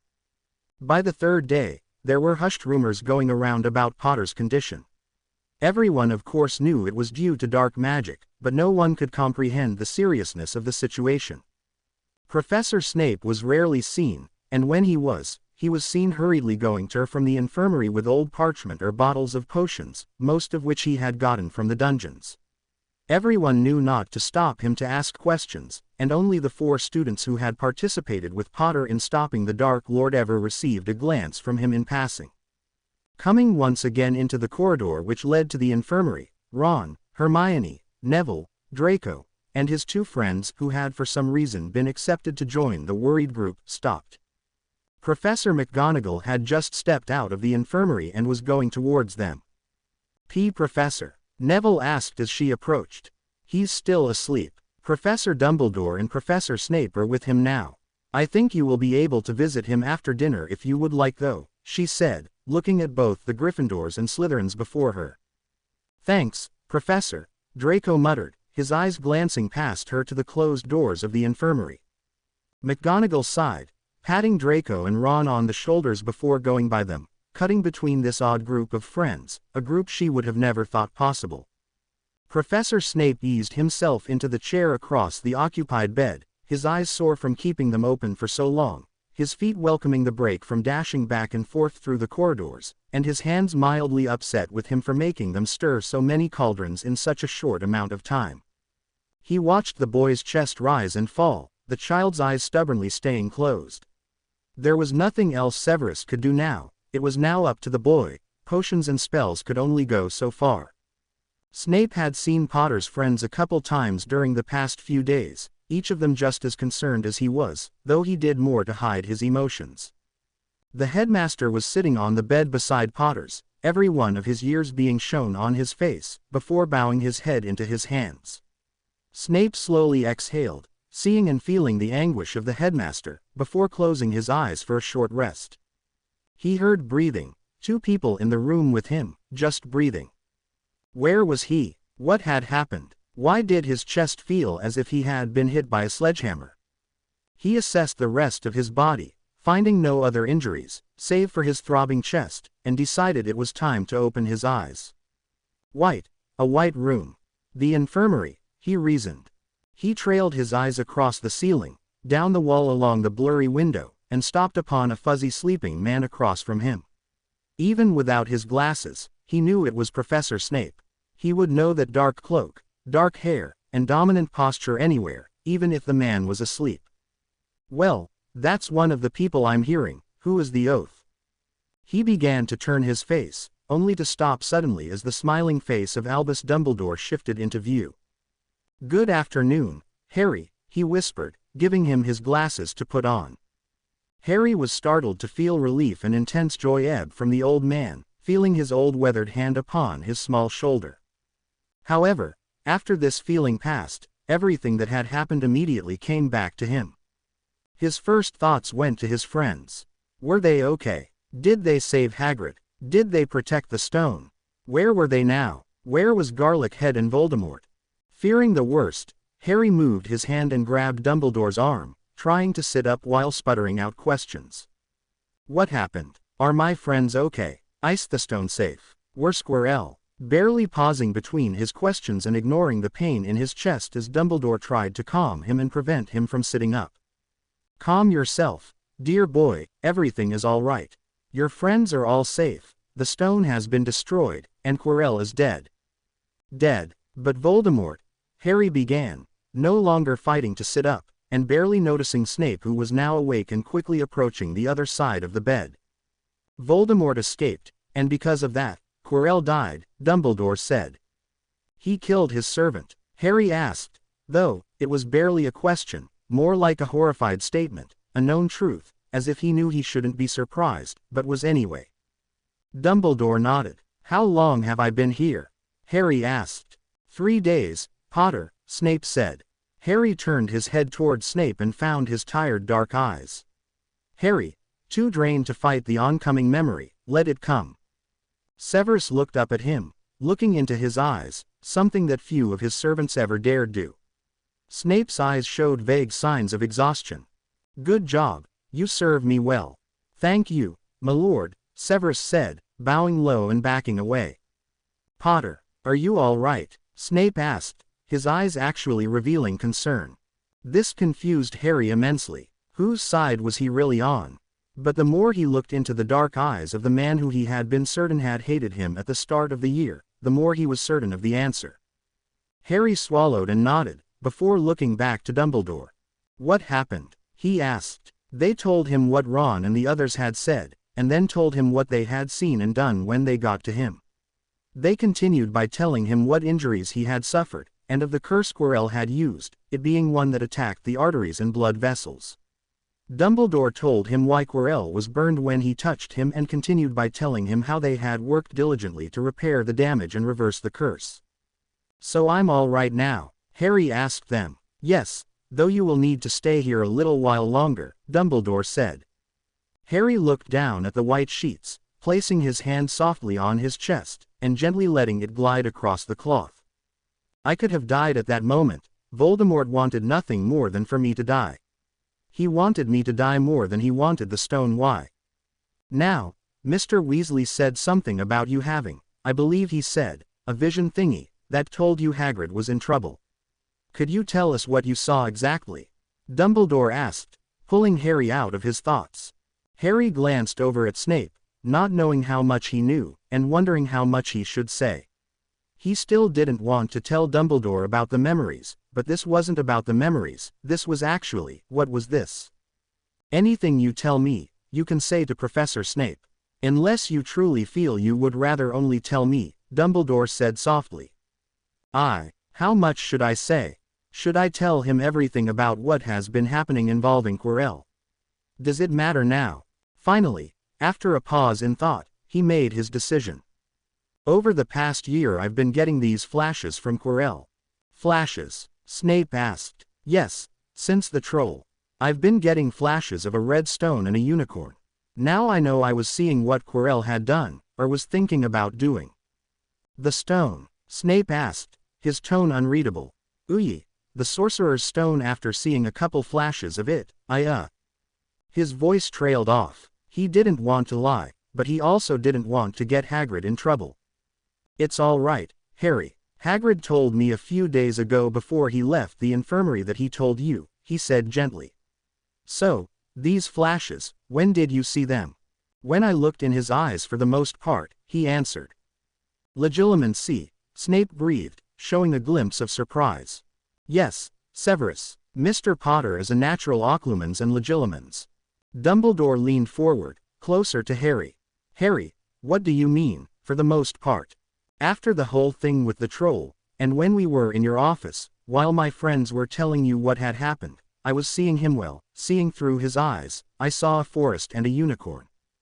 Dumbledore nodded. I thought there was something more going on than you just trying to calm your mind. Now that I think about it, after you slew the troll and we came in, you saw something then as well, correct? Yeah, the stone. But even before then, I didn't like Quirrell. From the corner of his eye, Harry could have sworn he saw a ghost of a smile on Snape, but it quickly vanished. Did anything else happen with Quirrell that I should know? Dumbledore asked after a moment. Particularly concerning the broom incident during your first Quidditch game. Did Hagrid tell you about that part?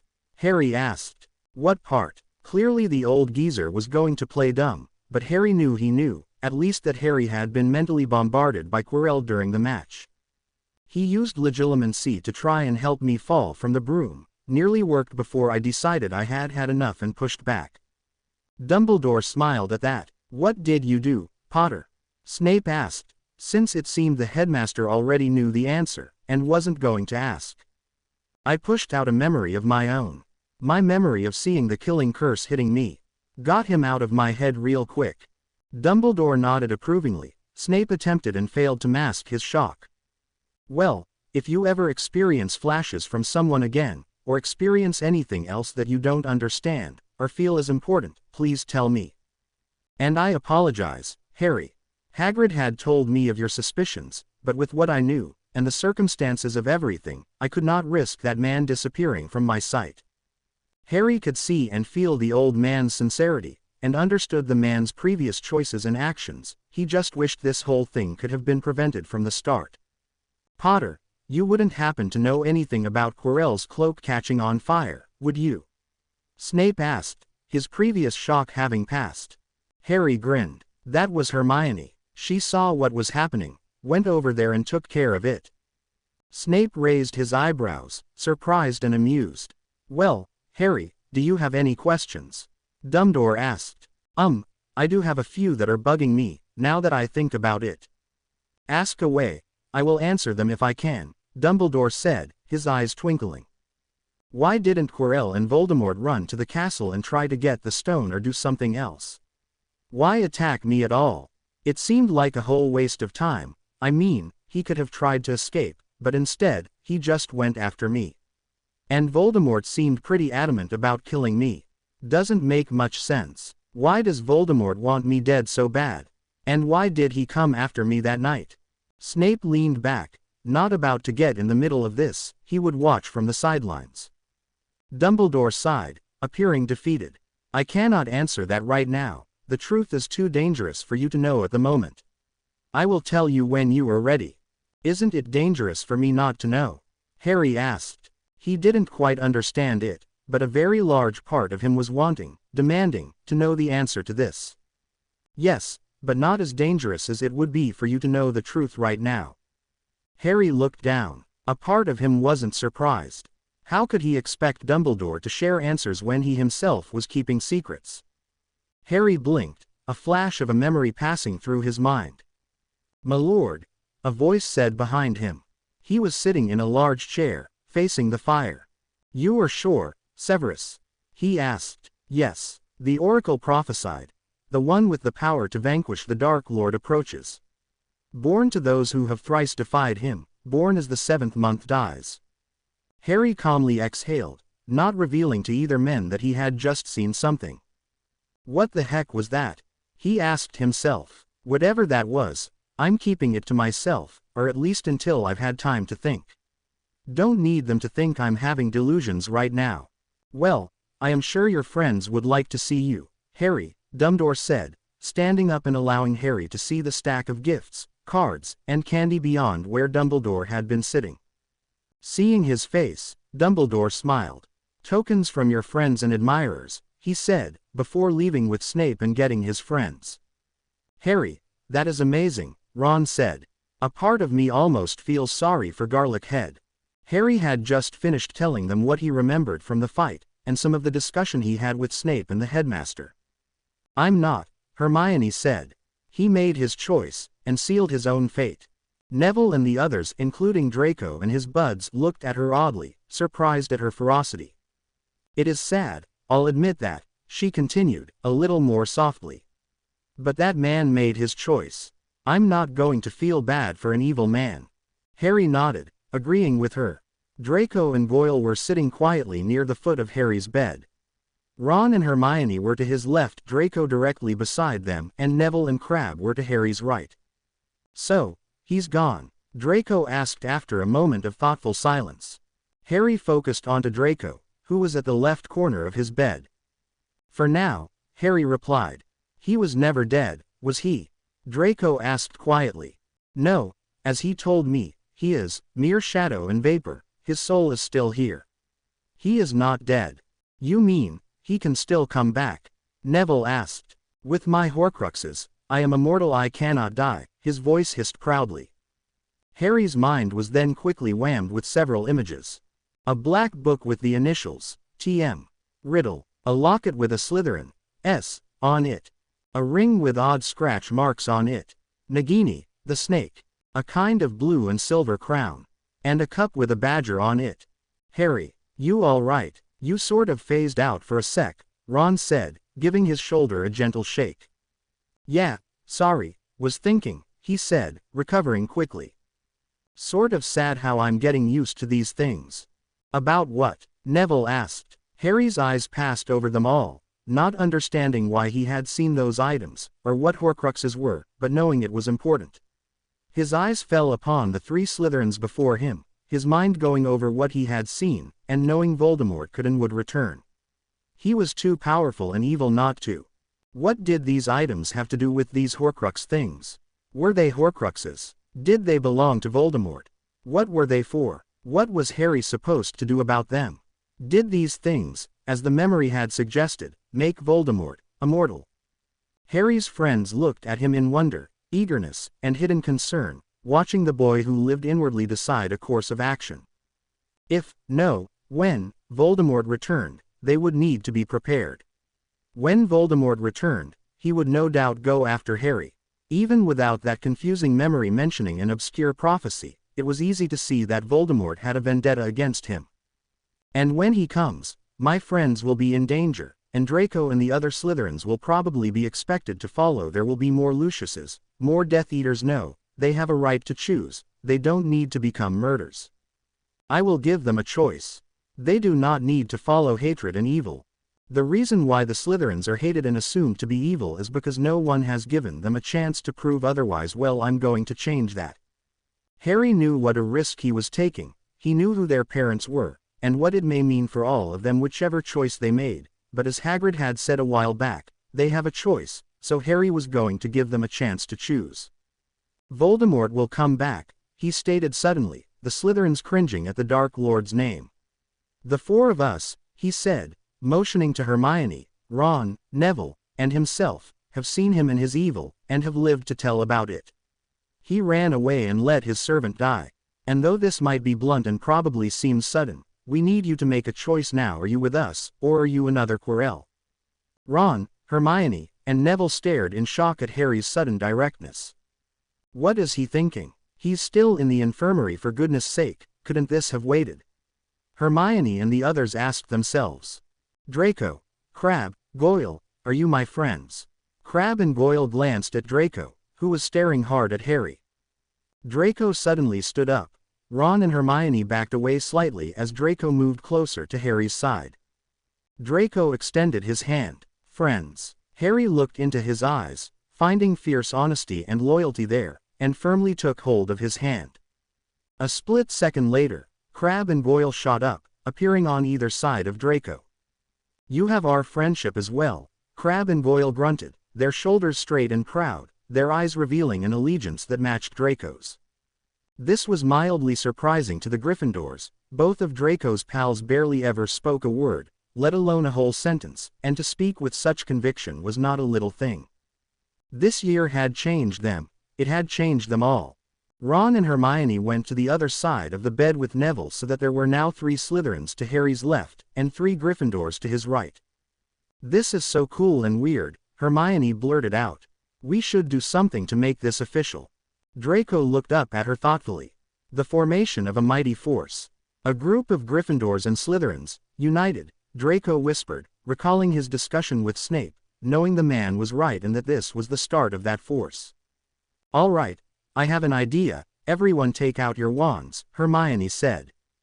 They did so, not really knowing what she was planning, especially since they were in the infirmary. I read about magical oaths and that kind of thing. We should make one, Hermione said. Sounds interesting, but is it just words, or is there something more to them? Goyle asked. There are benefits. I've read that oaths are pledges for a group forms a special link between them. It said that if they use magic together, it will be more easily joined. Can't hurt, especially if Voldemort does come back. Good thinking, my own, Harry said, Draco and the others looking equally pleased. Okay, let me think. They let her think, before she nodded. All right, how is this so far? Together we Griffs and Sleeths will forge a mighty force.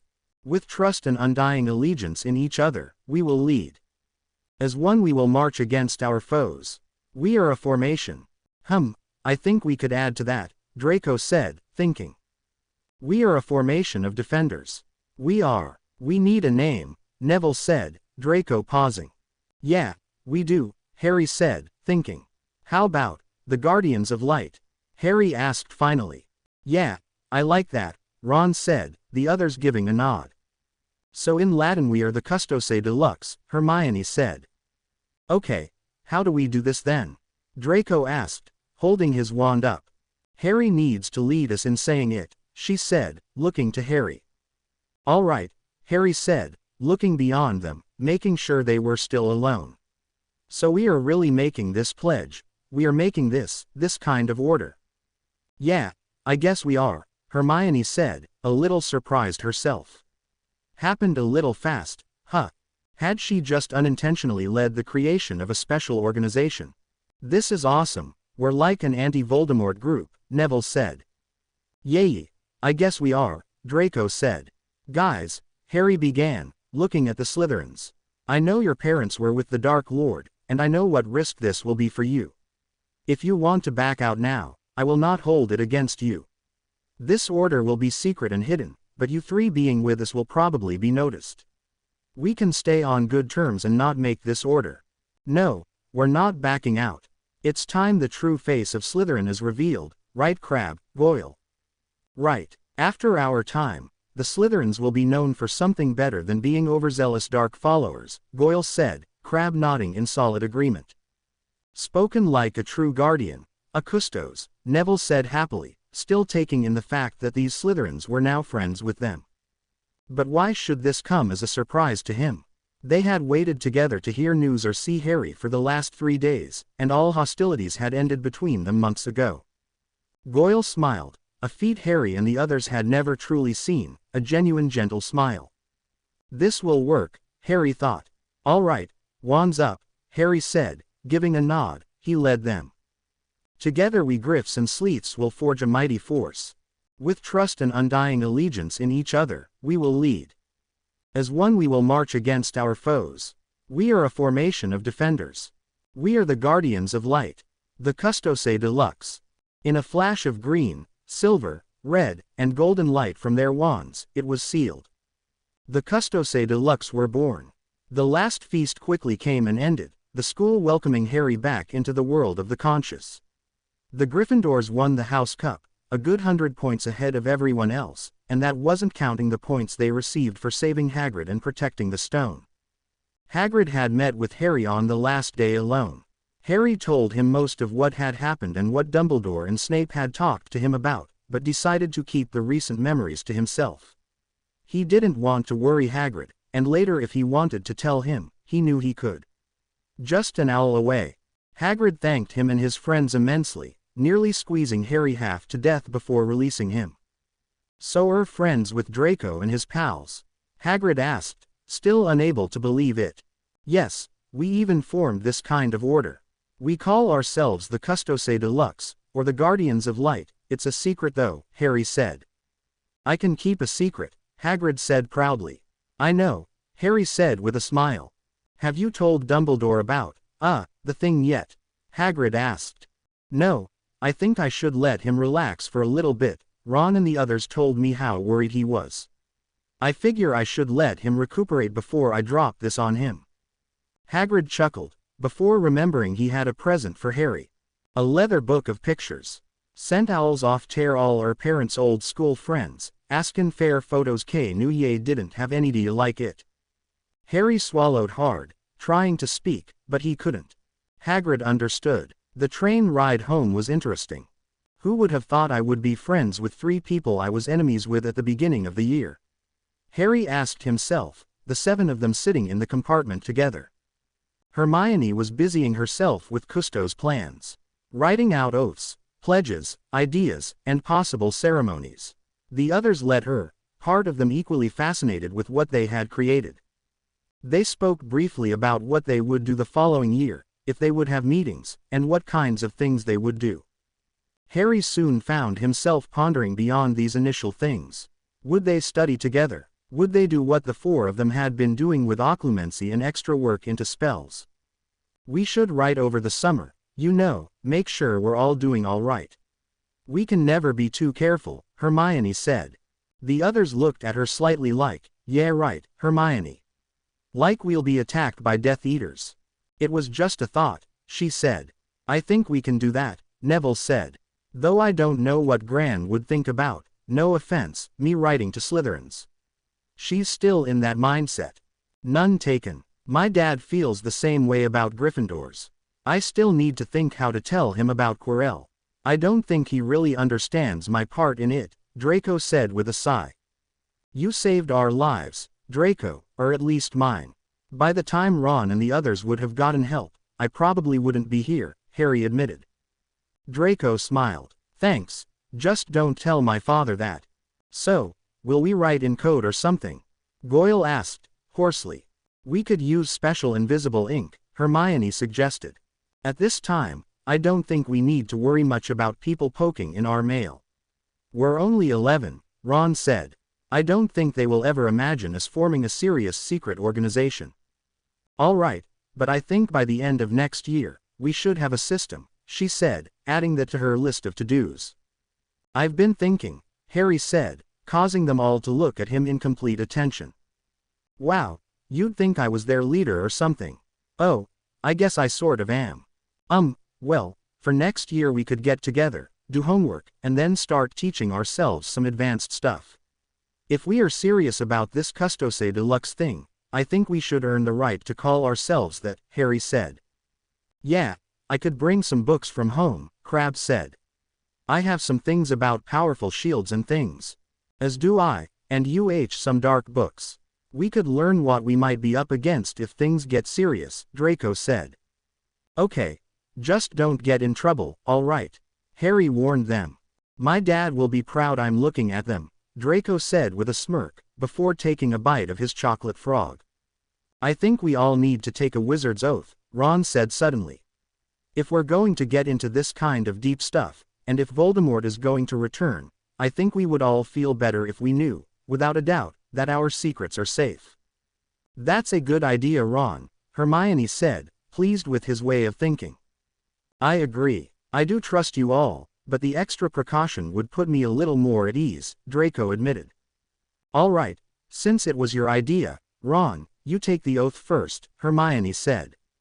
Okay. I, Ronald Bilious Weasley, solemnly swear on my life and my magic that I will keep the secrets of the Custose Deluxe, and will never betray my fellow Custose. With a flash of light, the oath was made. They then alternated between Slytherin and Gryffindor, saying the oath. Goyle, Hermione, Crabbe, Neville, Draco, and finally Harry. Harry's light was no doubt the brightest, making the others chuckle slightly. There was reason why he was their leader. Well, now that we've done that, I have something to say, business for the Custodes Deluxe. I'm a natural Occlumens and Legilimens, Harry said, unsure of how Draco, Crabbe, and Goyle were going to respond. But other than looking slightly surprised, they just waited for him to continue. Well, I've been teaching the others Occlumency, so I was wondering if you three would like to join in and make Occlumency and Legilimency a part of the Custose. Yeah, that would be great. My father said something about Occlumency to me once. I think it would be good if we learned it, Draco said, the others nodding. So that was how you knew that Hagrid was in trouble? He asked. Yeah. For most of the year I had been unknowingly reading his mind, I suppose, Harry mumbled, slightly embarrassed. You're full of surprises, Potter. I'm glad we're on your side, Draco said, amused and inwardly impressed. For the rest of the ride they spoke of summer plans, and what they were looking forward to with next year's classes, until finally, they approached their destination. Harry inwardly smiled as he looked at his friends as they exited the train. Trusting in whatever was going to happen the next year he would have them by his side, and they would have him by theirs. For they were the Custose Deluxe. Harry was thankful for his room. Ever since the letters from hell, as Vernon called them, came, Harry got Dudley's spare bedroom. Several weeks had passed, and during those weeks, Harry had done a great deal of thinking, as well as planning. And whether or not he would admit it, those weeks alone in his bedroom, with nothing but his school supplies, Hedwig, occasional letters, and those dreams, nightmares, memories, he had changed. He had convinced his aunt and uncle to let him keep his supplies in his room, saying that it was less likely to be seen, since no one saw his room, unlike the cupboard, which now held coats and boots, and the occasional jacket of a visitor. This horrified Petunia and Vernon. What would the neighbors think if word got out they were keeping magic books under the stairs? He also got them by saying that if he wasn't able to study and keep up on his school work, he might get kicked out, and that would mean he would have to be with them during the school year, or they would have to pay for him to go to some boarding school. After that discussion, Vernon all but ordered Harry to stash his school things in his room, which was all Harry wanted in the first place. Once coming home, from either the second Voldemort exposure or the forming of the Custose Deluxe, Harry had dreams every night, seeing Voldemort's detailed memories. Waking up from these memories was always a little draining, but after experiencing them for years, these ones were not particularly stressful or traumatic, at least in comparison to the one that had woken his dorm mates at the beginning of term. He had taken to documenting his dreams, writing down the spells he saw, describing what the spells, curses did, and how to do them. He also wrote the names of anyone identified, described what they looked like, and any personality traits he noticed. He figured it could be useful later, either to him, though he was unlikely to forget, or to the Custose Deluxe. He was certain he could do the spells he saw in his dreams himself, just like the curse, Artisco, which had taken out the troll during Halloween. He wouldn't practice them in his room or anything, of course, but he knew he could do them with no problem if necessary. His notebook of spells, curses, and charms was now half full, and growing after every night. He became more excited about the Custose Deluxe as each day passed. He would teach his friends these things he learned from these dreams, take the terror Voldemort had used on innocent people, and turn it against Riddle and those like him. The horrors he saw in his dreams would not befall upon anyone else if he had anything to say about it. He had spent hours pondering the memories he had seen, particularly the prophecy memory and the Horcrux one. Whirling the prophecy around in his head, the one with the power to vanquish the Dark Lord approaches. Born to those who have thrice defied him, born as the 7th month dies. His stomach lurched as he looked at several facts. His birthday was at the end of the 7th month. His parents probably defied Voldemort several times, and Voldemort wanted him dead more than anything else. Taking these things and putting them together, recalling that Dumbledore most likely knew why Voldemort was after him to begin with, he came to a conclusion. He, Harry, was the one with the power to vanquish Voldemort. That was why Voldemort wanted him dead. Harry was a threat to him. The moment he determined that, he felt something deep within him solidify. He was right. He then thought about the Horcruxes. He was now certain those items he saw were Horcruxes, things that somehow made Voldemort immortal. But if he was the one who had the power to vanquish the Dark Lord, shouldn't there be a way to destroy or take away the power that those items held? He decided to make the Horcrux question the business of the Custose Deluxe when they got back to school. Hermione should be able to find something on them, and if not, Draco and the others were bound to have some dark book that had something about them, since those Horcrux things were most likely very dark. The only problem now was how he would tell them. Would he tell them the whole truth, including about have Voldemort's memories, just a part, or an innocent fib? But would a fib count as betrayal? Harry decided against a fib. He didn't know much about wizards' oaths, but he knew they were not things to push, test, or break.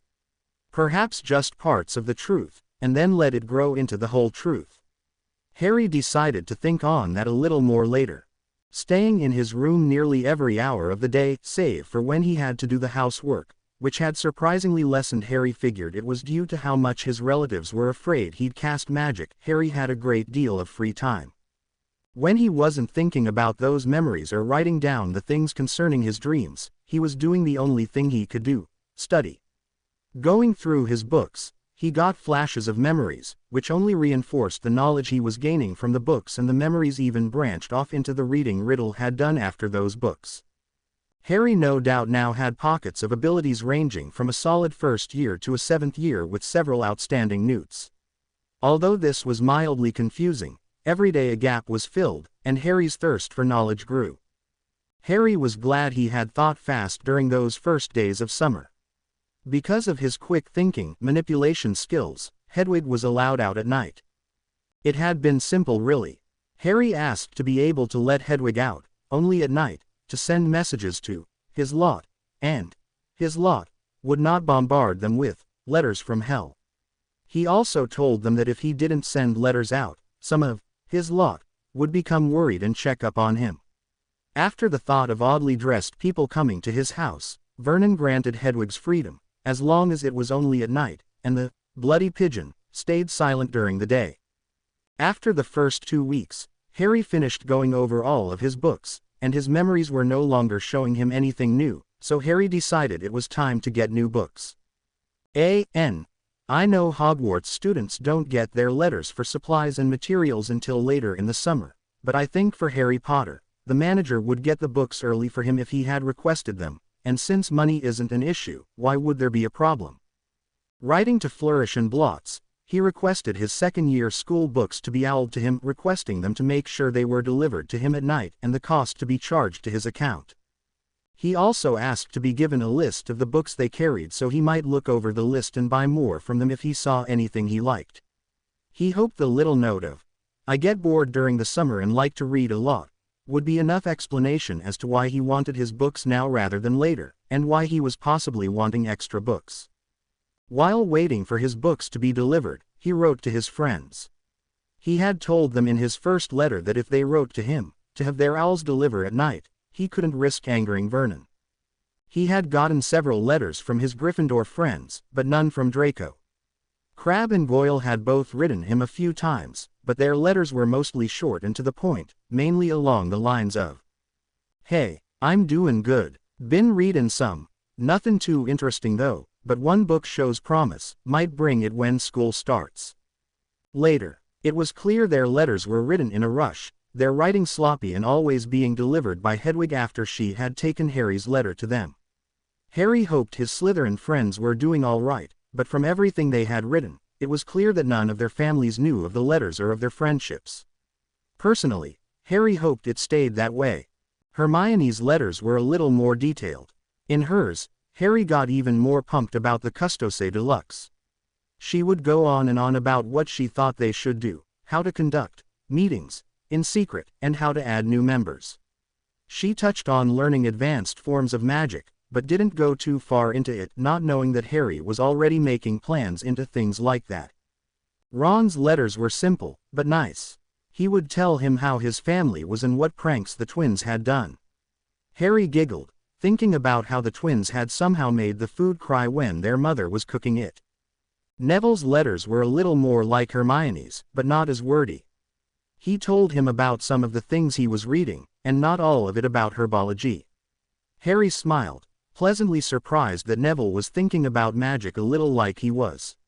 Though not as deeply, some of the things he wrote comforted Harry. Odd as that may sound, it eased his worries that his friends would think him insane for the new ideas about magic he seemed to be coming up with. Harry had secretly sent Hedwig to all of his Slytherin friends, telling Hedwig to make sure they were alone when she delivered the letters. Within these first letters, he told them that if they couldn't owl back that it was fine, and that he would only write them another letter if they owled back saying it was okay, since he didn't want to get them in trouble. He also told them that none of the others would write to them unless they owled Harry and told him otherwise.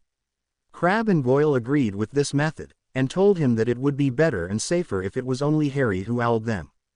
They also said that Draco probably wouldn't be able to owl him safely because Mr. Malfoy was a little disturbed that his son had been involved in the events at the end of the year. Harry had a feeling more was going on than just that, but didn't dare write his thoughts on the matter in a letter, in case it were to be intercepted. Ever since he began understanding his memories, especially at the start of summer, he found himself being very cautious, some might say overly so, but after everything he had learned from the memories, he knew one could never be too careful where Death Eaters were concerned. Draco did reply to Harry's first letter though, Hedwig returning with it. When Harry beckoned her in and had shut the window, he asked her if it all went all right. She quietly hooted an affirmative and handed him a small bit of parchment. HP. Not safe to owl. If it is, I'll owl you. The others will be in contact. DM. He was saddened by the fact Draco was unable to safely owl him, but his memories involving Lucius and the other Death Eaters, including Crabbe and Goyle's parents, reminded him that he was lucky any Slytherin, not to mention 3, was risking being friends with Gryffindors. After writing the letters he could, telling them what he was doing and that kind of thing, he was bored out of his mind, that is, until he was struck with an idea. Potions. Getting out his potions book that he had now read through at least 3 times, getting countless useful and useless memories, as well as intriguing knowledge, he pulled out his potion supplies. Brewing potions wasn't against school rules, there was no magic involved, and certainly no foolish wand waving. Finally he found a way to use what he had learned the past weeks without getting in trouble. Thanks to the useful things he had learned from the memories, as well as the book, he was able to stretch out his supplies to make as many potions as possible with the material available. Making a fire under the cauldron was initially a problem for potions that called for fire, which was nearly all of them. How could he have a fire in his room, not make smoke, keep it controlled, and not let his aunt, uncle, and cousin know about it? Simple: brew in the kitchen, over the stove, when his relatives are asleep. At 1 a.m., he got up the courage or the insanity and went to the kitchen with his supplies. He knew which potions he would make, already having prepared the ingredients earlier that day in his room when he had made the first potion. According to the potions book, it wasn't really considered a potion that did not need a flame. He made burn healing paste in his room. It only called for hot water, which he got by supposedly fixing hot cocoa for himself, to the bewilderment and suspicion of his relatives, and, when he was finished making the odd orange paste, placed it in a short old cleaned-out jug. Now in the kitchen, his heart was set on making a batch of wound-healing potion. He figured it would be a smart thing to make, and after reading some charms that could shrink bottles, he knew he wouldn't have a problem carrying it with him. After a little more thought on potions, he decided he would make it a rule for all custose to carry a collection of potions wherever they went in shrunken unbreakable bottles. This decision was brought on by Voldemort's memories, but he didn't get the idea from Riddle. Instead, he got it from Snape. In all of the memories where Voldemort or one of his followers needed a potion to heal a wound or for something else, they turned to Snape. He always had a stash with him, so Harry wondered, why should my friends count on a single person to give them potions if they need some? We should all have a basic collection, and then maybe 3 or 4 of us carry some of the more complicated stuff. It was safer that way, and would give them an advantage if things ever got as bad as it had been in the memories. From the memories concerning potions, he learned more from the professor's teaching than from Riddle. Sure, Riddle was a brilliant student, but Harry got the feeling that he didn't have much talent in making potions, which was why he entrusted Snape to make them for him. It took Harry about 4 hours to make the potions. He made 2 bottles of wound healing, and 1 of wit sharpening. After securing the lids to the bottled potions, he took the supplies back in his room, cleaned up his mess, and jotted down a reminder to himself that he would need to restock on his supplies. His second-year books came the following week, and he immediately began devouring those, though after skimming through 2 of Lockhart's books, thinking they had promise since they were for the Dada class, but finding that was not the case, he put them aside for probable burning, unable to stomach any more stupidity. He didn't even have to skim halfway through 1 book to learn the guy was completely high on himself, full of lies, and a complete moron. This was due to obscure dates. 1 person can't face a banshee in Denmark and a werewolf in Bulgaria in the same tiny time frame, paragraphs upon paragraphs of how great he is, and a whole entire section about why he likes the color lilac. Harry was tempted to owl Flourish and Blot's back and ask them if this was really required material for the second year, but decided to wait. He could always return them later. After placing the collection of books that he knew had been a waste of money, Harry moved on to reading the Level 2 spell book. He had looked through the list Flourish and Blots had sent him, actually getting a few snapshot riddle memories from a few of the titles. He quickly owled Flourish and Blots back, it being night, and jotted down the books he wanted, including Mighty Wards, a compendium of common curses and their counteractions, and old and forgotten bewitchments and charms. He didn't quite know why, but he was wanting to learn as much and as fast as he could. Part of it obviously involved him knowing why Voldemort hated him so much, but as he thought about it, there was something more to it than that. It was as if he was starving for knowledge, and the only way to banish the feeling was to read and learn. It was a marvelous feeling when he fed this knowledge-hunting beast within him, and the more he learned, the better he felt. Even the bad memories of Voldemort fed him, although he hated to admit that to himself. He despised seeing these things, but he took what he learned and vowed to make Voldemort pay for all that he had done. Waking from these dreams, memories strengthened his resolve, and helped focus him into learning more, so that one day he would not only have the power to vanquish Riddle, but that he would annihilate him. It was the night before his birthday, and like all the other nights that summer, he dreamt. The dream was more intense than the others that summer, but Harry soon found that though it was horrible, it was not all bad. A woman was at his feet, shrinking in fear upon his approach. "Woman, tell me what you did," he ordered. She wouldn't reply, and after a few horrid curses he placed upon her, he kneeled down beside her, and forcibly took her memory away to get the answer she wouldn't give. The woman was in a small house, children and elderly hunkering down against the far wall as she faced the only door. All of the windows were sealed shut, and the one-bedroom house was locked tight. Several Death Eaters were outside, trying to get in and to get through the wards and barriers of the house. They were nearly through. Pulling out her wand, muttering a spell, and passing her wand against her finger that made a cut, she let a drop of blood fall to the floor. Kneeling down, she set the tip of her wand upon the red drop and she closed her eyes. With murmured words, golden light spread from the tip of her wand and flowed throughout the whole house. Those outside could no longer get in. She and those within were safe. The memory then jumped, and it only took a moment for Harry to realize Voldemort was trying the same spell he had seen the woman do. It backfired. The spell the woman had done wouldn't work. No matter how many times he tried, it wouldn't work, and only ended up blasting a hole in the floor, and risking damage to himself. Voldemort was furious. Harry woke up, confused and excited. Why wasn't Riddle able to make that spell work? What kind of spell was that? Could Harry do it? Harry had already shown that it didn't have to be Voldemort casting the spell in the memory for him to be able to cast it. Harry turned on his side lamp and jotted down what he had seen, detailing what the woman had done, and what words she had muttered, and that Voldemort was unable to make the spell work himself. He couldn't go back to sleep after that, not that it mattered, it was nearly dawn.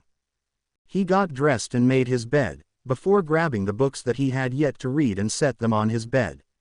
He had gone through most of the material in all of his second-year books, and knew this year wasn't going to be a problem, though he hoped Dada wasn't going to be focused on Lockhart. He wasn't sure what he would do if it was.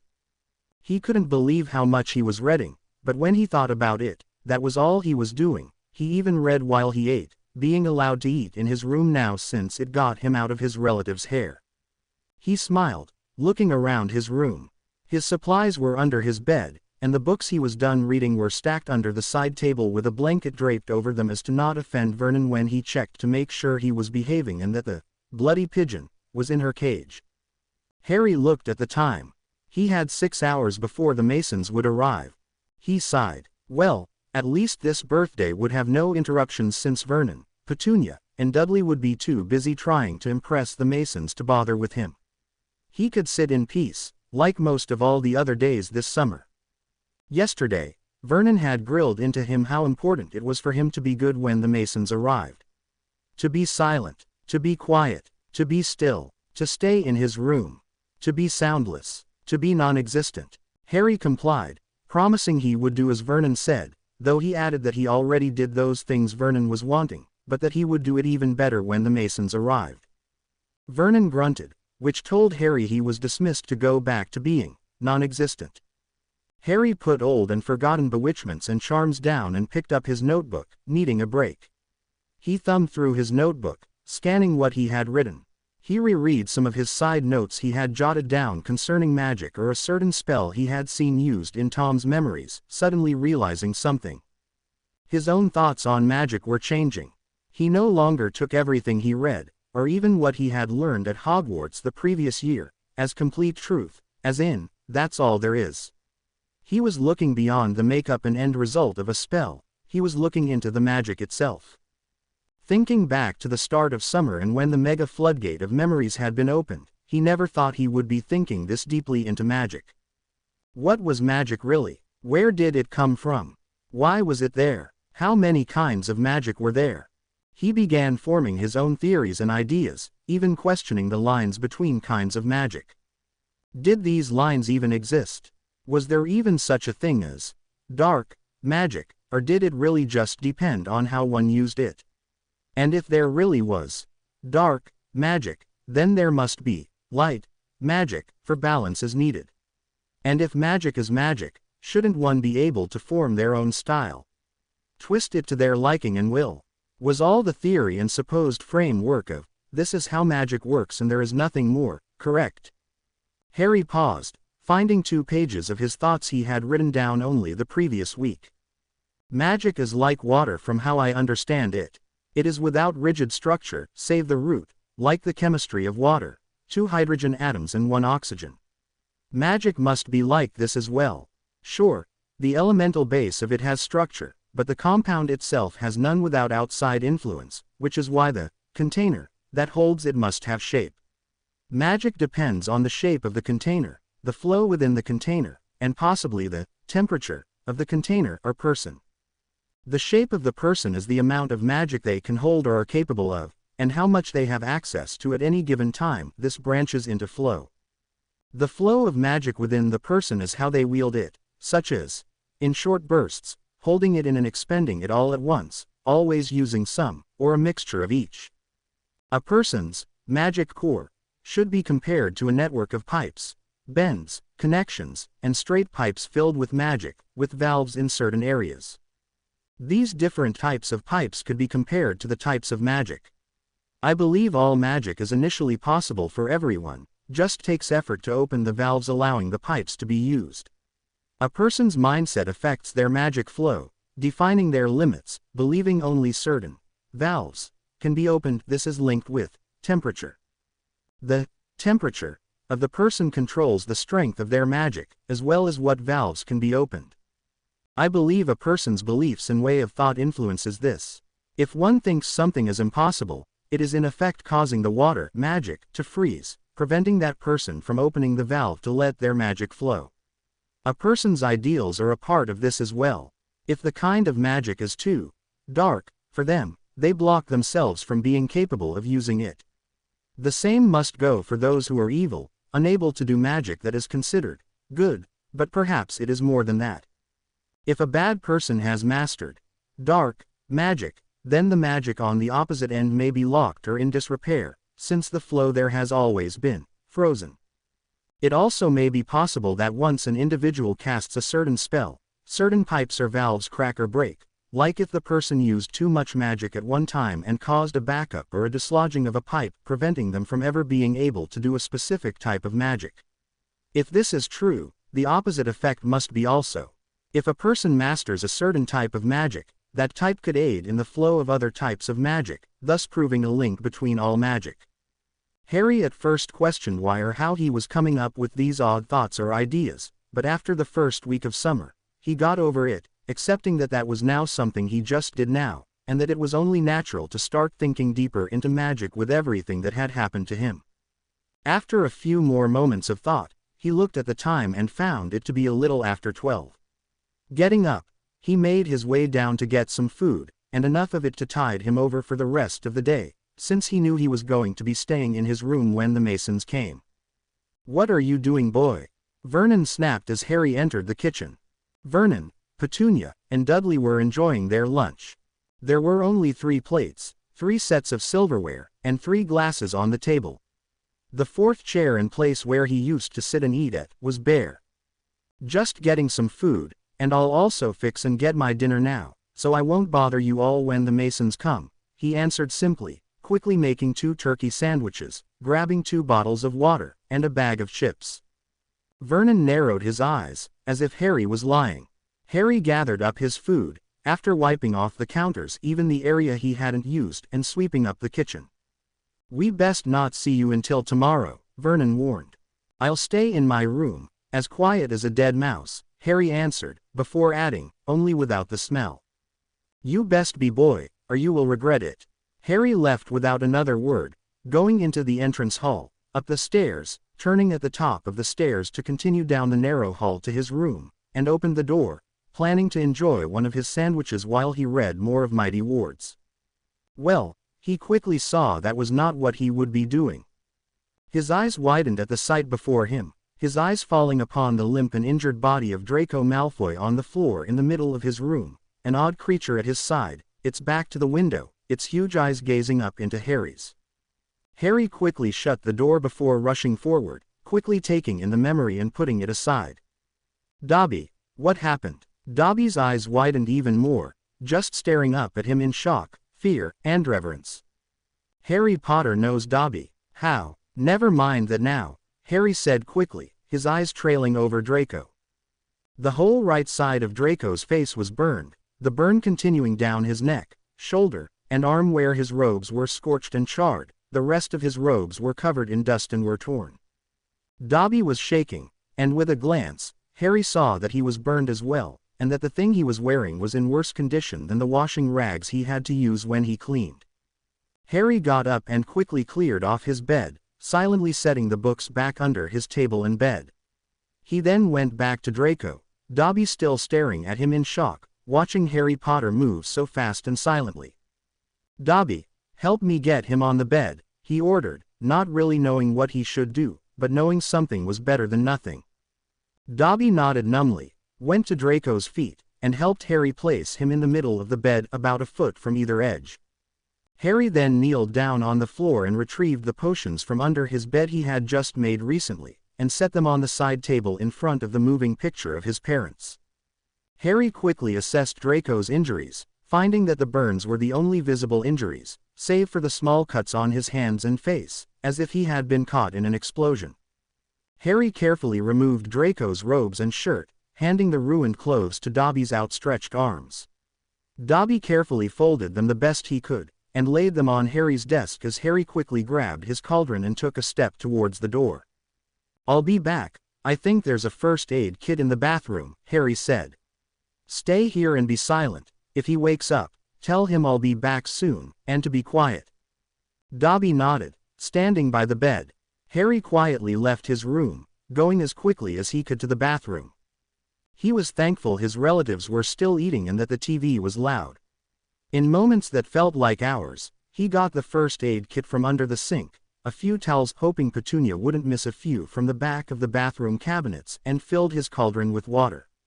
He then returned to his room, arms carrying the heavy cauldron, a finger grasping the first aid kit's handle, and hand towels draped over his shoulders. Entering his room again, he quickly set the heavy cauldron down on the floor, and the other things on his desk. He then turned to Draco. Dobby moved out of his way, moving to the right side of Harry and standing on his tippy toes to see what Harry was doing.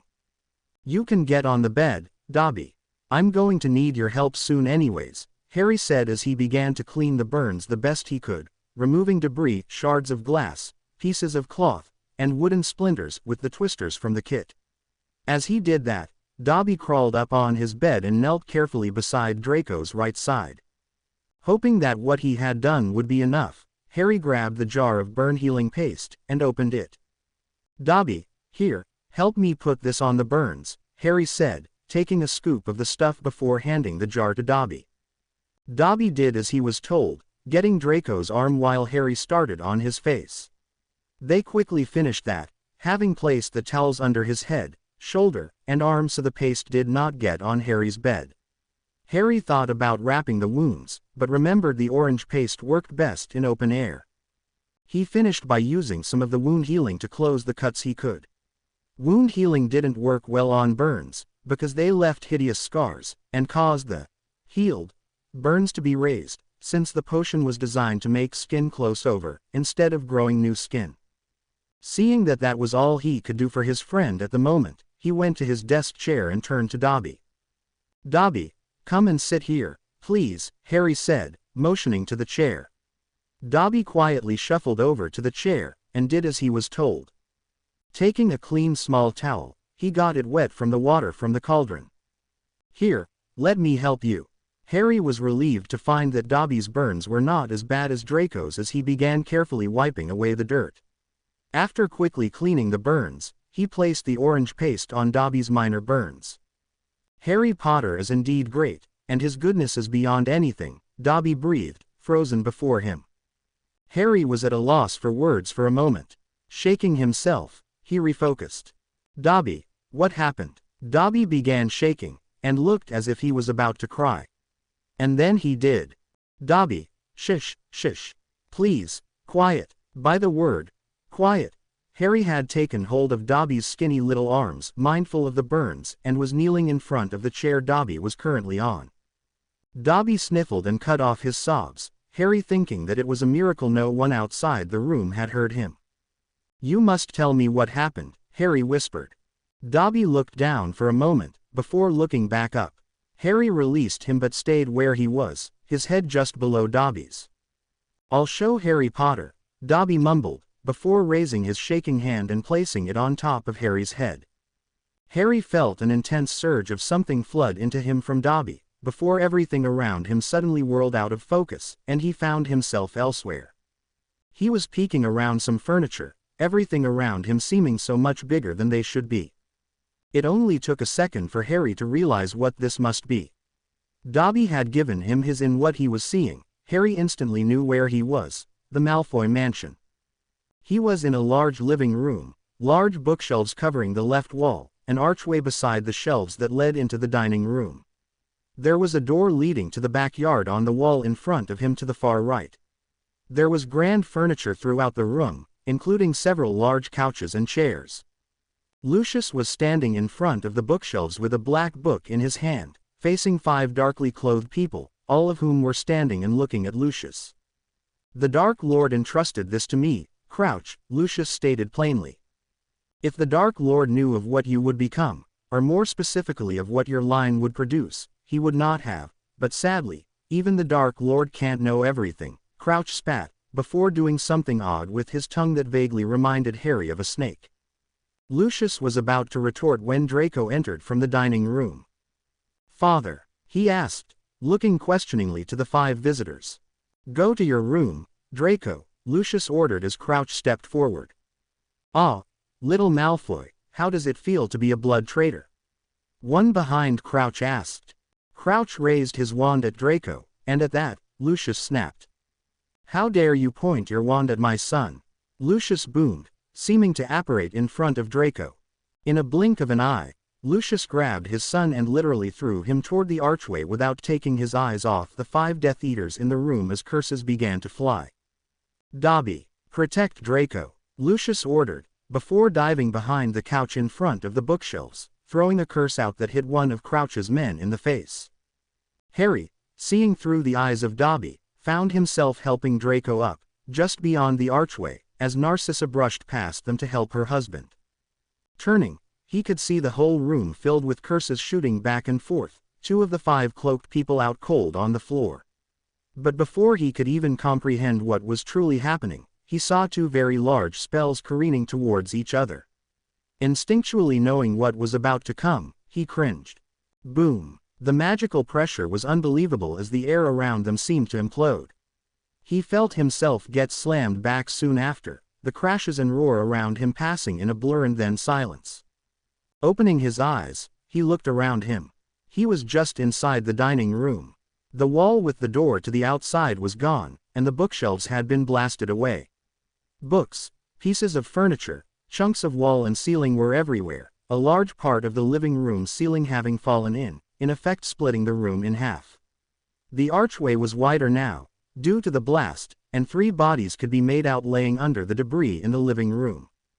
He felt the link with his master and mistress sever, and knew Draco was his only master now. Young master, Dobby suddenly thought. He didn't need to look far, finding Draco a few feet beside him. "Young master," Dobby croaked out quietly, turning him over, afraid to make too much noise. "Dobby," Draco breathed, an ugly burn covering half his face. "Yes, master, stay with me," he mumbled, taking a breath. "Potter, take me to Potter," he continued. "Do as he says." He then lost consciousness before he could say anything else. "Are they dead?" Dobby suddenly heard a disgusted voice ask beyond the fallen ceiling. "Dawn, no, but if any of them aren't, they soon will be," another voice growled. He then saw Crouch Jr. and 3 others begin to push part of the ceiling away, just before he grabbed Draco's arm, and vanished. Harry fell back and hit the floor the moment Dobby lifted his hand from his head. Dobby gasped, leaping from the chair and going to Harry's side. "Harry Potter, sir, Dobby's so sorry," he cried, horrified at what he had accidentally done. "It's all right, Dobby, really, just stay quiet. Trust me, if my uncle hears us, Draco won't be safe." Dobby nodded quickly, worry ebbing from his frame as Harry rubbed the forming bump on the back of his head. "Boy, what do you think you're doing up here?"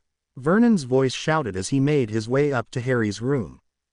"I'm sorry, uncle, I dropped a book, won't happen again. I promise," Harry answered, hoping Vernon would leave it at that. "Better not, boy." Harry breathed a sigh of relief when he heard Vernon going back down the stairs. Harry turned back to Dobby. Do you know who those people were? Harry asked, taking a seat on the office chair, while Dobby gently settled on the corner of the bed, at Draco's feet. Only Crouch Jr. Dobby didn't see the others' faces. So they were there for that book. They said for their plot to work they's needed the diary to make most terrible things happen. They just came to get the diary? Harry asked, getting a bad feeling. Dobby nodded. That book couldn't possibly be the one he saw in that memory flash, could it? Dobby, did you get a good look at the diary? Harry asked. Dobby did once, sir. Did it have a name or anything on it? Yes, Harry Potter, TM.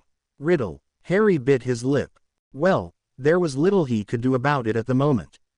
At least this proved Horcruxes existed, though Harry wasn't exactly thrilled about that. It was something. Harry sighed, looking at Draco, patches of orange paste covering him. What was going to happen now? Draco's parents were dead. What should he do? He knew he needed to get help, but help from who? He was just beginning to think about options when Draco suddenly moaned. Draco, you're safe, but please be as quiet as you can. I put some stuff on your burns that should help you, Harry said, moving his chair closer to the bed. Potter? Draco asked, opening his eyes. Dobby. We're here, you're in my room. Dobby got you here. Draco breathed a sigh of relief. Potter, I can't stay here, they'll be after me, he said, looking at Harry. The Death Eaters? Yes. After everything last year, there have been some changes. My family has been looked down upon since, well, really since the troll, he admitted. They think my dad allowed me to do those things, and, I don't know, encouraged me to do them. Do you think they will try to get you here? Harry asked, a little nervous. All right, a lot nervous, but he hid it pretty well. I don't know, but, honestly, at this point, it is a strong possibility. Blood traitors are worse than, well, mudbloods to them, not to mention they'll want to make an example out of my family. How could they find you here? Harry asked. Dobby popped here, and they didn't hear you when you told Dobby where to take you. They have their ways. If they really want to, they can find me, just a matter of time. I need to leave here as soon as possible. Harry clenched his jaw, before going into action. What is Harry Potter doing, sir? Dobby asked, watching Harry get out some parchment, ink and a quill. I'm writing a letter. To who, sir? Dobby asked. Someone who should be able to help. I just hope I'm right in my assumption, he answered. Harry dabbed the quill into the ink, thinking. It needs to be in some kind of code, subtle like, they might already be watching in certain areas, Draco advised, carefully sitting up, Dobby quick to help him. All right, I have an idea, Harry said, writing. Severely strict. The white dragon is safe. His keeper is with him. Burner of garlic. What do you think? Harry asked. Severely strict. Draco asked, raising an unburned eyebrow. Professor Snape. I unintentionally made that his nickname last year, he overheard. Draco smirked, but that quickly changed into a grimace, having irritated his burn. Nice touch on the dragon, and I won't even comment about burner of garlic, he added with a half smile that he could safely muster. After a moment, Harry looked out the window, frowning. What is it, Potter? I can't let Hedwig out until dark, my uncle, Harry muttered angrily, before narrowing his eyes. Oh well, this is far more important, but before I send Hedwig out, I need to write one more letter. I think the Custose Deluxe should be informed. Draco gave a short nod. I'll only write to Hermione. She should be able to safely get the message to the others, save for Crabbe and Goyle. I don't think it would be a good idea to tell them anything at the moment. Do you think they'll be all right? Harry asked, taking out more parchment and beginning to write. Their parents haven't really let them hang around me much. But we did manage to get together long enough to arrange for them to act like they hate me. I'm certain we have their parents fooled. They're safe, he said, closing his eyes. Harry watched him rest for a moment. I'm sorry, Draco, Harry whispered finally.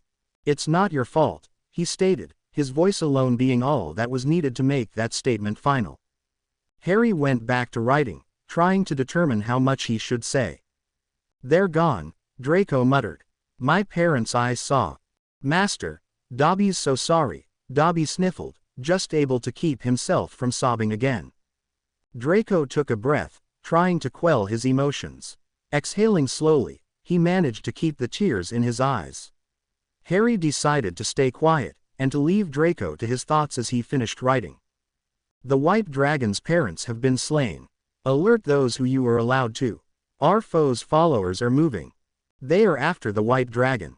I don't know how safe he is here. I've alerted severely strict. Keep my owl for me. Reply normally. As one we will march against our foes. Harry showed the letter to Draco. I hope Hermione will be able to figure it out, Harry muttered. She will. The next time we are all together, we'll come up with codenames for the rest of us, Harry said. Good idea. Harry opened Hedwig's cage, the time being 5:46 p.m. He looked outside and held in a curse.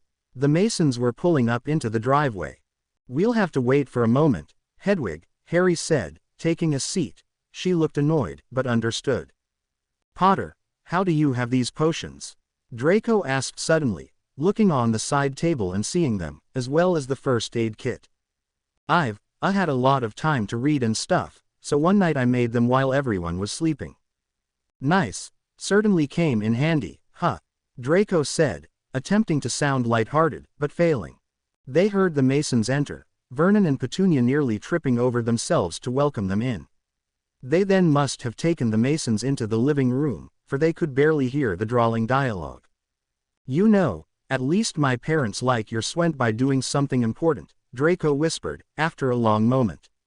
They didn't go like Quirrell, but went out the best way there is, Draco continued, his voice shaking ever so slightly, before pressing his lips together and tightly closing his eyes.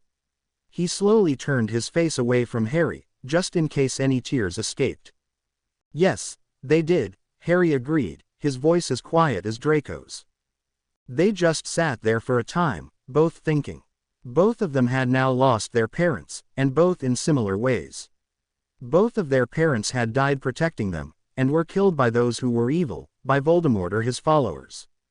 They both now had very strong reasons for fighting, not that others didn't, but they both now had something more to drive them. Voldemort and his followers would not get away with what they had done. We'll get those bloody bastards, Draco. And their master will not go unpunished either, Harry vowed. Draco merely grunted in agreement, not trusting his voice. Seeing that it was getting darker, and that Hedwig was getting restless, Harry told her to go to Snape first, and then go directly to Hermione without stopping. Hedwig softly hooted an affirmative, before Harry silently opened the window and let her go. The time was now 6:14 p.m. Do you have your wand, Draco?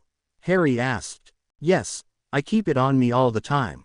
So do I. Well, go ahead and rest, me and Dobby will keep watch, and if you think you need any more of that paste, just tell me, I have plenty, he said, motioning to the still half-full jar. Oh, and if you're hungry, I have a sandwich and some chips. I'm not hungry right now, thanks, and my burns are feeling all right at the moment, Draco said, easing himself back down. All right, Harry replied as Draco closed his eyes to attempt sleep. Harry looked around the room, trying to see if he could do anything to busy himself.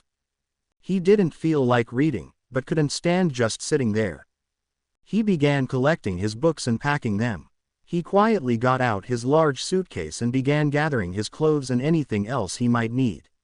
He didn't know what Snape would do when he got the letter, but just in case he came and they needed to leave, at least he would be ready. Dobby, could you get the books from underneath the bed quietly, please? Harry asked, noticing the house elf itching to help, but unsure if Harry wanted him to. Dobby happily followed the request, and gave Harry the books, some of which had been pushed far to the back. Has Harry Potter read all of these books? Dobby asked, breaking the silence with a hushed and odd voice. Most of them, but not all of Lockhart's, and I don't think I ever will. That man is a fraud. I really can't believe people are falling for his lies, though, people have fallen for worse I suppose, Harry answered absently. Draco was now asleep, and an occasional fake laugh of Harry's relatives reached the bedroom. Harry was now done packing, all that needed to be gathered now were the potions, which he could easily grab. Harry sat down, looking out the window, watching dusk come. He grabbed his sandwich, broke it in half, and moved to give one of the halves to Dobby. Oh, no, Dobby could not take Harry Potter's dinner, Dobby said, his eyes wide.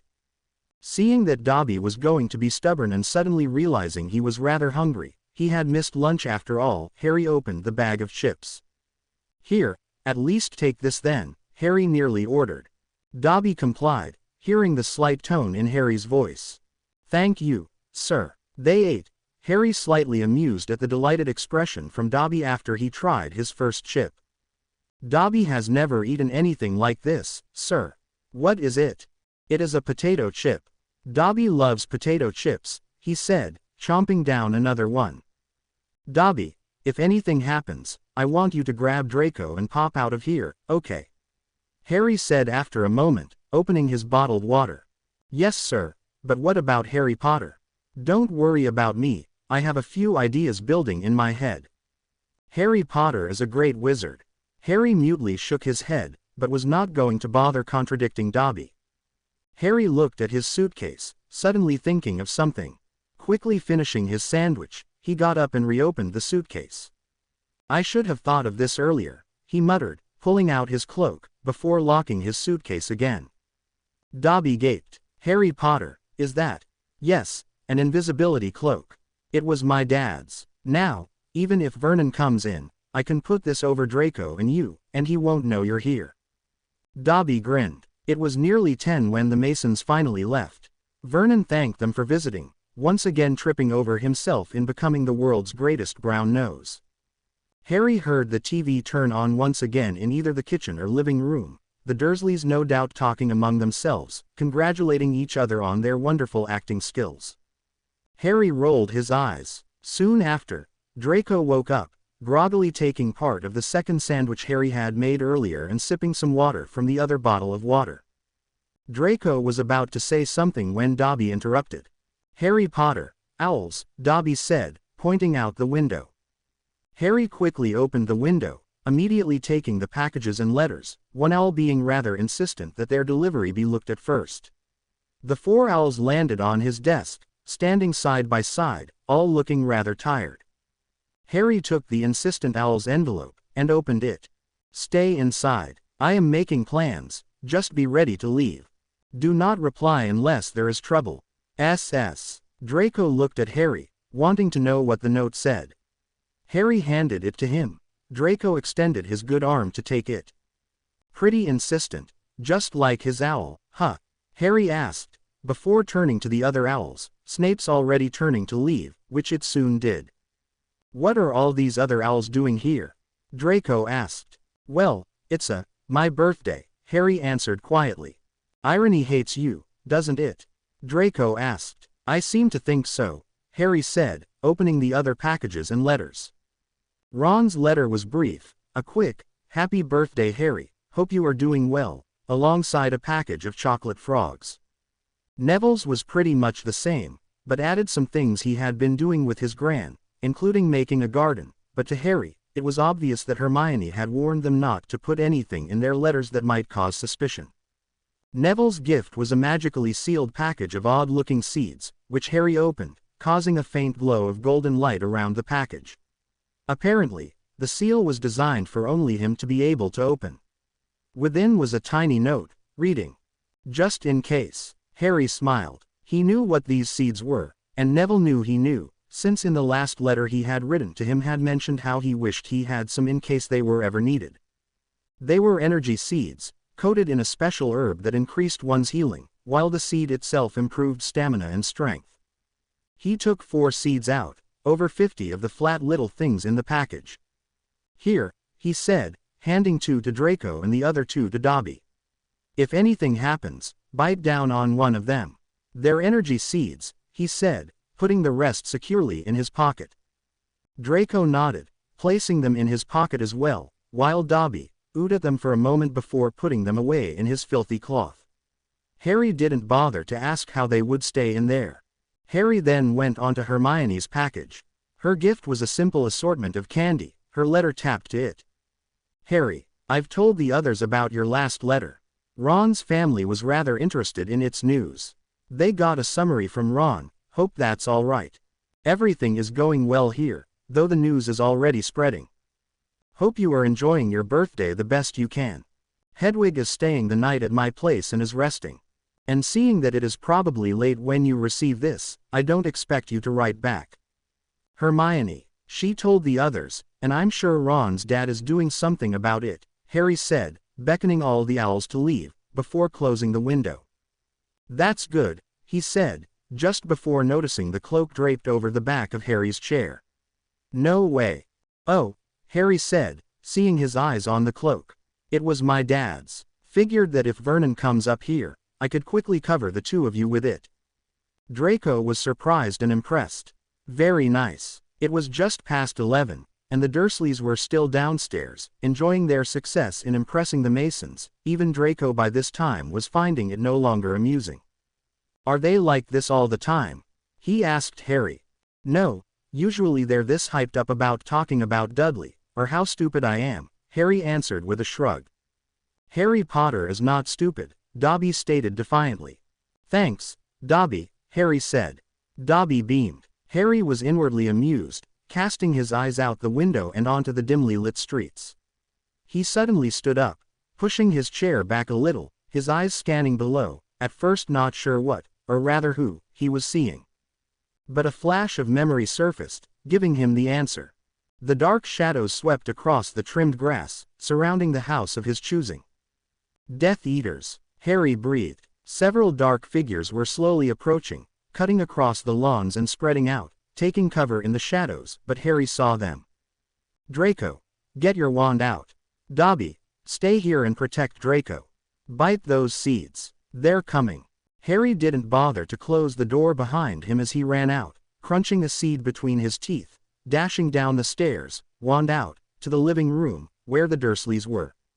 He could hear his relatives calmly chattering away like gibbering monkeys, oblivious to the danger quickly approaching. To be continued. I hope you enjoyed this story. Also remember to subscribe and like this video. See you in the next video.